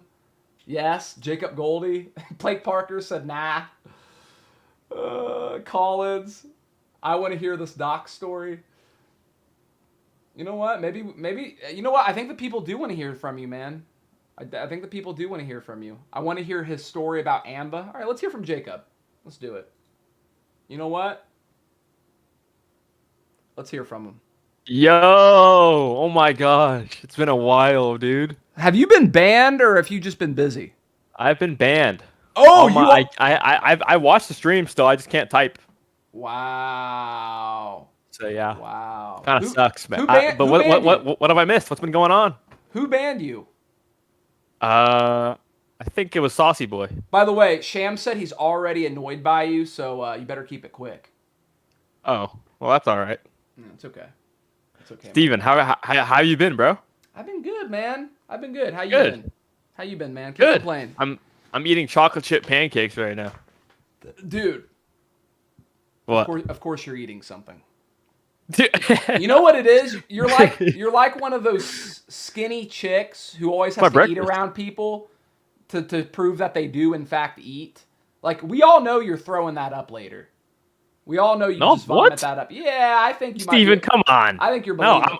I may be skinny, but dude, I can eat a fuck ton. You're like 110 pounds and you just eat French fries and pancakes all day. I think you might be a little bulimic. Carbohydrates. I think it's possible. Carbohydrates. Yeah. But yeah. Legacy just donated $20 and said, "End the call." Oh. Sorry. Money talks, my guy. Money talks. I ended the call. Jack, you're smart enough to know that I'm not trying to constantly get you out of your own stream or sound patronizing / condescending to you. I love these streams and everything they are about. Both from you and from Steven. I'm genuinely talking, Jack. You know what's funny, Timothy, is that actually kind of sounded patronizing. He said, "Jack, you're smart enough to know that I'm not trying to be condescending to." That's funny. See, that was so the thing you originally said wasn't condescending. Jack's just emotionally damaged, but that actually was kind of condescending, saying, "Well, you're smart enough to know that." That's like a manipulation tactic. It's a manipulation tactic, but yeah. Thank you, Timothy. Legacy. End the call. There you go. Thank you, Legacy. I saw it pop up before it went through the audio feeder, and I got rid of him, man. I got rid of him. He didn't even have anything to say, though. He goes, So what's up with you? So what, I was supposed to be the one carrying that conversation. I was supposed to be the one carrying that conversation, and I really didn't have much to say to Jacob Goldie. I didn't have much. Okay, I have a question for you. How come everyone's complaining about Jack recently? Why is Jack being a little B word? Everyone's complaining about who? Jack? Jack. What do you mean? What's been going on? Why is he so angry all the time? Look, I like your question, but I'm gonna have to hang up. I'm gonna respect Legacy's 20. Legacy, I don't know how he got through. I hung up on him though, man. Bro, just tell us about the doxing. Oh, are you talking about... Well, okay, well, now we know the whole saucy boy bullshit is over because Saucy Boy's not gay. So clearly Saucy Boy isn't going to gay bars and putting Jacob Goldie's number on a stall because because Saucy Boy isn't gay. He's not gay. Saucy Boy's not gay. Zell, he announced that yesterday, and everyone was like, well, yeah, he said that before. And Saucy Boy's like, yeah, I've said that. And it was just me and a couple people, our minds were blown, and everyone else was just like, who cares? And I'm just like, Saucy Boy has a wife. Saucy Boy has a wife. He's only gay online. He's only gay online. To be real, though, and Saucy Boy, I love you. I think he must be a little gay. Just a little. I'm not saying I'm saying he might be 90-10. He might be 90-10. I think being online gay is still kind of gay. I mean, right? Right? Am I right, boys? He ain't gay, he bi. Fuck that. No, he's straight. He's straight. With a wife. Wonder what his wife thought when he mailed you a thong. Hey man, you know what? Maybe his wife just has a really good sense of humor and maybe she's in on the fun. Maybe she's in on the fun, He acts gay though. Yeah, it's his character. It's his character. I still don't know what to believe. In my mind, and me and Shams were in shock. In my mind, and I don't know if I speak for you too, Shams, in my mind, he's still gay. Whether it's true or not, Saucy Boy will always be gay to me. You know what I mean? I'm not just oh yeah, Saucy Boy. It's no, he's gay. He's gay. Jack, my guy. If you really have a problem with me, what do you say we settle this in person? I can be at your place in 5. You know I stand on business, bub. You don't want the smoke, my guy. Timothy just said in the chat, he spent the last 2 years being gay on these streets. Oh, I thought, okay. I read that wrong at first, Timothy. I'm sorry. And yeah, Timothy and Jack that would be a good fight. Timothy versus Jack. How much do you weigh, Timothy? I know Timothy's probably 5'10". Probably 5'10". Him and Jack are the same height. How much do you weigh, Timothy? Bro, I don't want to fight Jack. How much do you weigh, you little freak? I'm 185. Dude, I would pay to watch that. I would pay to watch that. I think that would be such a bad fight. It would be good. It would be so bad it's good. Jack can take him easy? What are you basing this off of, Shams? My money is on Jack? See, I don't even know. I don't know if I wouldn't feel confident enough to bet one way. I don't even think I would bet. I might bet just to make it more fun to watch, but I don't even think that would be necessary. Jack would have the anger. See, anger though in a fight can trip you up more than anything. Anger can fuck you up in a fight. Some of the best fighters in the world aren't angry guys.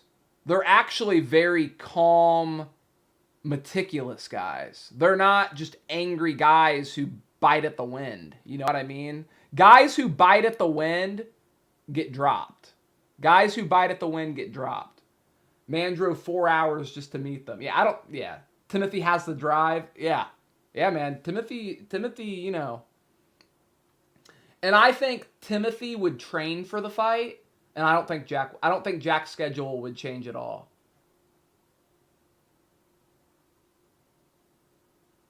Anger puts you at risk of not thinking clearly. Exactly. Sham said, "Let me fight Moffy." I would love to watch. Okay, you know what, Shams? I think Timothy would fight you. Timothy wouldn't fight Jack because he loves him, but I think Timothy would absolutely fight you, Shams. Would you, Timothy? Would you, Muffy? Would you fight Jack? Or would you fight Shams? I'd fight Shams over Jack. You would fight him over Jack? That don't sound right. Oh, man. Bro has never thrown a punch. Nobody's probably swung a bat a couple times. And we would check him for weapons.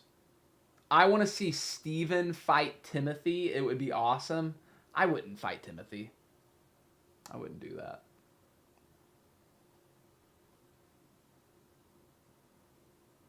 I'm trying to think if there's anyone in the chat I would fight. You know what? I would fight. Okay. There are a couple people in the chat that I would like. I have to like. I can't just have like a friendly fight with somebody. Like, hey, we're best buddies, but hey, we're about to fight. Like, that's a little crazy to me. I want to see Steven fight Take the Pin. I wouldn't fight Take the Pin. I would fight Fishing Spot. No, because he's a father. No, because he's a father. Alex Cash said, "Would you spar with me?" Dude, you're like 400 pounds, bro. I would run in circles around you and then pop. I would fight Peter Cheeks. I would absolutely fight Peter Cheeks. Like, I don't even know what he looks like. I don't know who he is. But, no, I would fight you, Peter Cheeks. Absolutely. Hillers? Yeah, I would fight Hillers. I would absolutely fight Hillers. Yeah. I would. How much do you weigh now, Steven? I'm 185. Inverse said, "Fight me." Dude, you're like 80 pounds, Inverse. I'm not fighting you. Hillers has probably never hit anybody. It's not like I've been in a shitload of fights or something, though. You know what I mean? I've been in a couple, but nothing crazy. No, I would fight Hillers. I would absolutely fight Hillers. For sure. For sure. Hillers. What about Harambe? No. No. Harambe is clearly mentally challenged. I would not fight Harambe. I would not fight Harambe.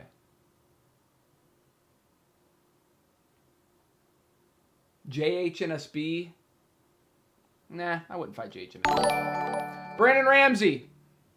I would fight you, Steven. Just for a fun exhibition match, though. Nothing too crazy. Thank you for the 5, Brandon Ramsey. What, you would fist fight me, Brandon Ramsey? Would you really? I don't know. I'd be kind of scared to fight Brandon Ramsey, man. He's like one of those guys where it's like when you look at the back of his head, he has like the neck and the head are like one solid piece. He has like one of those like thumb heads, which typically means there's something weird going on. I don't know. I don't know about that one, man. I don't know about that one. I don't know about fighting Brandon, man. Fight him in 1v1 Apex. Jack has actually been training Brandon Ramsey to fight me in Apex. I want Jack to train Brandon Ramsey for like 100 hours, and then I want to see if I can just come on and just beat him. And like a best of 10 on Apex. I would love to do that. He can probably take a punch. Yeah, Brandon Ramsey, like I picture Brandon Ramsey having no sort of fighting technique. Like he would just kind of windmill, but it would be like impossible to knock him out. You know what I mean?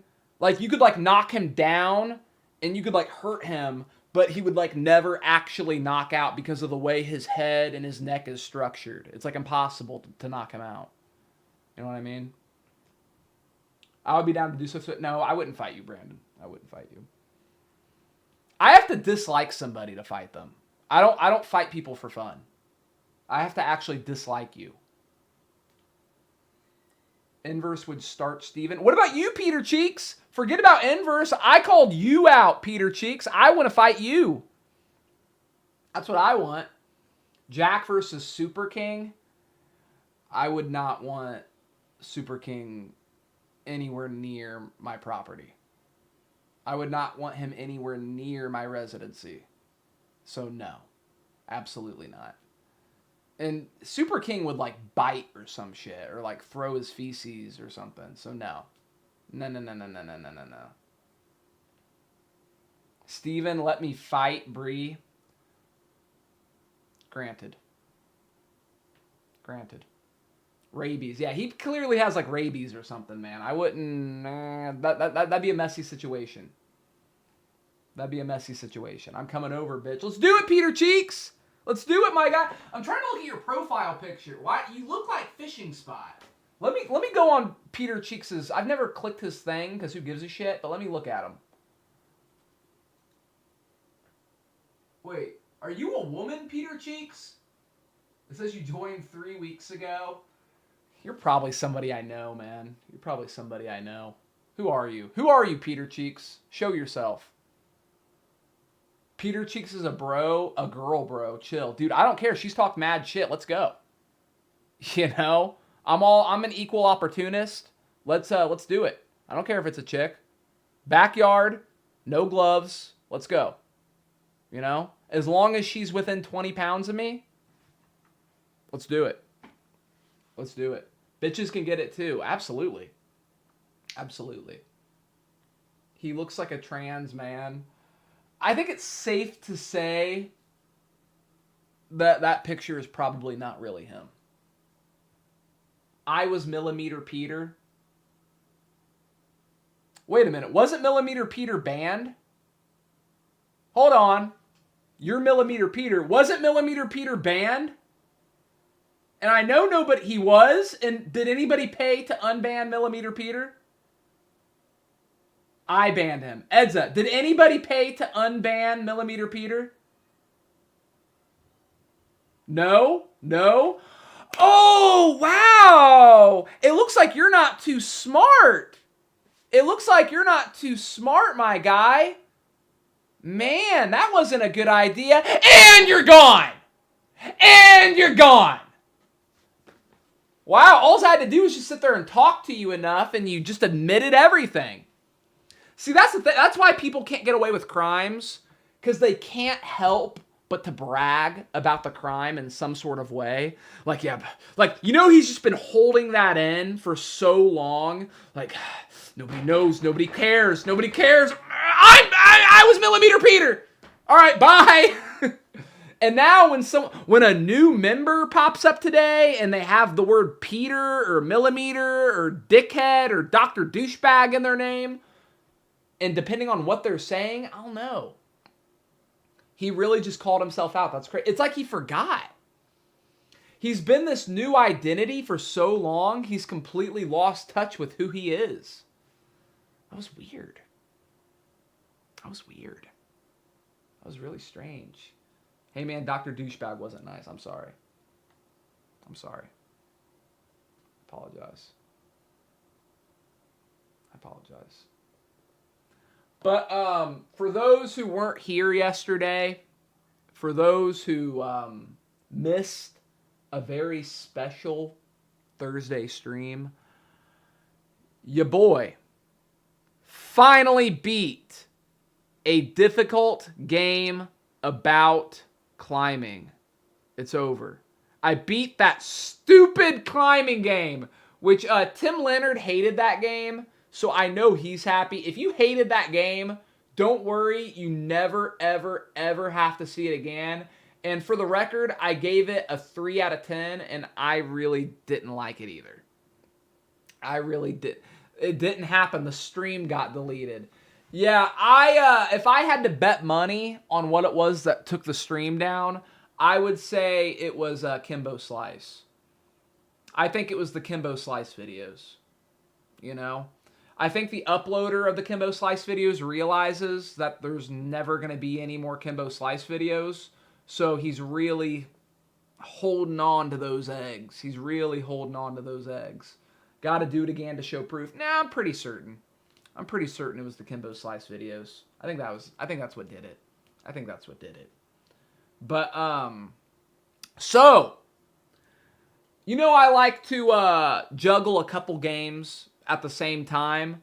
What game should I be playing side by side God of War with? You know, because I don't like to play the same game every day for, you know, months and months. I like to have a little bit of a variety in there. What game should take a difficult game about climbing's place, my guy? What game? What game? For me, it said Sony Music. Oh, you know what then? Yeah, it might have been some of the instrumentals we played. That's possible. Red Dead Redemption? The first Red Dead Redemption? Red Dead Redemption 1? That's a good one.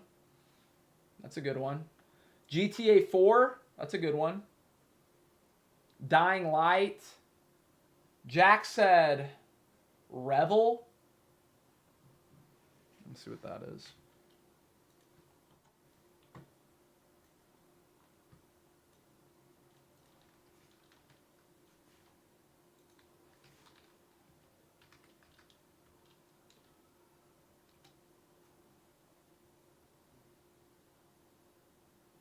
Is this it?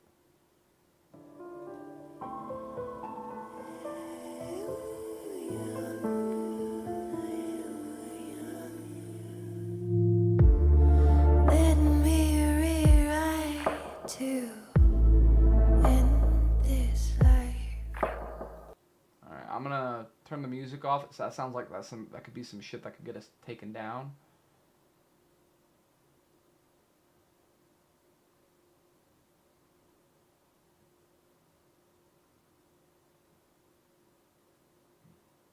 No games today. Playing a game would slow down the vibe. Don't play a game today? Is that what you're telling me? Is that what you're telling me? Cyberpunk? Music didn't fit anyway. It was weird, wasn't it? No games.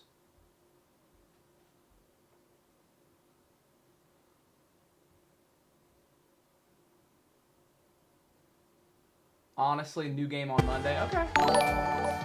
So abrasive. 3 games I'd recommend. Red Dead 1, GTA 4, and Mafia 2. I know you just played the first one, but I don't want you to forget the story to follow through the second. Okay. Yeah. I mean, I'm not in a rush to play Mafia 2 just because I just beat the first one. I feel like I just played a GTA game. I just played San Andreas not that long ago. But Red Dead Redemption 1, that one's kind of tempting me. Red Dead Redemption 1 is tempting me, man. It is. I'm feeling a little tempted. I'm feeling a little tempted, my guy. You know what? I'm going to put up a poll. I'm going to do a poll. What new game am I going to start on Monday? Putting up a poll.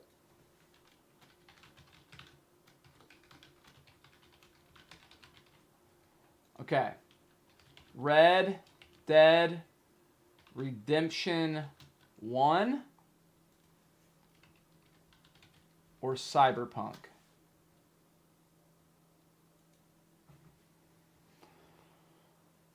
Red Dead Redemption 1 or Cyberpunk?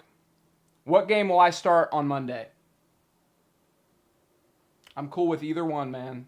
I'm cool with either one.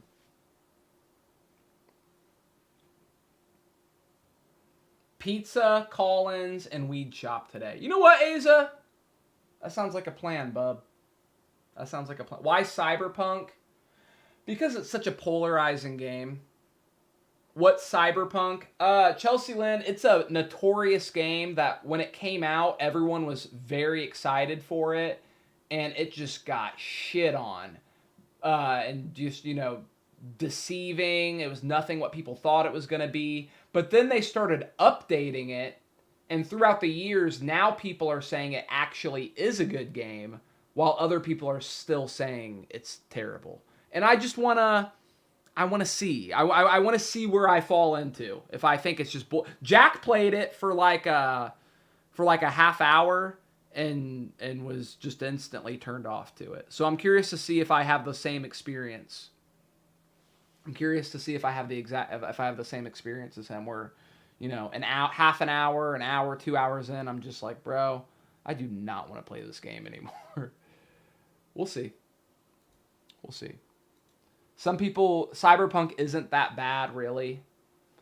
The game should be good when released. Okay, let me just tell you right now, whether it's good now or not, it is almost too little too late, because it should have been good on release. But I didn't get burnt by it. I didn't buy it. I didn't play it. I had no expectations. I didn't care. I didn't really play that many video games at the time.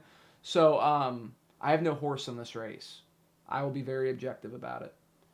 You did promise Cyberpunk after God of War. Did I, Friendly Mushroom? Did I say I would play Cyberpunk after God of War? Try Cyberpunk for a little while and then play Red Dead. I think that's a good idea. I think Chelsea Lynn has a good idea. That's what I'll do, because I think, not to be assumptuous, but I'm already kind of thinking I probably won't like Cyberpunk. What? This hair is driving me. I'm already thinking I probably won't like Cyberpunk. So then, I could give it, I would give it a little bit longer of a chance than Jack probably. I'd probably at least play it for like a couple hours. And then after that, after 2 hours of playing it, I would know whether I want to play it more. You know what I mean? And then if I don't like it, I'll just immediately go on to Cyberpunk.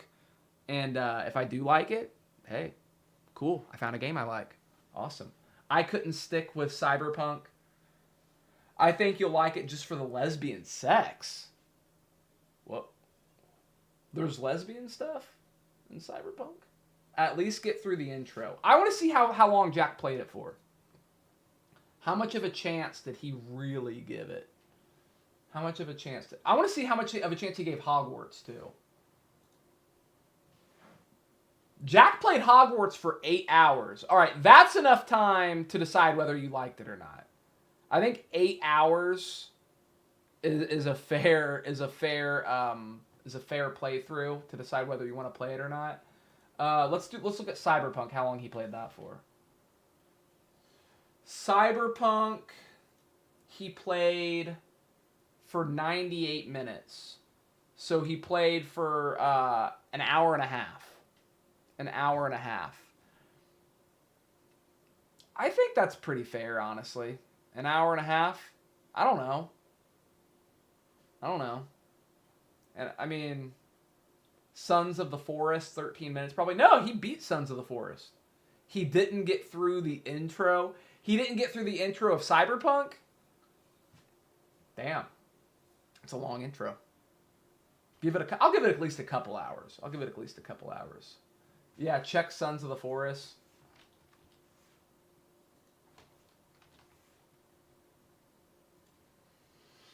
Sons of the Forest, you played for 12 hours.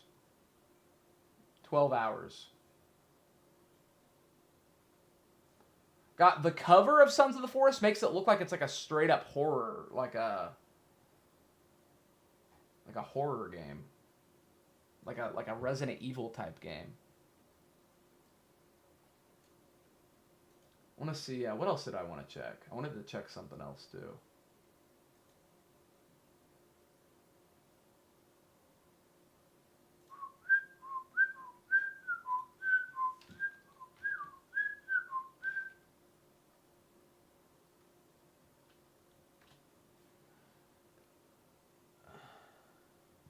I can't remember. It's okay, though. It's okay. But there's no horror to it. Yeah, there's no horror in the game, But look at the cover. I mean, look at that shit. Look at those those creepy, slimy, skinny, pale arms coming out of. That is an AI generated image, bro. I swear that is an AI generated image. That looks AI as fuck, bro. That looks AI as fuck, man. I don't think that's not even in the game. Yeah, it's because that's an AI generated. Look at the hands. You know how AI always fucks the hands up? But then they just kind of took it as, oh, it makes it creepy. Look at these creepy little frog hands. Asa Flores, thank you for the 5 gifted members, my guy. Thank you for the 5 gifted members. Asa Mother effing Flores. Thank you very much, my guy. Thank you very much. Appreciate you, Asa Flores. Appreciate you. Thank you, A-Dog. Thank you, A-Dog. And if Asa gifted you a membership, say thank you. That's it. You know, you don't have to draw blood for him. You don't have to go climb Mount Everest. Just say, hey, thanks. Thanks, man. I appreciate that. You're a good guy. You're a good guy. Thank you. My fellow Flores got one. Which one? Chris Flores? Ah, he's the lamest one. Damn it. Damn it. I think, yeah, Chris Flores is the only one I don't really care for. I don't really care for Chris that much. He's aight. He's aight. I would start downloading Cyberpunk. It's a large game. You know what? I actually did. I did start downloading it, but I didn't finish it because God of War took where is it? There it is. Cyberpunk. Download paused. Resume. Continue the download. Yeah, and that way on Monday it'll be ready. That way on Monday it'll be ready. Just play Red Dead 1. I will. I'll play Red Dead for sure. Cyberpunk and Red Dead are the 2 next games, man. Cyberpunk and Red Dead. And let's be real, Cyberpunk probably not gonna be putting that much time into it, but I could be wrong. I hope I am wrong. I hope I love it. I hope it's one of my favorite games. I hope it blows my mind and me and Jack get in some serious debates about it. I really hope that. I hope I love it. I hope I love it. I don't like disliking things, but a lot of things suck. And they have to be held accountable. So, there you go. There you go. But, when do you think I should get the pizza going, man? When do you think I should, just delaying the Red Dead? I will play it. I will play it. When do you think we should get the pizza going? In 30 minutes? Now? Well, I'm going to want to heat the oven up. And in that box, back there is the mic. Jack, are you wanting to, Jack, are you here? Are you here? There he is. Yeah, I haven't tested out the microphone, but I'm assuming it's just going to be plug and play. Yeah. And I'll use, I'm going to use, so this time we're going to have a mic, so the audio will be better, and we're going to use Jack's phone, so the video will be better. It's going to be an improvement in every way. Every cooking stream is going to be a shadow of its later self. Cook it up? I will. We will be making some za today. Absolutely. I'm just a monkey man, and I'm glad you are a monkey woman too. Bro, have you seen the have any of you guys seen the previews to that Monkey Man movie? It's produced by Jordan Peele, I believe, and it's supposed to be like John Wick, but even bloodier and just violent. And Monkey Man was mid. Oh, don't tell me that. Don't tell me that. 7.5 out of 10. That's not mid. You know what? I just must have a different definition of mid. So you're saying, Rusty Nail, it was mid, but you're giving it a 7.5 out of 10. 7.5 is really good. That's a C? A 7.5 out of 10 is a C? I have a different rating system. Mid is like a 5 or a 6. I agree. To me, a mid, yeah, 5 or a 6 is a mid. 5 or a 6 is a mid. Who the fuck uses school grades? How is a 7.5 mid? I don't know, man. To me, a 5 is mid. To me, a 5 is mid. You know what I always like to look at it as pretend like you're rating a female. Pretend like you're rating a woman. Where it's like, oh, if you gave a chick a 7.5, it's like, oh, she's about a 7.5. That would be mid. That'd be a chick you would want to bang. That's like pretty hot. That's good looking. You know what I mean? If a chick is a 5 or a 6, that's more mid. You know? To me, my rating system is 10 is perfect and pretty much unachievable. I don't know if have I ever given a 10 for a game? I don't know. I don't think so. I gave Red Dead Redemption 2 a 10, but then I took it back. I ended up taking it back and giving it a 9, but because I was just excited about the ending. But a 10 is perfect, a 9 is amazing, an 8 is great, a 7 is good, a 6 is decent, a 5 is mid, a 4 is not very good, a 3 is pretty bad, a 2 is really bad, and a 1 is just, you know, the scum on the bottom of a trash can. Just like that juice that leaks out of a dumpster. That's what that is. It's a cool movie, but not as good as the John Wick films. That's understandable.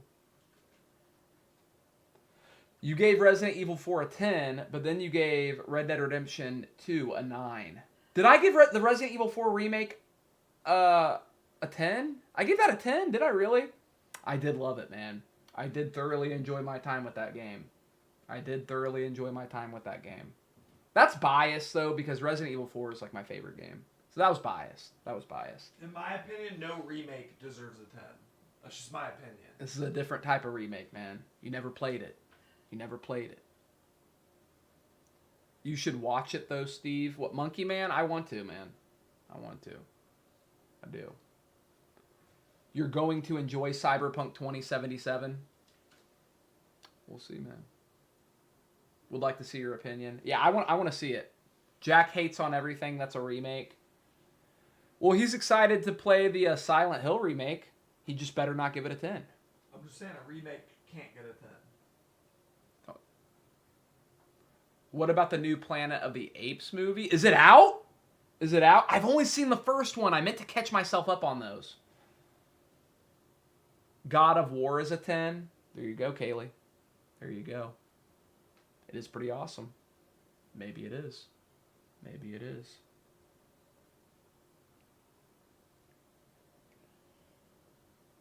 We're gonna do it all our way. Ghost of Tsushima is a 10. I've heard people love that one, man.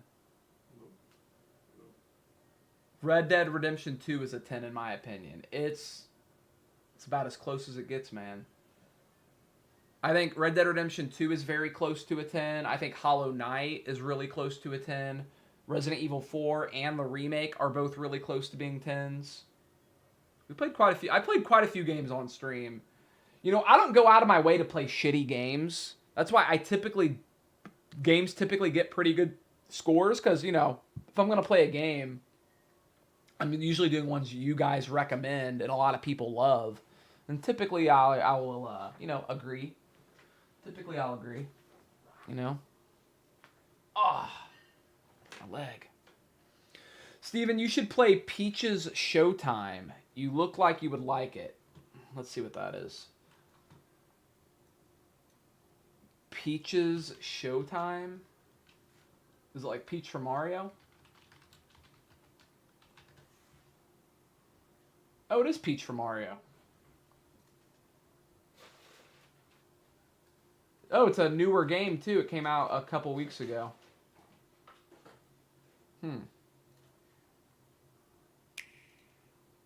I like it. And now, everyone, Princess Peach. In this action game, she slashes, sings, sleuths, and so much more. Is this the first Princess Peach solo game? Has there been... You know what, though? I remember one on, like, the Game Boy where you were Peach, and it was really hard. Does anybody else remember the Peach Game Boy game? No? I swear.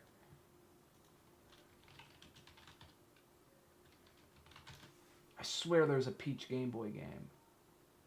You know what? This new Peach game is going to completely... I won't be able to find it because of the new Peach game. Wait, was this it? No. I don't know. Maybe I'm just, like, making that up. Maybe I just, like, hallucinated. I don't know. The one where she's bipolar? Yeah! Yeah! Super Princess Peach on the DS.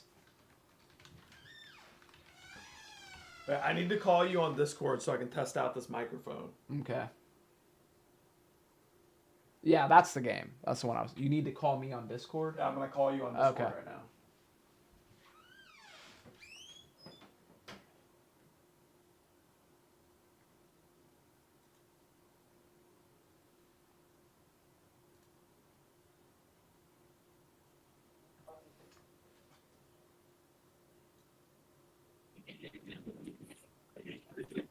Is it connected? Yeah, I hear you.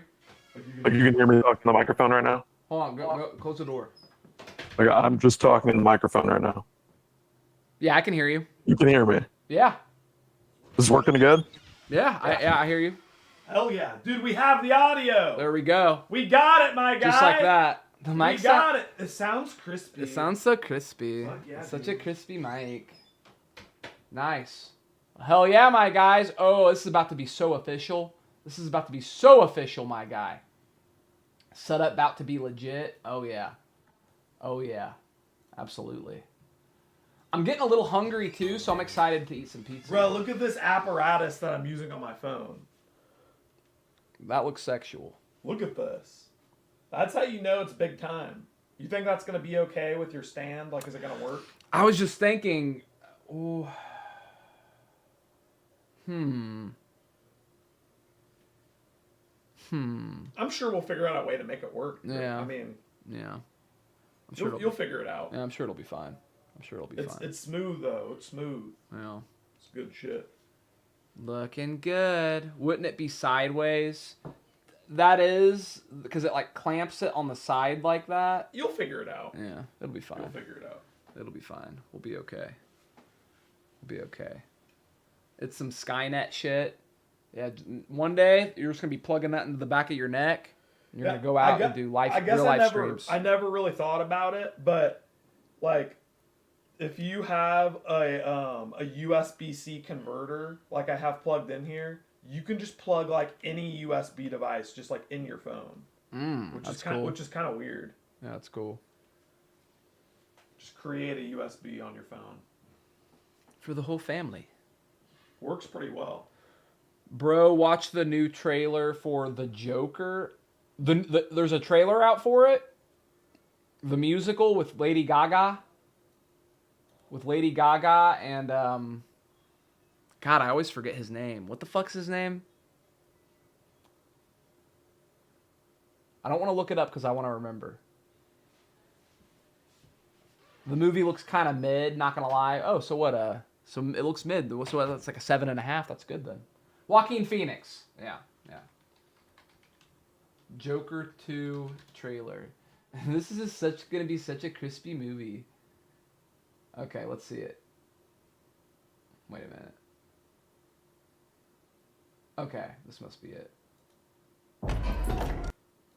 Alright. Whoa, looks like this one is leaving off right where the last one is starting where the last one left off. The Joker trailer was good. Lady Gaga actually looks good. Dude, Lady Gaga, when she wants to, Lady Gaga is kind of sexy.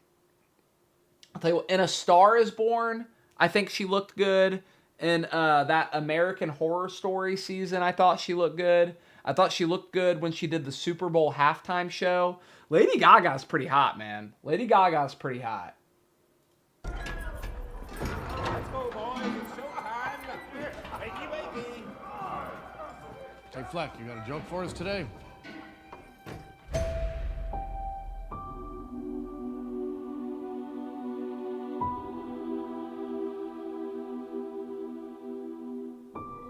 We use music to make us whole, to balance the fractures within ourselves.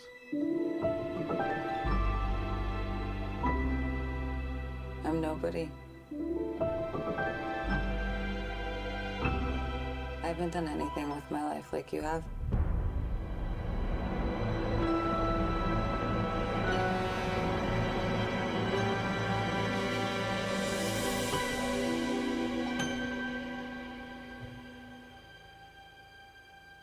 Let's get out of here.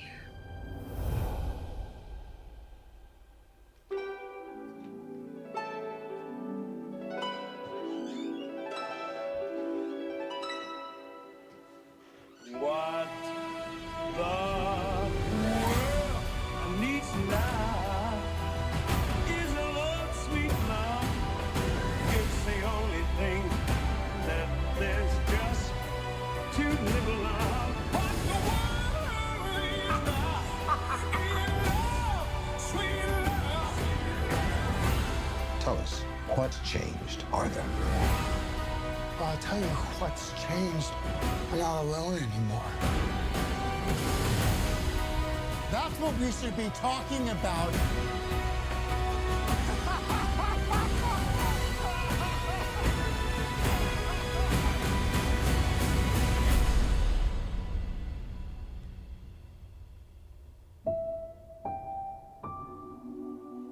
I want to see the real you.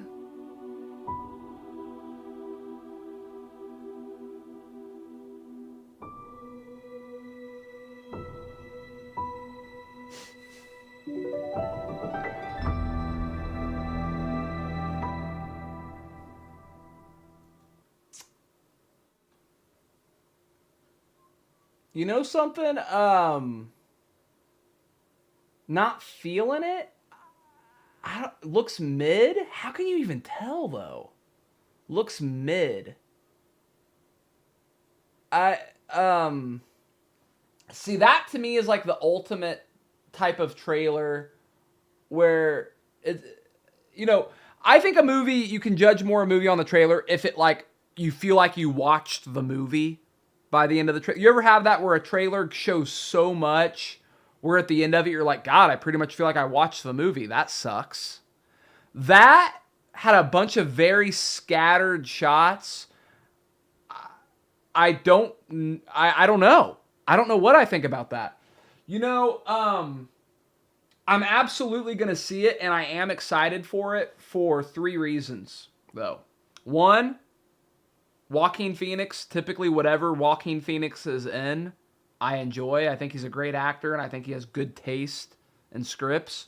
2, I like Lady Gaga, and I think she also tends to pick good parts. 3, the first Joker movie was good. So off of those 3 things, I would be surprised if this movie was a turd. I would be surprised if this was a turd. And that was a weird trailer. That was weird. I don't know. I'm not sure what's going on there. Some trailers end up being better than the movie itself. Oh, dude, there's like an art. There is an absolute art to making a good trailer.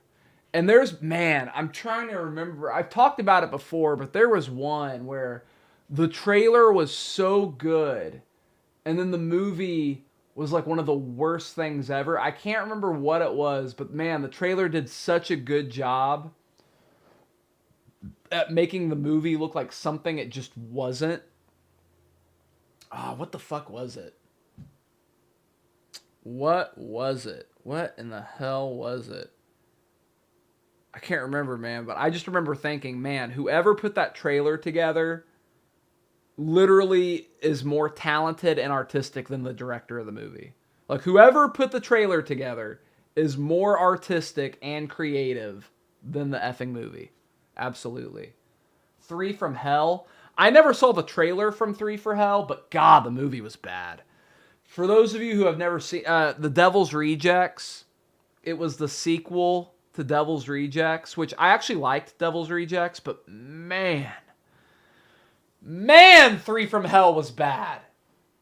Man, I remember I watched it with my mom, my dad, and was I dating Bree at the time? Yeah, I was dating Bree at the time. My mom, my dad, and Bree, and we were all just in the by when it ended, we were all just disgusted by what we just saw. Man. Lake Placid 3 is the best movie ever. Oh yeah, man. Lake Placid 3, Electric Boogaloo, absolutely. Dude, I grew up with the first Lake Placid movie. Is Betty White still alive?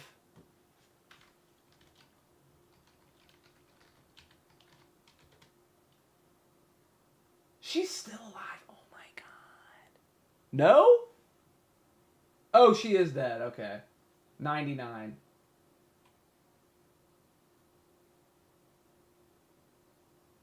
Wow.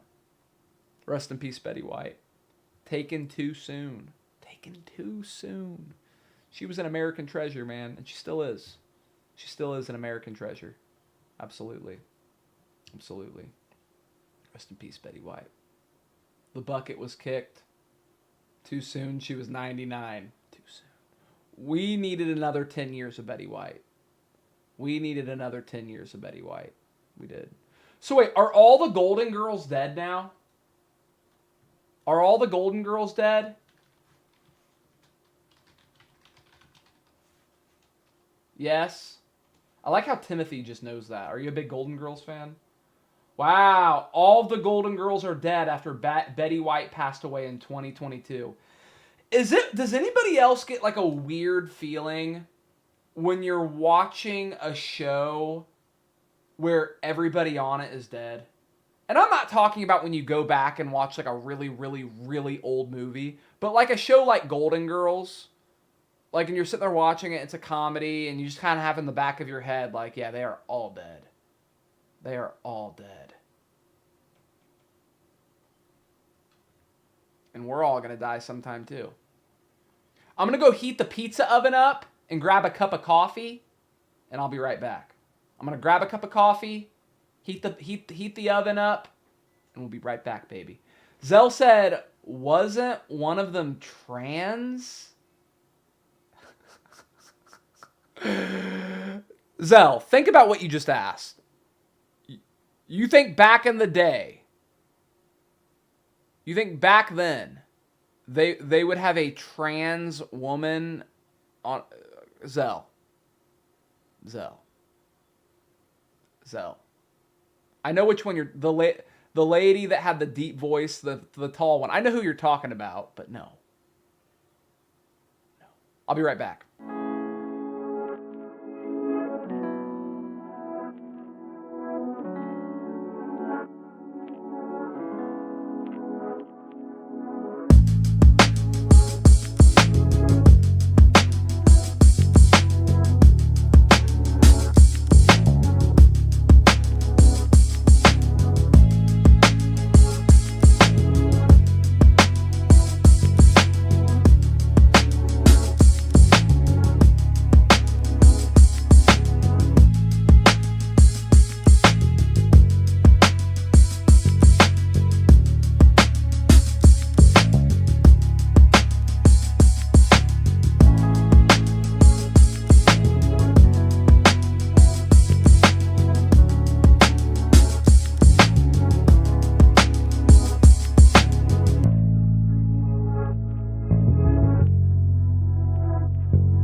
Yo, yo, yo, what up, everybody? How we doing, my guys? How we doing?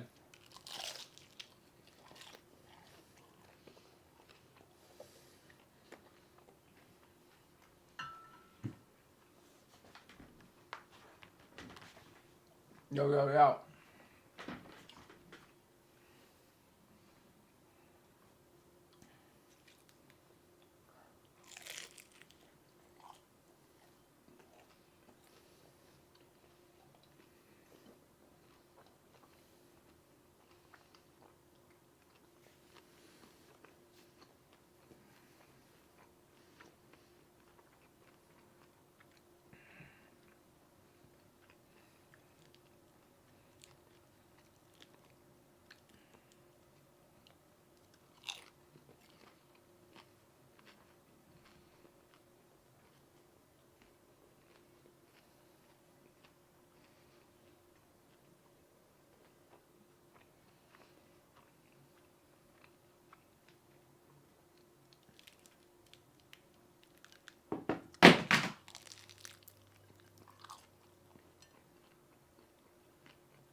All right, that was the pizza stream, my guy. I had it in the oven.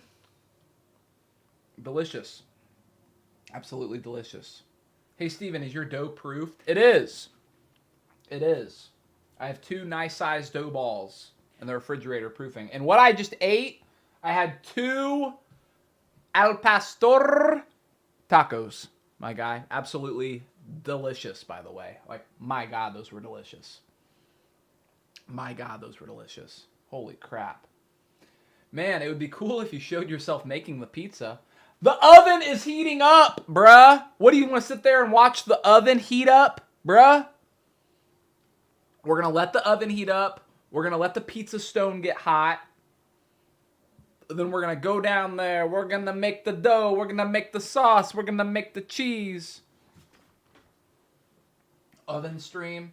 Yeah, we can go out there and, what the fuck? Prep your food while it's heating. Dude, it's... Zell. No. No. There's not much to prep. Look, here's what's going to happen. I'm going to go down there. I'm going to make the sauce, which I'm just making the sauce in the blender. Right? I'm making a blender sauce with tomatoes, garlic, olive oil, salt. Then I am going to flatten the dough. Lay down the sauce, lay down the cheese, lay down the pepperoni, throw it in the oven, wait 5 to 8 minutes, and pop out a beautiful, beautiful pizza pie. Pineapple slices on al pastor is so good. There was pineapple slices on that, and let me tell you something, man. Let me tell you something. Did it rise? Yes. It's for 2 days now. It's been in the refrigerator. It's perfect. It's perfect. I looked down, it was like 3 times the size of what it was. But there is nothing on this planet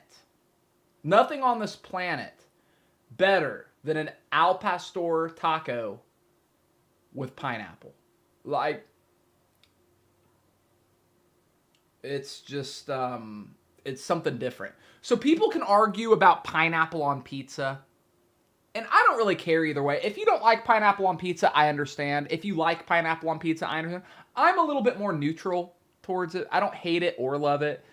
If you don't like pineapple on an al pastor taco, there's something wrong with you. Is your phone charged? My phone is charged. However, it is irrelevant because I will be using Jack's phone. Because his has better video than mine. I'm Marge Simpson. At least Jack won't die stupid. He's a genius. Absolute genius. Revolutionary. Revolutionary. They used to call me the doughboy at Papa Murphy's and Little Caesar. Dude, I'm excited to make this pizza, man. I'm not all that hungry anymore, but that's okay because just the act of making a pizza is so joyous and there's so much tradition in it that it's going to be something to behold. It's going to be something to behold. Chelsea Lynn.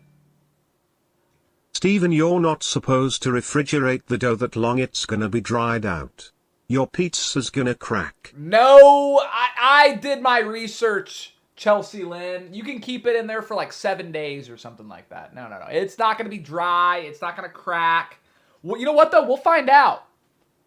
We'll find out how this pizza pie turns out. Right now, I am letting that oven just get hot. Don't blame me when it's crackling. Crack pizza. Don't blame me when it cracks. Well, it should. You know what? It's supposed to be like a thin crust pizza. So I hope it does. I hope it does. I hope it does crack. Actually, as a matter of fact, I'll be a proud papa. I'll be a proud Papa John. Why is Lucas coming at Zell like that? Who the hell is Lucas?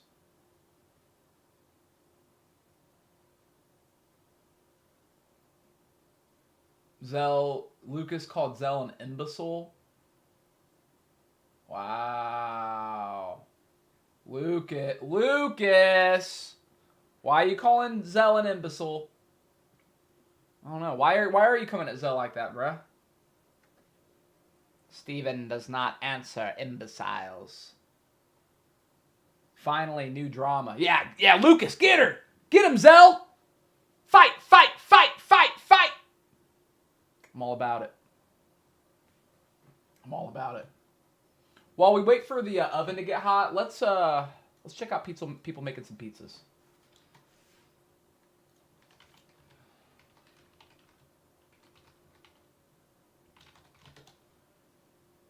Now, something I'm surprised the recipe I saw didn't have me do is, you know when you, like, throw it up in the air and, like, spin it? None of the I watched quite a few recipes. No recipe had me do that. Why is that? Why does nobody want me to throw the pizza pie in the air and fling it around? And I want to do that. So apparently this is Rome, Italy, and this is how to make a pizza. So, this is the standard, man. This is how to make a pizza pie.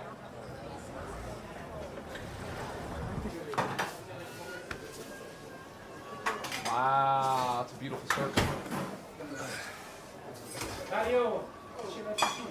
Mozzarella. Mozzarella.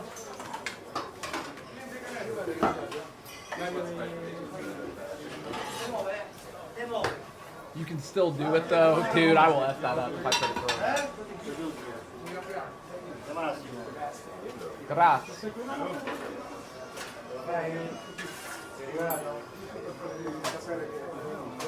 The women actually like beer there.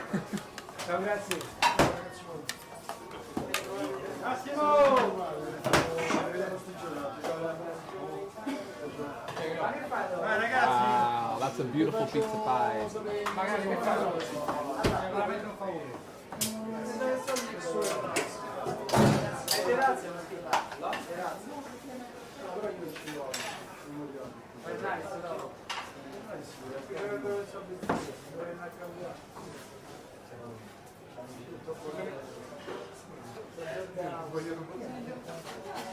Why is he not saucing that pie?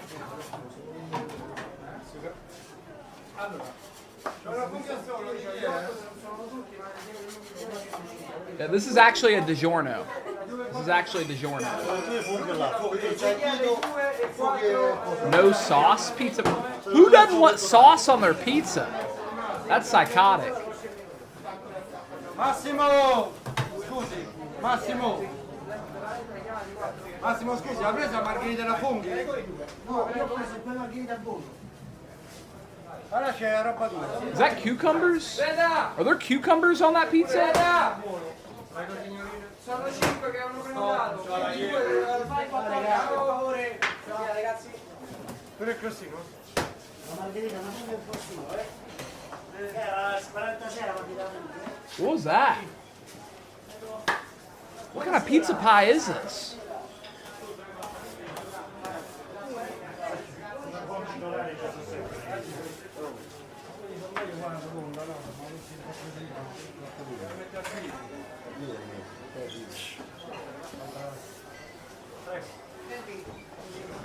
You think they get into some wild arguments in that kitchen? I don't know. I was expecting some mozzarella, some sauce. I'm seeing some weird shit get put on this pie. They don't know what the fuck they doing. That one has like fish on it. I don't know what the hell's happening, man.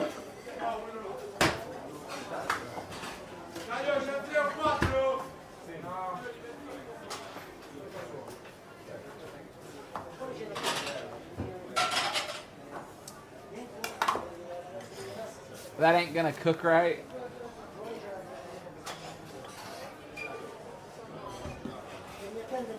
This is the Gordon Ramsay video all over again.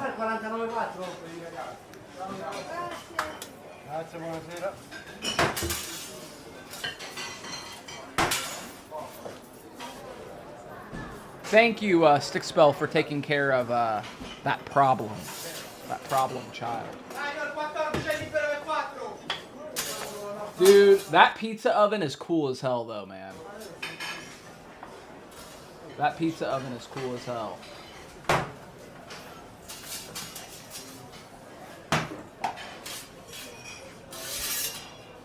It's so deep, you can't even see, like, it's so deep. You can't even see the pie no more.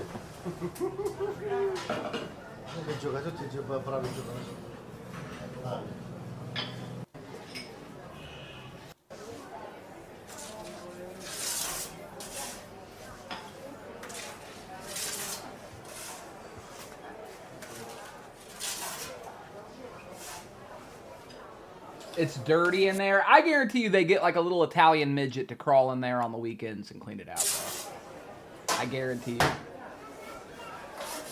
Are you doing Gordon Ramsay's pizza, Steven? No. Does Gordon Ramsay make a pizza? Let's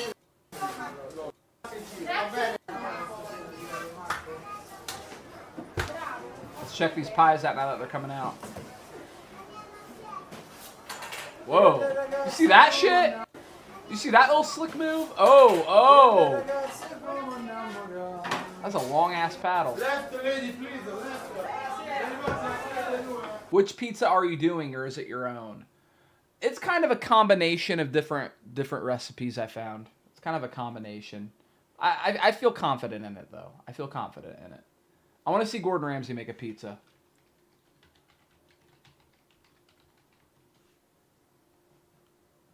Oh, this is him eating a pizza on kitchen mat. No, I want to see him make one. Does he ever make a pizza? Does Gordon Ramsay ever make a pizza?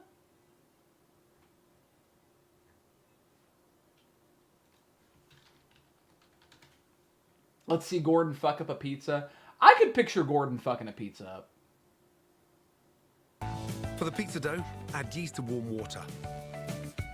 Oh, wow. He just starts right in it.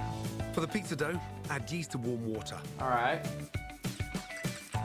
Put in a tablespoon of sugar and leave to one side. In a separate bowl... Bro, why is everything so close? Add sieve flour. Make it well and add your olive oil and yeast mixture. Get your hands right in to bring it together. I'm starting to think this isn't Gordon Ramsay actually making this pizza, considering how close everything is. Why are they trying to hide the maker, so it must be an old video. Does it really need sugar though? I do not put sugar. I did not put sugar in my dough. I will say that. I think putting sugar in the dough is more of a New York thing. It's like a New York pizza. I do not put sugar in my dough. My dough is just flour, yeast, and water. That was it. Then knead for about 10 minutes on a floured surface until even and smooth. Put back into the bowl. The sugar is too much. I didn't put sugar in it, and it still rose. Once it's roughly doubled in size, knock any excess air out. Place back on your surface. Divide your dough into 4 balls, and simply flatten. Dude, this video is giving me like an anxiety attack. Why the fuck is everything so close? Someone else has to point that. Yeah, there we go. Zoom, the #1 comment. Zoom a little more. I can't fucking see. Please zoom closer. I feel like I was an ingredient myself. Top-notch camera work. I can almost tell what the fuck is going on. What the fuck is this? Really though? Add olive oil to a hot pan and put in the... It's because he's not making it. Gordon is not making that None pizza. of us are immortal. There are flaws in us that makes us not immortal. We weren't made to take tremendous impacts on our bodies. Plus we are not bulletproof. Only a blithering idiot would be so dumb to think that we could take loads of damage and be okay. That's depressing. Thank you for that. But what is it even physically possible to zoom in anymore? What the fuck is that?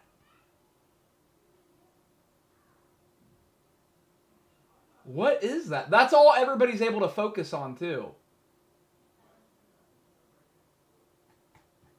That is bizarre.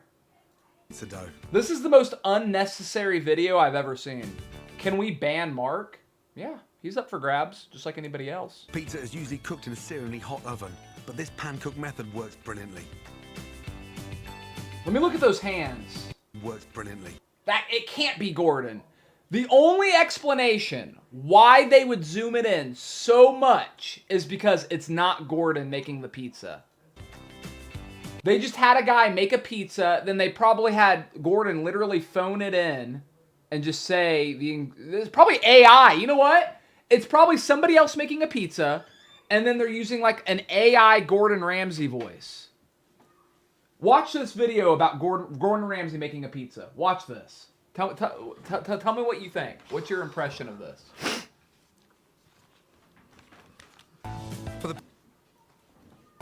For the pizza dough, add yeast to warm water. Put in a tablespoon of sugar and leave to one side.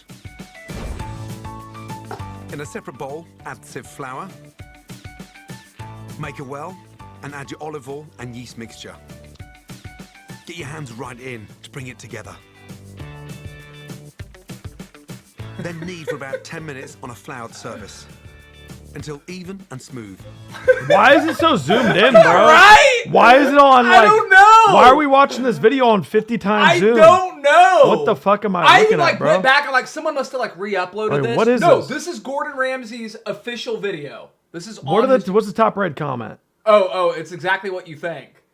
Zoom in a little more. I can't fucking see. Please zoom closer. I feel like I was an ingredient myself. Like, what is this? Bro, this is offensive. Like, everyone's like, oh, watch Gordon Ramsay make a pizza. I bet it's bad like his grilled cheese. I was like, guys, it's not.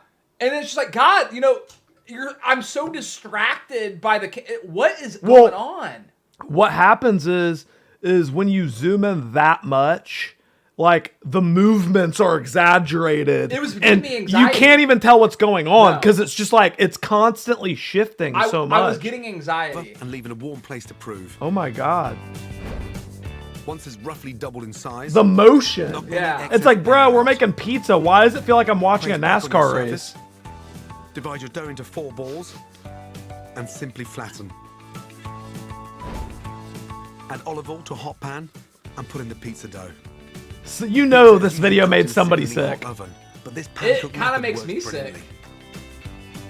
What's up with this dough? The dough starts to bubble and the base turns golden. Well, he's cooking it in a pan too. What the fuck? He's cooking it in a pan. What's going on here? And tear in chunks of mozzarella.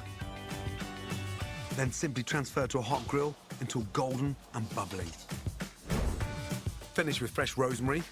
Rosemary? Classic combination. What?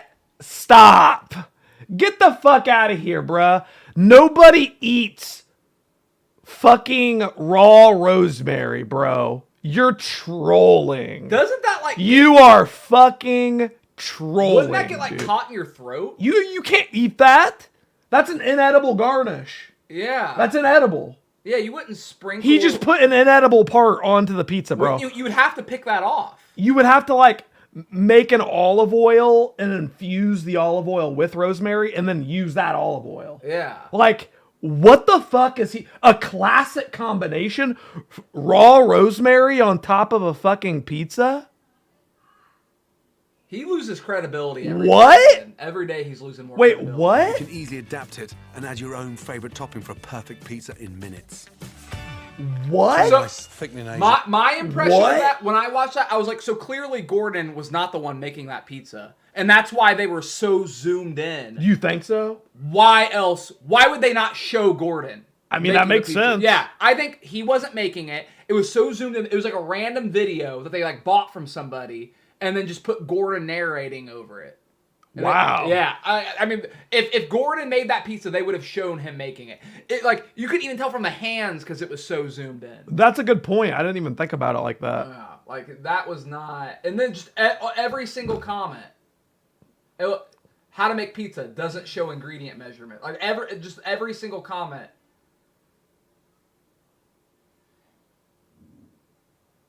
Favorite pizza in minutes. The dough takes 1 hour to proof.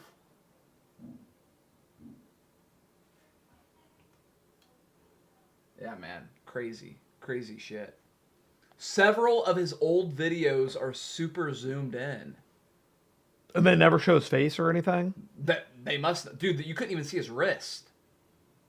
Like, even if I saw a little bit of his arm, I might be able to tell if it's Gordon. But they made sure it's just like, yeah, when you can only see this part of the hand, it's like, I don't know. The more you look into Gordon Ramsay, his cooking videos are quite disturbing, aren't they? Like, on the outside in, you just think like, yeah, he's a legend, he's the GOAT. And then the more you look into him, He's you're a just reality like, star. who is this guy? It's a reality Who star. the fuck is this guy? I don't know, man. It's a man of mystery.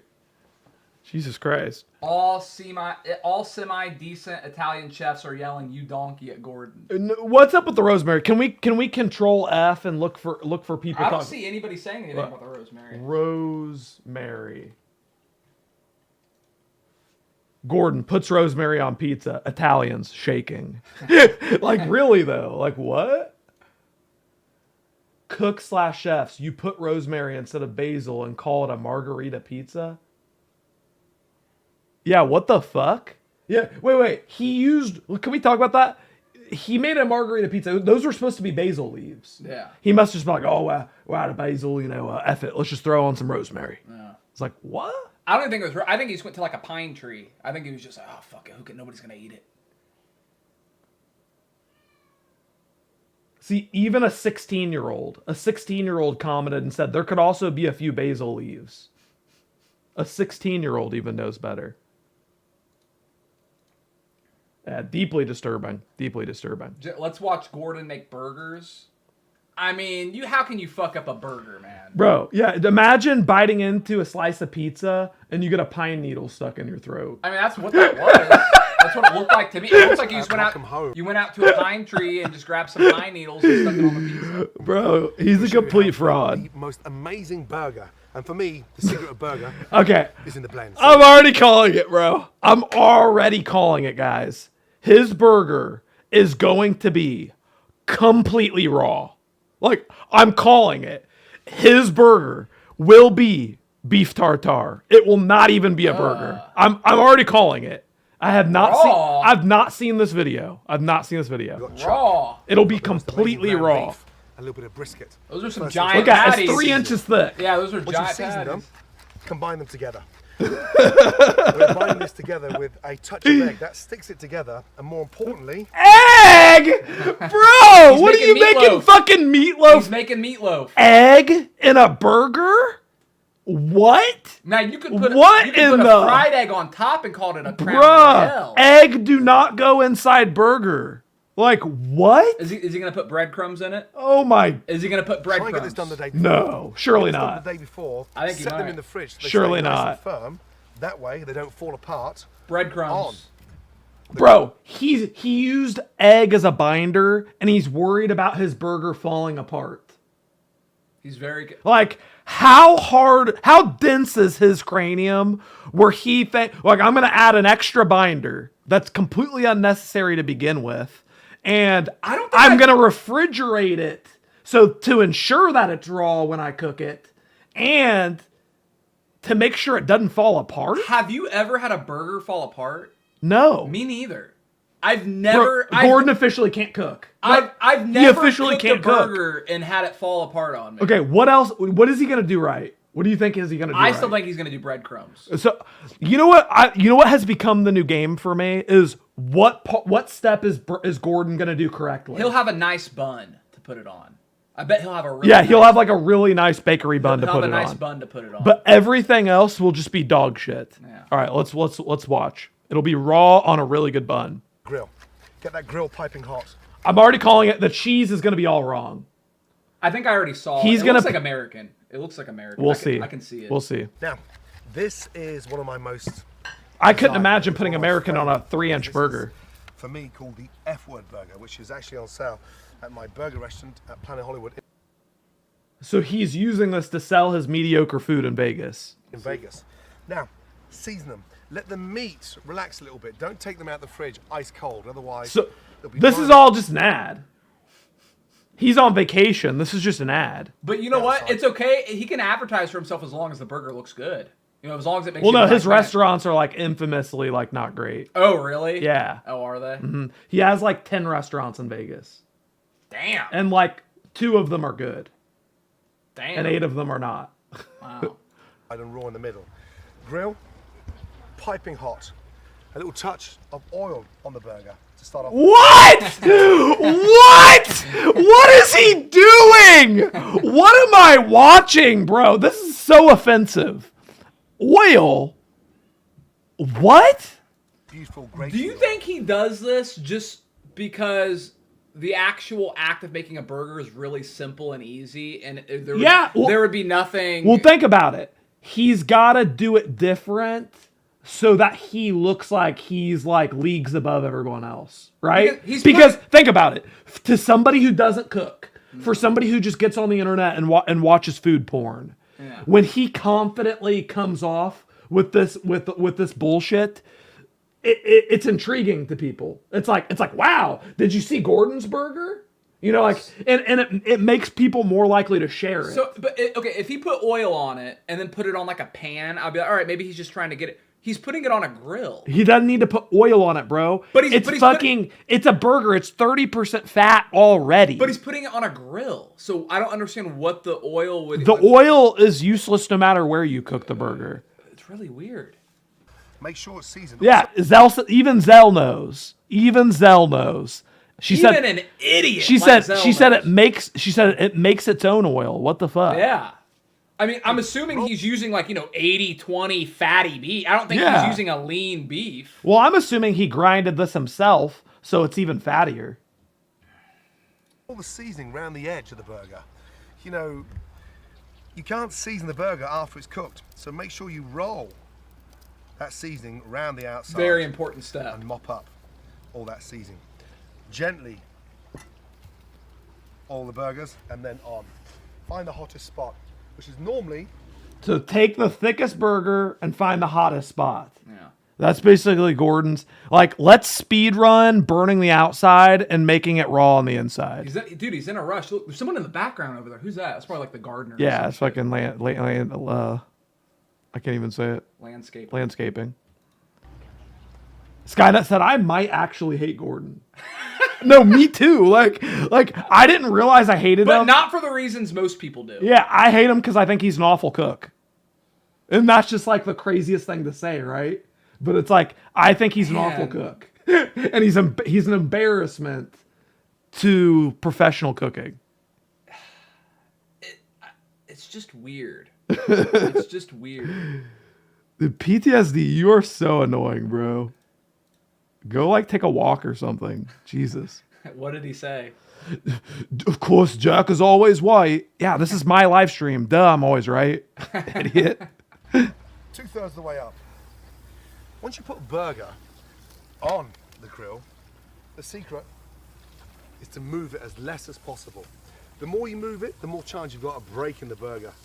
And then look. He's very concerned with Bro. breaking this burger. Because it's all about presentation. How do we keep it a perfect hockey puck for my restaurant? He's trying to think in his He's so mind. concerned He's just with like, breaking it. How I do we never broke a burger. How do we keep it a perfect hockey puck? For him, it's all about the shape. Like the shape is really the end goal. Lid down. That incorporates the heat. There's a great sear on the bottom, so when we come to turn those burgers, they don't stick. How many times have you stuck burgers? He's so worried about them sticking and falling apart. It's the funniest thing I've ever seen, bro. Like he's admitting that he doesn't know how to cook a burger without egg and oil. He's like, how many times have y'all fucked up burgers before? This, you know, like, is this a relatable subject? Oh God, the amount of times I fucked burgers up. Look, guys. What? I do not consider myself a great cook in any way, shape, or form. I make a bomb-ass burger, and it's about the simplest thing you can do. Burgers are pretty simple. It's about as simple as it gets. Yeah. You can't really fuck it up. You really can't. You can. I mean... Gordon is living proof. Yeah. While it's sticking. Nicely oiled, quick sear, and put that lid down. Quick Really sear. important. Just Now, a quick sear. Alongside my burger, I'm going to be toasting the buns. Why do we toast the buns? We toast the bun because there's nothing worse than the soggy bun. How many times you had a burger and the bun is wet? If you toast that... Bro, maybe if your burger wasn't literally raw fucking blood and plasma on the inside, then it wouldn't get soggy. A normal burger is not meant to wield that amount of juice that it could make your bun soggy. The purpose in toasting your bun is to add caramelization with the Maillard reaction to give it extra flavor. That bun, it gets nice and Is that a crisp, potato and bun? It protects Who cares? the burger. So, salt, pepper, a little drizzle. It looks like a brioche bun to me. Of oil. Wait, lightly toast. isn't that where the raw burgers were? Isn't he rubbing the bun right where the raw burger was? Is he sitting there rubbing the bun where the raw burger was? Is that what he's doing? This is like quality entertainment, bro. Bro! This is not real. This ain't real, bro. Bro! This ain't... No. That is cross-contamination at the worst. Bro, this is not real. This is not fucking real. I mean, he's gonna put Psycho said he'll toast it. But look, the raw beef juice can seep all the way through the bun, and it won't get cooked. Well, and it's a grill, so it's only gonna toast It's just gonna hit that bottom side. Yeah. It's not gonna cook the entire side of the bun. No, bro, that's cross-contamination. And if you did this in a restaurant, your chef would have a long conversation with you. That's crazy. Back up. That's cross-contamination. Quick. 101. In, toast those buns. What goes well with a burger? Great cheese, tomato, lettuce, a little bit of mustard mayonnaise, and then these. Like, I'm not even saying you'd be fired for that, but like your chef would pull you aside and be like, don't ever do that again. I thought that you took basic food safety courses. I mean, that's odd. That's odd. Like my chef would pull me outside and be like, who the hell do you think you know are? what, Gordon is always, though, touching like raw meat with his hands and then immediately like grabbing the onion. Like right now, he hasn't washed his hands. And I'm not a germaphobe, but like that's not germs. But like he's trying to like show a textbook example of how to do something. You know what I mean? If he did this in his own house, I don't care. The fact that he's parading on the internet and being like, this is how it's done, that's the issue. Grilled onions. Peel the onion. All right, putting the onions now where the raw beef was. I don't care about that. That's fine. He's going to caramelize them. On a burger, trust me, delicious. Easy to do. The lettuce is awfully close, though. It's awfully close. It's all right there. Season them. Keep them whole like that. More that way salt. They stop breaking up. And then look. I'm a firm believer in toasting. Yeah, I know you can eat raw beef, but that's not the goal of this video. I'm aware that raw beef is edible. In fact, I love beef tartare. I love beef carpaccio. I am a connoisseur of raw meat. If I can eat it raw, I will try it raw. I like my burger medium well. I think raw does not belong in a burger. Raw is mushy. It's counterintuitive to what a burger is. It's creepy eating. Now, Like it's like you have a fucking cat food burger. That bun. Beautiful. Turn these beauties over. Wow. The flame is the flavor. Okay? Use a long spatula. Wait till that goes.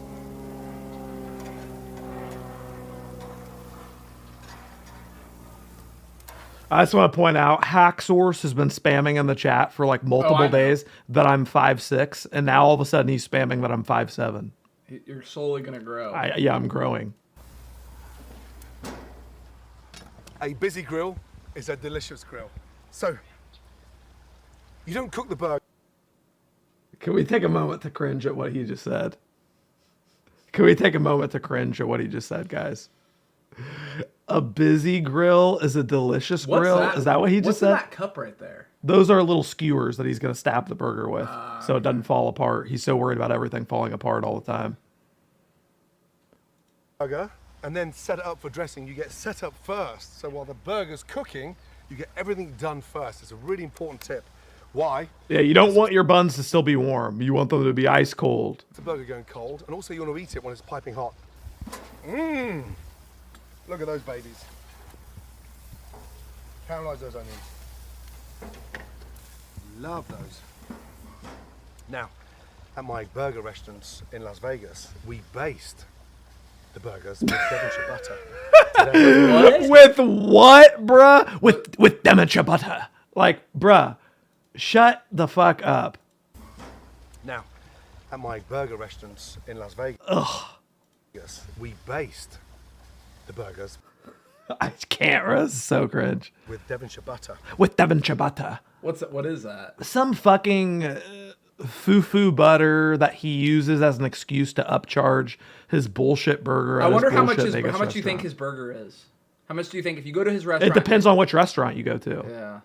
He's got all different price points for however much money you're willing to pay for his dog shit. You think it's like a $50 burger? It just depends on how much you're willing to pay. He has like a $15 burger that's dog shit so everyone can buy dog shit. But then he has a fancier like $60 dog shit burger. Oh my god, $60. Yeah. Burger. That's crazy. You know, there's a dog shit burger for every person. Today, we're just going to lightly brush a bit of butter onto the burgers. With that flame underneath, it sort of caramelizes the butter and puts this wonderful flavor on top. So just lightly brush a little bit of butter on there, and it makes the burger so tasty. Now, okay, if you want to become even more, you know what? Just to show you guys, I'm not hating on everything. Okay, that's fine. If he wants to fucking paint his burgers with butter, whatever. What can you do? Okay. Make a red wine butter, a chipotle butter. Sure. This is the It's beautiful. Amazing recipe for a great burger. Okay. It's up to you. Now I want to know if it's cooked in the middle. But lightly brushing the burgers with a touch of butter. Sure. 2 minutes before they come off. Yeah, go for it. So exciting. Yeah, so exciting. It's just so fucking exciting, bro. Because we've got the right amount of fat. There's no shrinkage because it's raw. It's fucking raw, you donkey! Yeah, your burgers are the same size because they're fucking raw. You think it's gonna be raw? Yes, I know so. That was but what I said before the video even started. And with this butter, it makes it so flavorsome. See, what he's doing is he's doing sort of a bait and switch where he's distracting us from the raw meat and making excuses for it while he's just painting on the butter. You know what I mean? It's like he's not really doing anything. He's kind of just like frantically making excuses for his bullshit. Time to flip over again. Literally. Yeah. 3.5 flip, to 4 minutes. Flip it like 5 times. Like flip it like 5 times until it's good. A light brush. Is that cheese on the grill? What is that? Onions. Okay. Where's the cheese? Off the grill, he hasn't put them on yet. Lightly season them on the grill. Look. Yeah, sure. Yeah, you're right up close. That's not from a distance, but yeah, you did the opposite of what you said, but sure. Last part of the seasoning, literally before you can tell he really enjoys like grinding the pepper. Psycho- He really loves doing. Psycho Laz said, Jack, would you say Gordon Ramsay is an idiot here? Okay, this is nothing compared to his grilled cheese. Like, let's be honest. Like yeah, he's making some blunders that you wouldn't expect. With the cross contamination was a real head turner, but I don't think he like fucked up royally. I would eat this burger, even if it is raw. I would eat this burger, even if it is raw, just to it's probably a good burger. See it from his perspective, because some people like raw burgers. They do. Some people like them raw. Important.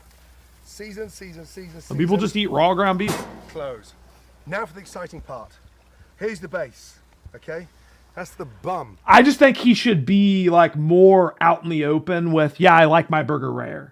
Instead of being like, well, you notice that because I use the right blend of meats that we don't have any shrinkage here. And it's like, no.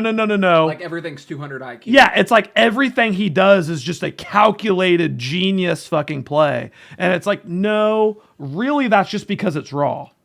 Of the burger. Base. 3 tops, 3 bases. It's nothing to do with the fat percentage in He's your counting meat. the buns now.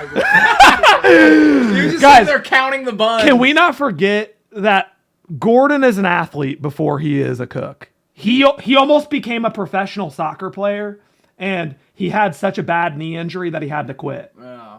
And that's the only reason why he cooks. Well, Andy's a showman, so Yeah. you'll never just see him just kind of. Now we just wait. It's like count the buns, count the he's an grains of salt. athlete. Like it's just constant. He's an entertainer. He's an athlete. That's what people don't get. He's not a cook. 30 seconds before those burgers come off, I'm going to put my nice, beautiful, rich cheddar cheese on top. Okay. So, sure. Let's go there. Cheese on. Looks like... On. Remember, we season underneath that, so... I don't know about the meat to cheese ratio. Would you put 2 slices of cheese? I would have gone 2 slices of cheese. I would have too. Like for burgers that weigh a pound like that, you gotta put more cheese on it, man. Inside is going to be incredible. First off, a little touch of mayonnaise. It's a light mustard mayonnaise on. Look at that. So kind of like a Dijonaise. That's a really good sauce. Top as well. How many times have you seen guests that have opened up a burger and they try to... I'm more of a garlic aioli guy. For me, roast some garlic, mix that with the mayonnaise. That's even better. I have to say, I am a fan of the Dijonaise. Dijonaise is good, but garlic aioli is definitely the goat. Ketchup or mayonnaise. Once you've assembled a burger, you can't break it down. You've got to put it together and eat it nice and whole. So What are you? He said you can't just simply put ketchup on a burger after it's done. It'll ruin it. It might fall apart. What? What is he? He is huffing his own farts like no one I've ever seen. Like, I thought like Rachel Ray was bad. Holy fuck, man. Gordon just talks. He takes the cake, dude. He just talks, He man. takes the fucking cake, man. He just talks. Holy shit. Now. I have to rewind and hear what he just said again. You know what, though? I have to hear what he just said Can again. I say something nice about Gordon? Yeah. He does not copyright us, and he's way bigger than most people who do copyright us. Yeah, I You know mean, what when you're that big, who gives a fuck? I know. And eat it nice and whole. So you want this oozing... Oh, I'm sorry. His spiel was so long. Okay. Break it down. You got to... Guys, listen to this scientific statement from Gordon. Put it together and eat it nice and whole. So you want this oozing out the side. Now, mayonnaise on. From there, take your lettuce. Wait, did I miss what he said? He went on so long about it. He went so hard. Underneath that, so the flavor inside is going to be incredible. First off, a little touch of mayonnaise. It's a light mustard mayonnaise on. Look at that. On. On top as well. He can't do something without saying on. You know when he mounts his wife? On. In. No, On. he says in. On. In. Out. Like as soon as he mounts her, he goes on. In. Times Out. you've seen guests that have opened up a burger and they try to put ketchup or mayonnaise. Once you've assembled a burger, you can't break it down. You've got to put it together and eat it nice and whole.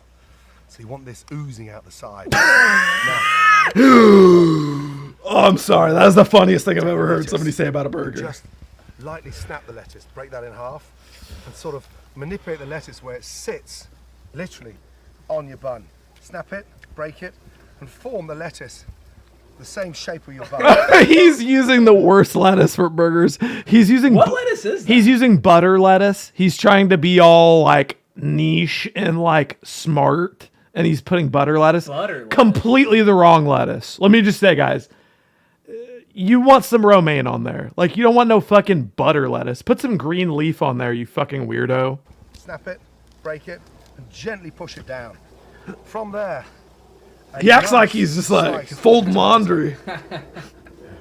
After that, tomato looks nice. Give me an S. S. Give me an A. A. Give me an L. L. Give me a T. Did he not season the tomato?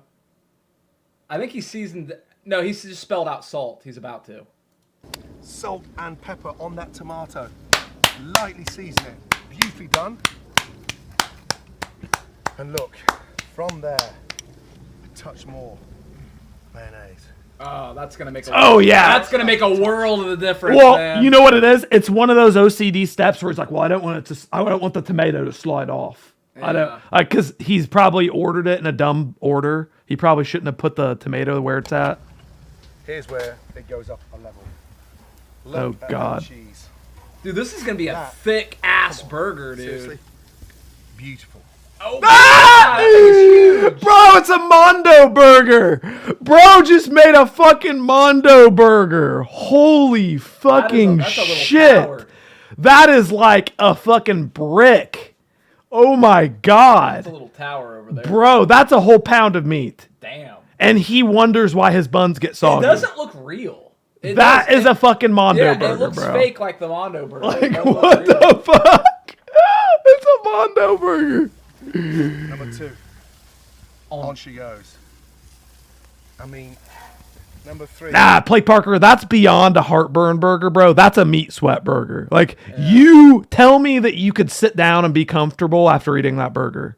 Like, you're sweating. Like, it could be like 65 degrees. I have you're a sweating. big mouth. Once you put the top bun on that, I don't think I could get my mouth around it. I really don't. I don't think I could take a bite of that. I could maybe eat like 3 bites of that. Dude, have you ever seen the video of him on? How many calories are in that? How many calories are in a pound of ground beef? That has to be like 1,000-calorie burger. Jesus. I mean, especially when there's a whole egg in there, and yeah, that's got to be. Those are like 1,000 calories a burger, man. This is a meat sweat burger, yeah. On she goes. What did he name this burger again? He has a name for this burger already. The F word burger. Yeah, the F word. We elevate it even more. How do we take that to another level? The F stands for food poisoning from the ramen. Come on, seriously. I mean, freshly grilled onions. Jeff said someone would be shitting their brains out. Take them off. Oh, man. Caramelize the onions. Bro, those aren't caramelized. They're grilled and kind of burnt. Like, I like onions like that, but don't sit here and call it caramelized. That's a grilled onion. Way too much meat. I like a thinner. I like a more of like a smash burger, a thinner, like crispier burger. I'm a fan of burnt onions, but don't sit there and call that half raw, half burnt onion a caramelized onion. Don't play that game with me. A caramelized onion is brown. On.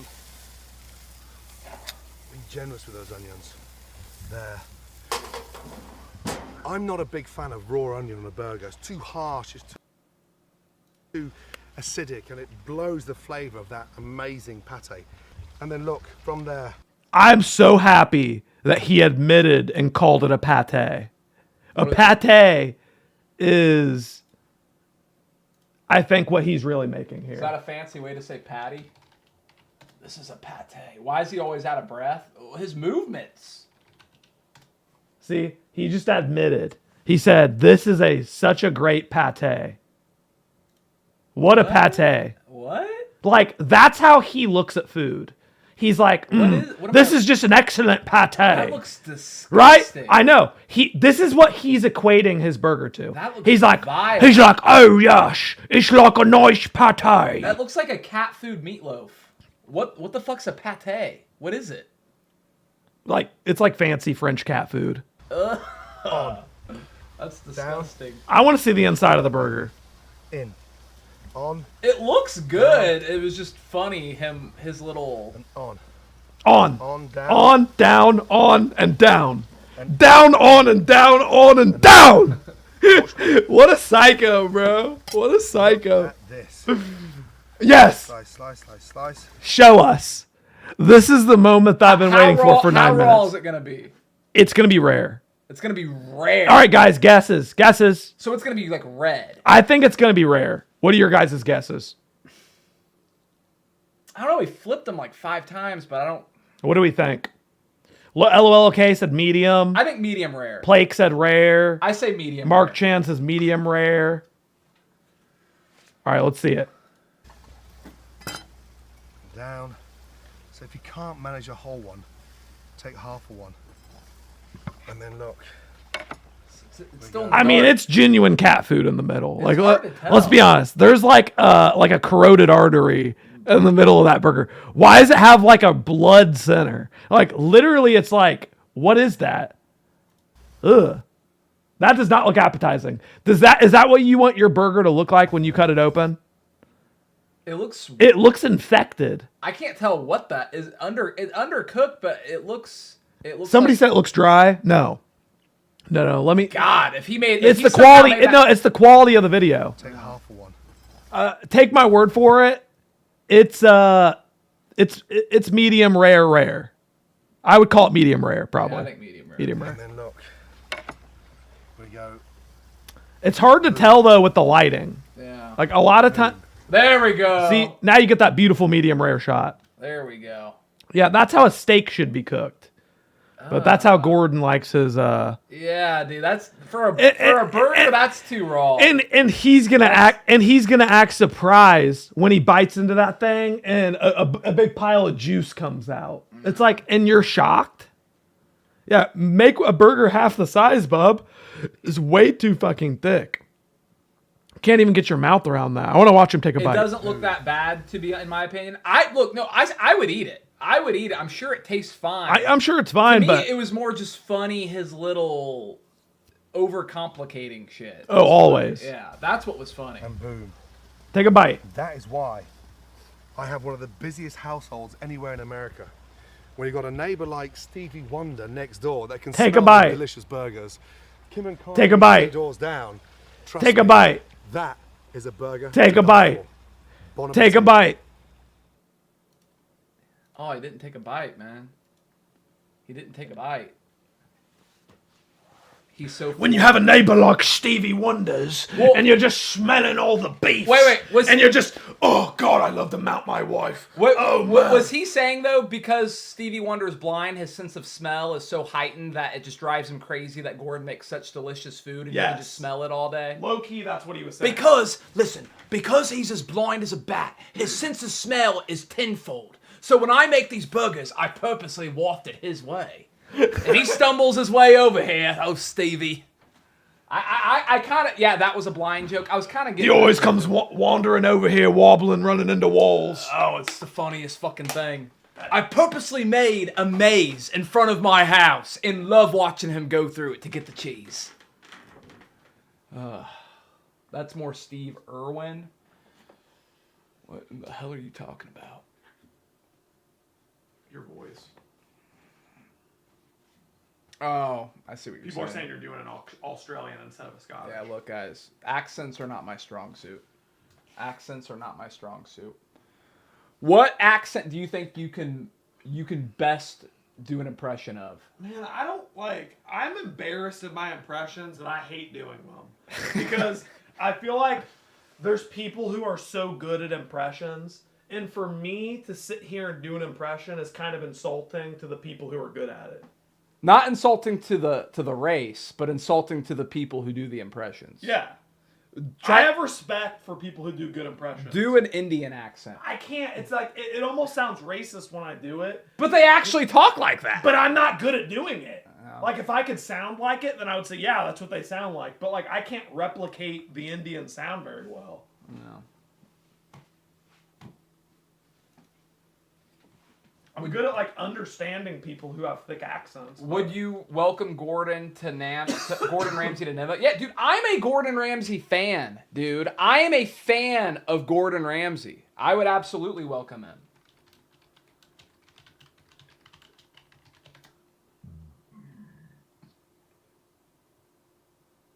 Here's white people trying to do Indian accents. Let me hear you do. I just want to see how you compare. Come on, just try it. No, it's embarrassing, bro. Let me try. It's seriously embarrassing for me. No mobile. No mobile. There you go. There's mine. Greeting to you, bastards. Today we're out here in London to find out how Indian these people are. Let's go. Do your best Indian accent. Hello, my name is Tuk Tuk. Do your best Indian accent. Best accent. Bastard. Hello, I'm from. I come from India. I like spicy curry. What the fuck was that? Your Indian accent. Indian accent? Yes. Yes. What is Do it. Do it. Do it. Oh, dearie me. I would be coming here to London to learn all about its culture. Oh, that was good. That was pretty good. I like his. I like piri piri a lot. So today I'm over here with Vin Diesel. How are you doing? I'm alright. How you doing? And who is this lovely lady with you today? He looks more like Channing Tatum. Me, Nicola. Is she your cousin? It's my cousin. No, that's you know my dad. Okay. You bloody bastard! Are you ready? Hit this 1 2 1 2. Man, it is hard to watch people do Right? that accent. It's like when you don't nail the Indian accent, it comes off bad. Doing a bad impression is embarrassing. It is. It's the most embarrassing thing ever, especially when you're not good at impressions and people are like, do that impression. And it's like, what? You know what an ick is? No. So an ick is like when a guy or girl does something that is just makes like, I'll use an example of like a guy who like, wears like a backwards baseball cap all the time. And, a girl might say like, oh, that's such an ick. Like, or like guys who drink energy drinks all the time. What, did Bree teach you this or something? Well, no, you've never heard of an ick? An ick? You've never heard of that before? Bro, Ick? you're speaking like Valley Girl language right now. Dude, come on. Wait, y'all know what ick is. Ick? Ick. It's like an ick. Like icky? Like that's gross? You could... What are you talking about, bro? An ick.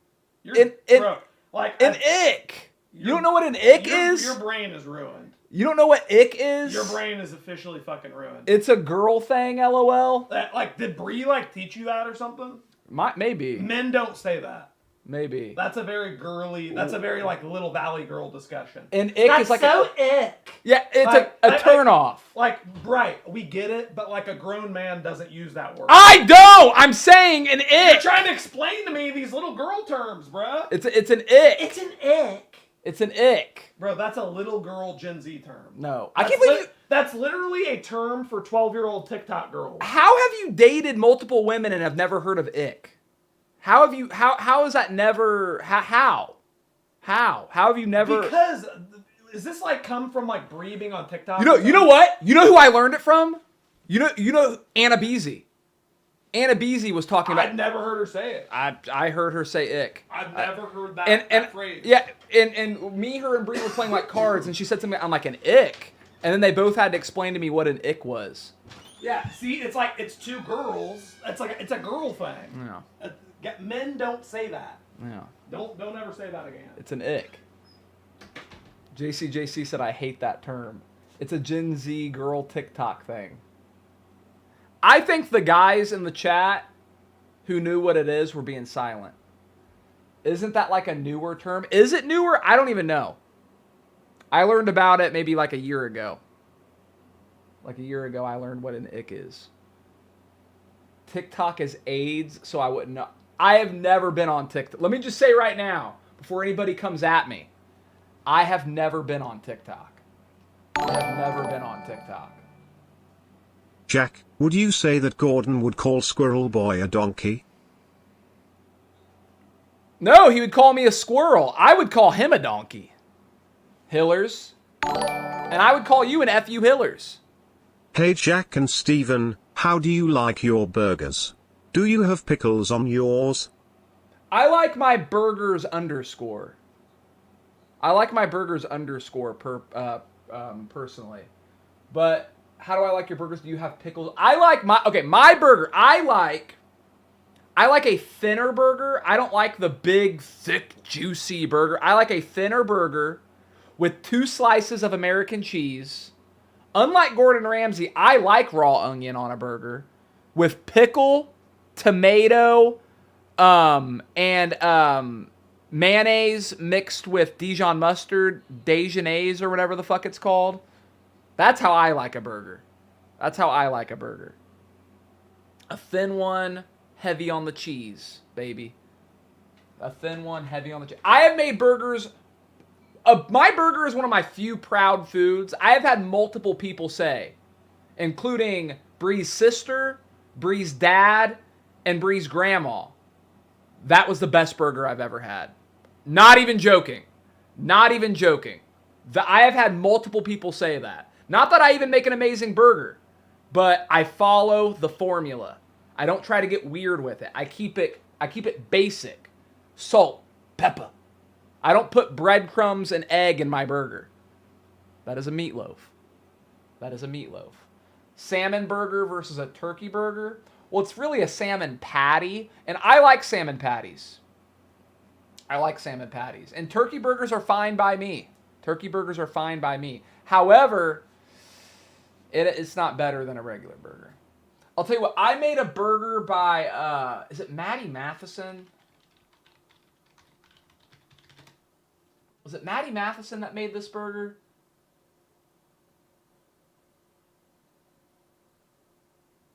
I think this was it. Man, he's made so many fucking burgers, dude. Maddie Matheson has made a lot of burgers. But I did a Maddie I followed one of his recipes one time. I like how he literally made a burger. Oh, that's a beef Manhattan. Why would that even come up? You know what? This might have been it. Grind your own meat because you're in total control. But don't fuck with the shit. Just make a beef patty, and that's all you need. So when you cook burgers, any good sandwich worth its weight has pickles in it. If a sandwich doesn't have pickles in it, it's probably going to be garbage. Throw it on the floor, get the little bubbles around the side. If you ever watched Maddie Matheson, this is a good cooking channel. This guy is fun. This guy is fun. This isn't the video, but on one, oh, maybe this is it. Ultimate burger recipe. This might be it. My favorite burgers, I love Joe Jr. Okay, I think this is it. I think this is the one I had seen. 5 years ago, that sounds about right. That sounds about... Yes, this. I followed this recipe to a T when me and Bree had our own place. Bacon, onions, red wine vinegar, butter, salt, and we're gonna cook that down for a while. Yeah. And I'm just gonna my cookbook. So we're just gonna make a quick little bacon onion jam. So literally we're just gonna slice up our bacon, and I'm just gonna make some lardon. Bacon onion jam is literally bacon onion jam. Just bacon, onions, red wine vinegar, butter, salt, and we're gonna cook that down for a long time. So he cooks down this bacon, onion, and jam. He slow cooks it to where it turns into this. Our bacon, like onion, you said, it's like a iceberg jam. lettuce. It's a jam, Little my guy. crunch. Iceberg lettuce is the greatest lettuce of all time. Look at that. Woo! Look at that guy. That's a good guy. And now we're gonna put that on top. Oh. Put that guy on top. And now we're gonna just put a big old plop. That's a pickle mayonnaise. Dill pickle mayo on top of this guy. Dill pickle mayo. Look at this. Wait, where the fuck did he put the bacon onion jam? Jesus, Murphy.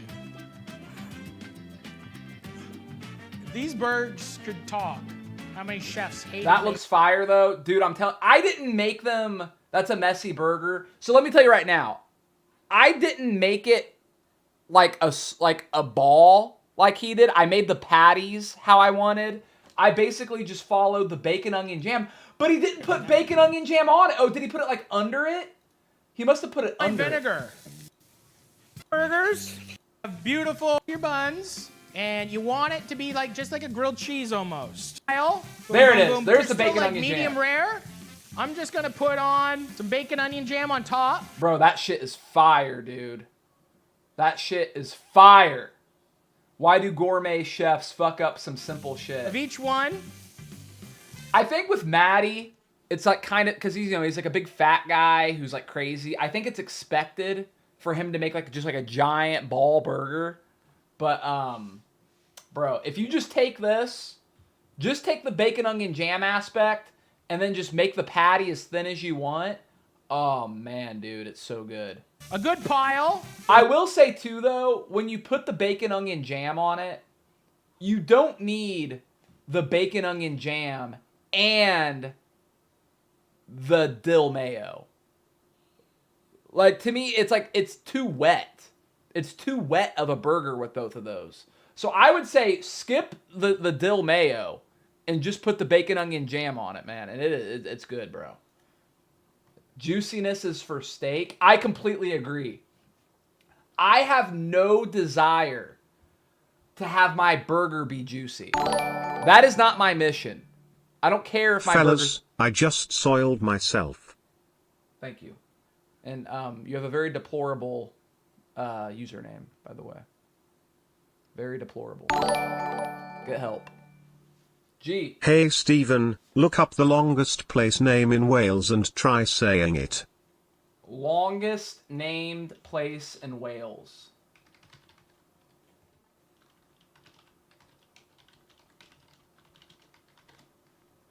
Holy shit. This is a place in Wales called Lillenfair Pelagalind Galaganeller Linda Chuk Iron Drobin Willen Natin and Silin Agach.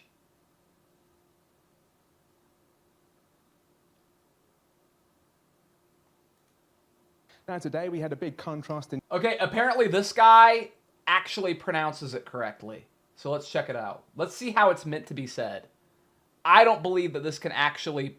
How do you pronounce so many consonants? Let's see. Apparently this guy actually says it. Temperature across the UK, just 12 degrees over coastal parts of eastern England with cloudy skies, but in the sunshine in northwest Wales at RAF Mona, just up the road from Llanfair Pwllgwyn, Gellgogera Cwndrobwll, Llantysilio Gogogorch, the temperature got to 21 Celsius at 70 in Wow.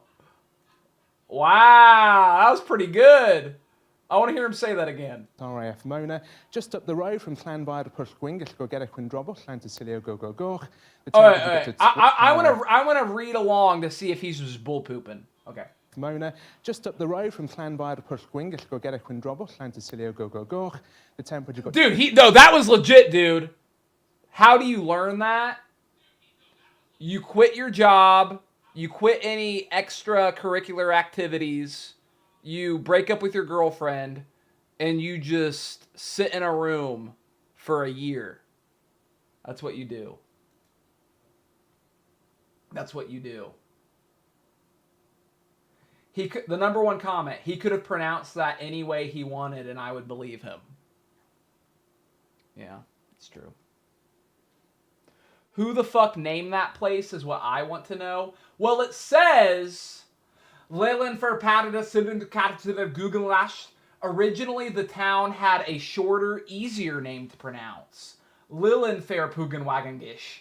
In the 1880s, though, in a jokingly attempt to attract tourists, a tailor added the rest of the syllables, bringing the total length to 58 letters, including 4 L's in a row. All right. So to attract tourists. That's actually a pretty good idea, man. To attract tourists, they purposely made the name of the town ridiculously long. That's kind of smart. That's kind of... So it was all just a prank? A prank that stuck. Because this was in the 1880s, and it is still the name of this place. That's pretty good. That's pretty good. Well, gay guys use terms like ick, so it would only make sense that Squirrel Boy does, too, huh? That is stereotyping, Hillers. That is stereotyping. And I will not stand for that on my fucking stream for you to put every gay guy in a box. You can't just do that, my guy. You can't just put everybody in a corner. And let me tell you something. Saucy Boy taught me something. You can't even assume a gay guy is gay. Gay guys are straight guys too. Gay guys are straight guys too.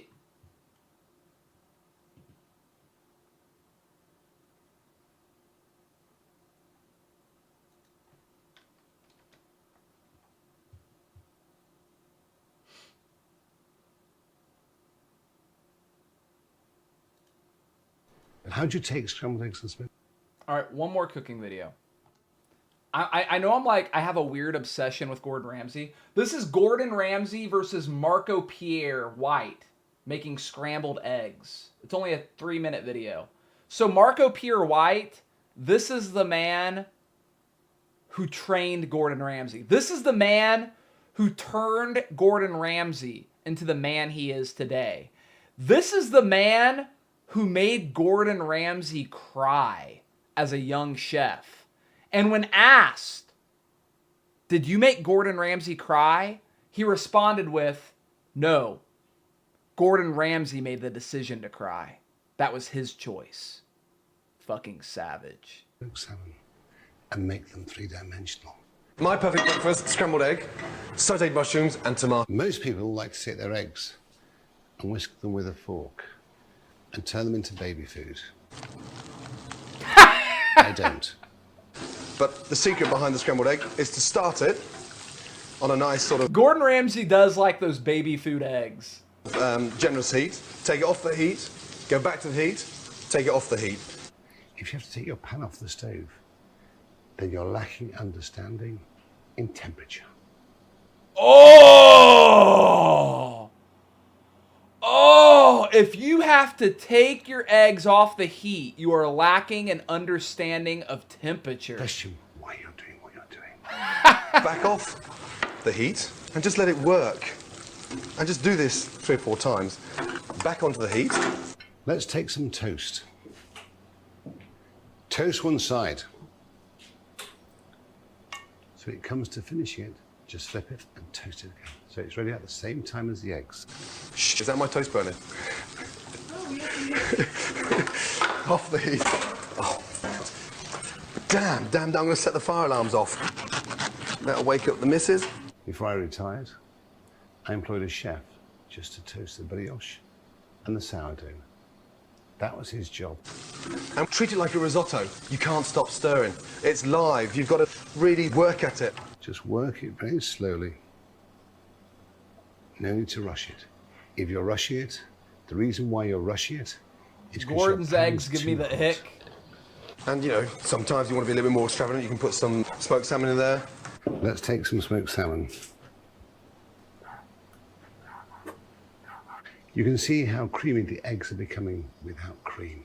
And that's because we're not rushing them. I'm going to put half a tablespoon of creme fraiche.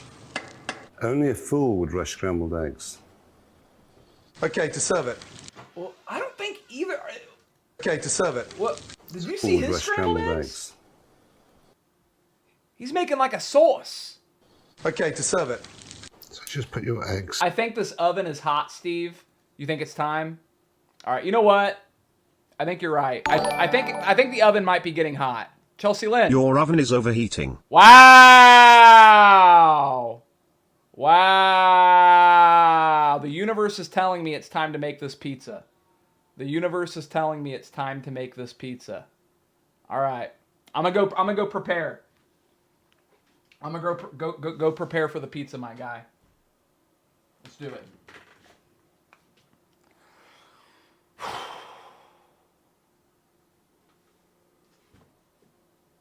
But how do they know? I'm going to assume the oven is hot now. I'm going to assume the oven is hot. All right, I'm going to go stage everything. Do you guys want the BRB screen? Or do you guys want to just check out the room, yo?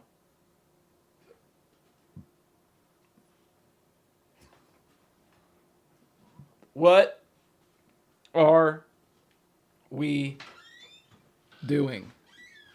Jack will sit in the chair. There we go. We're gonna set everything up. So do you want the cam and the mic and stuff? Yeah.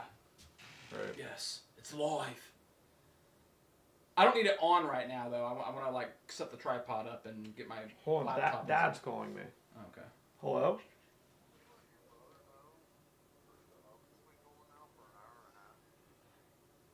Wait, what'd you say? Tell your brother if he doesn't do something with the oven, I'm either going to shut it off or let him fill the propane. I'm coming. I'm coming down. Well, I mean, fuck, it's getting hot down here from it. I'm coming. All right. It's live.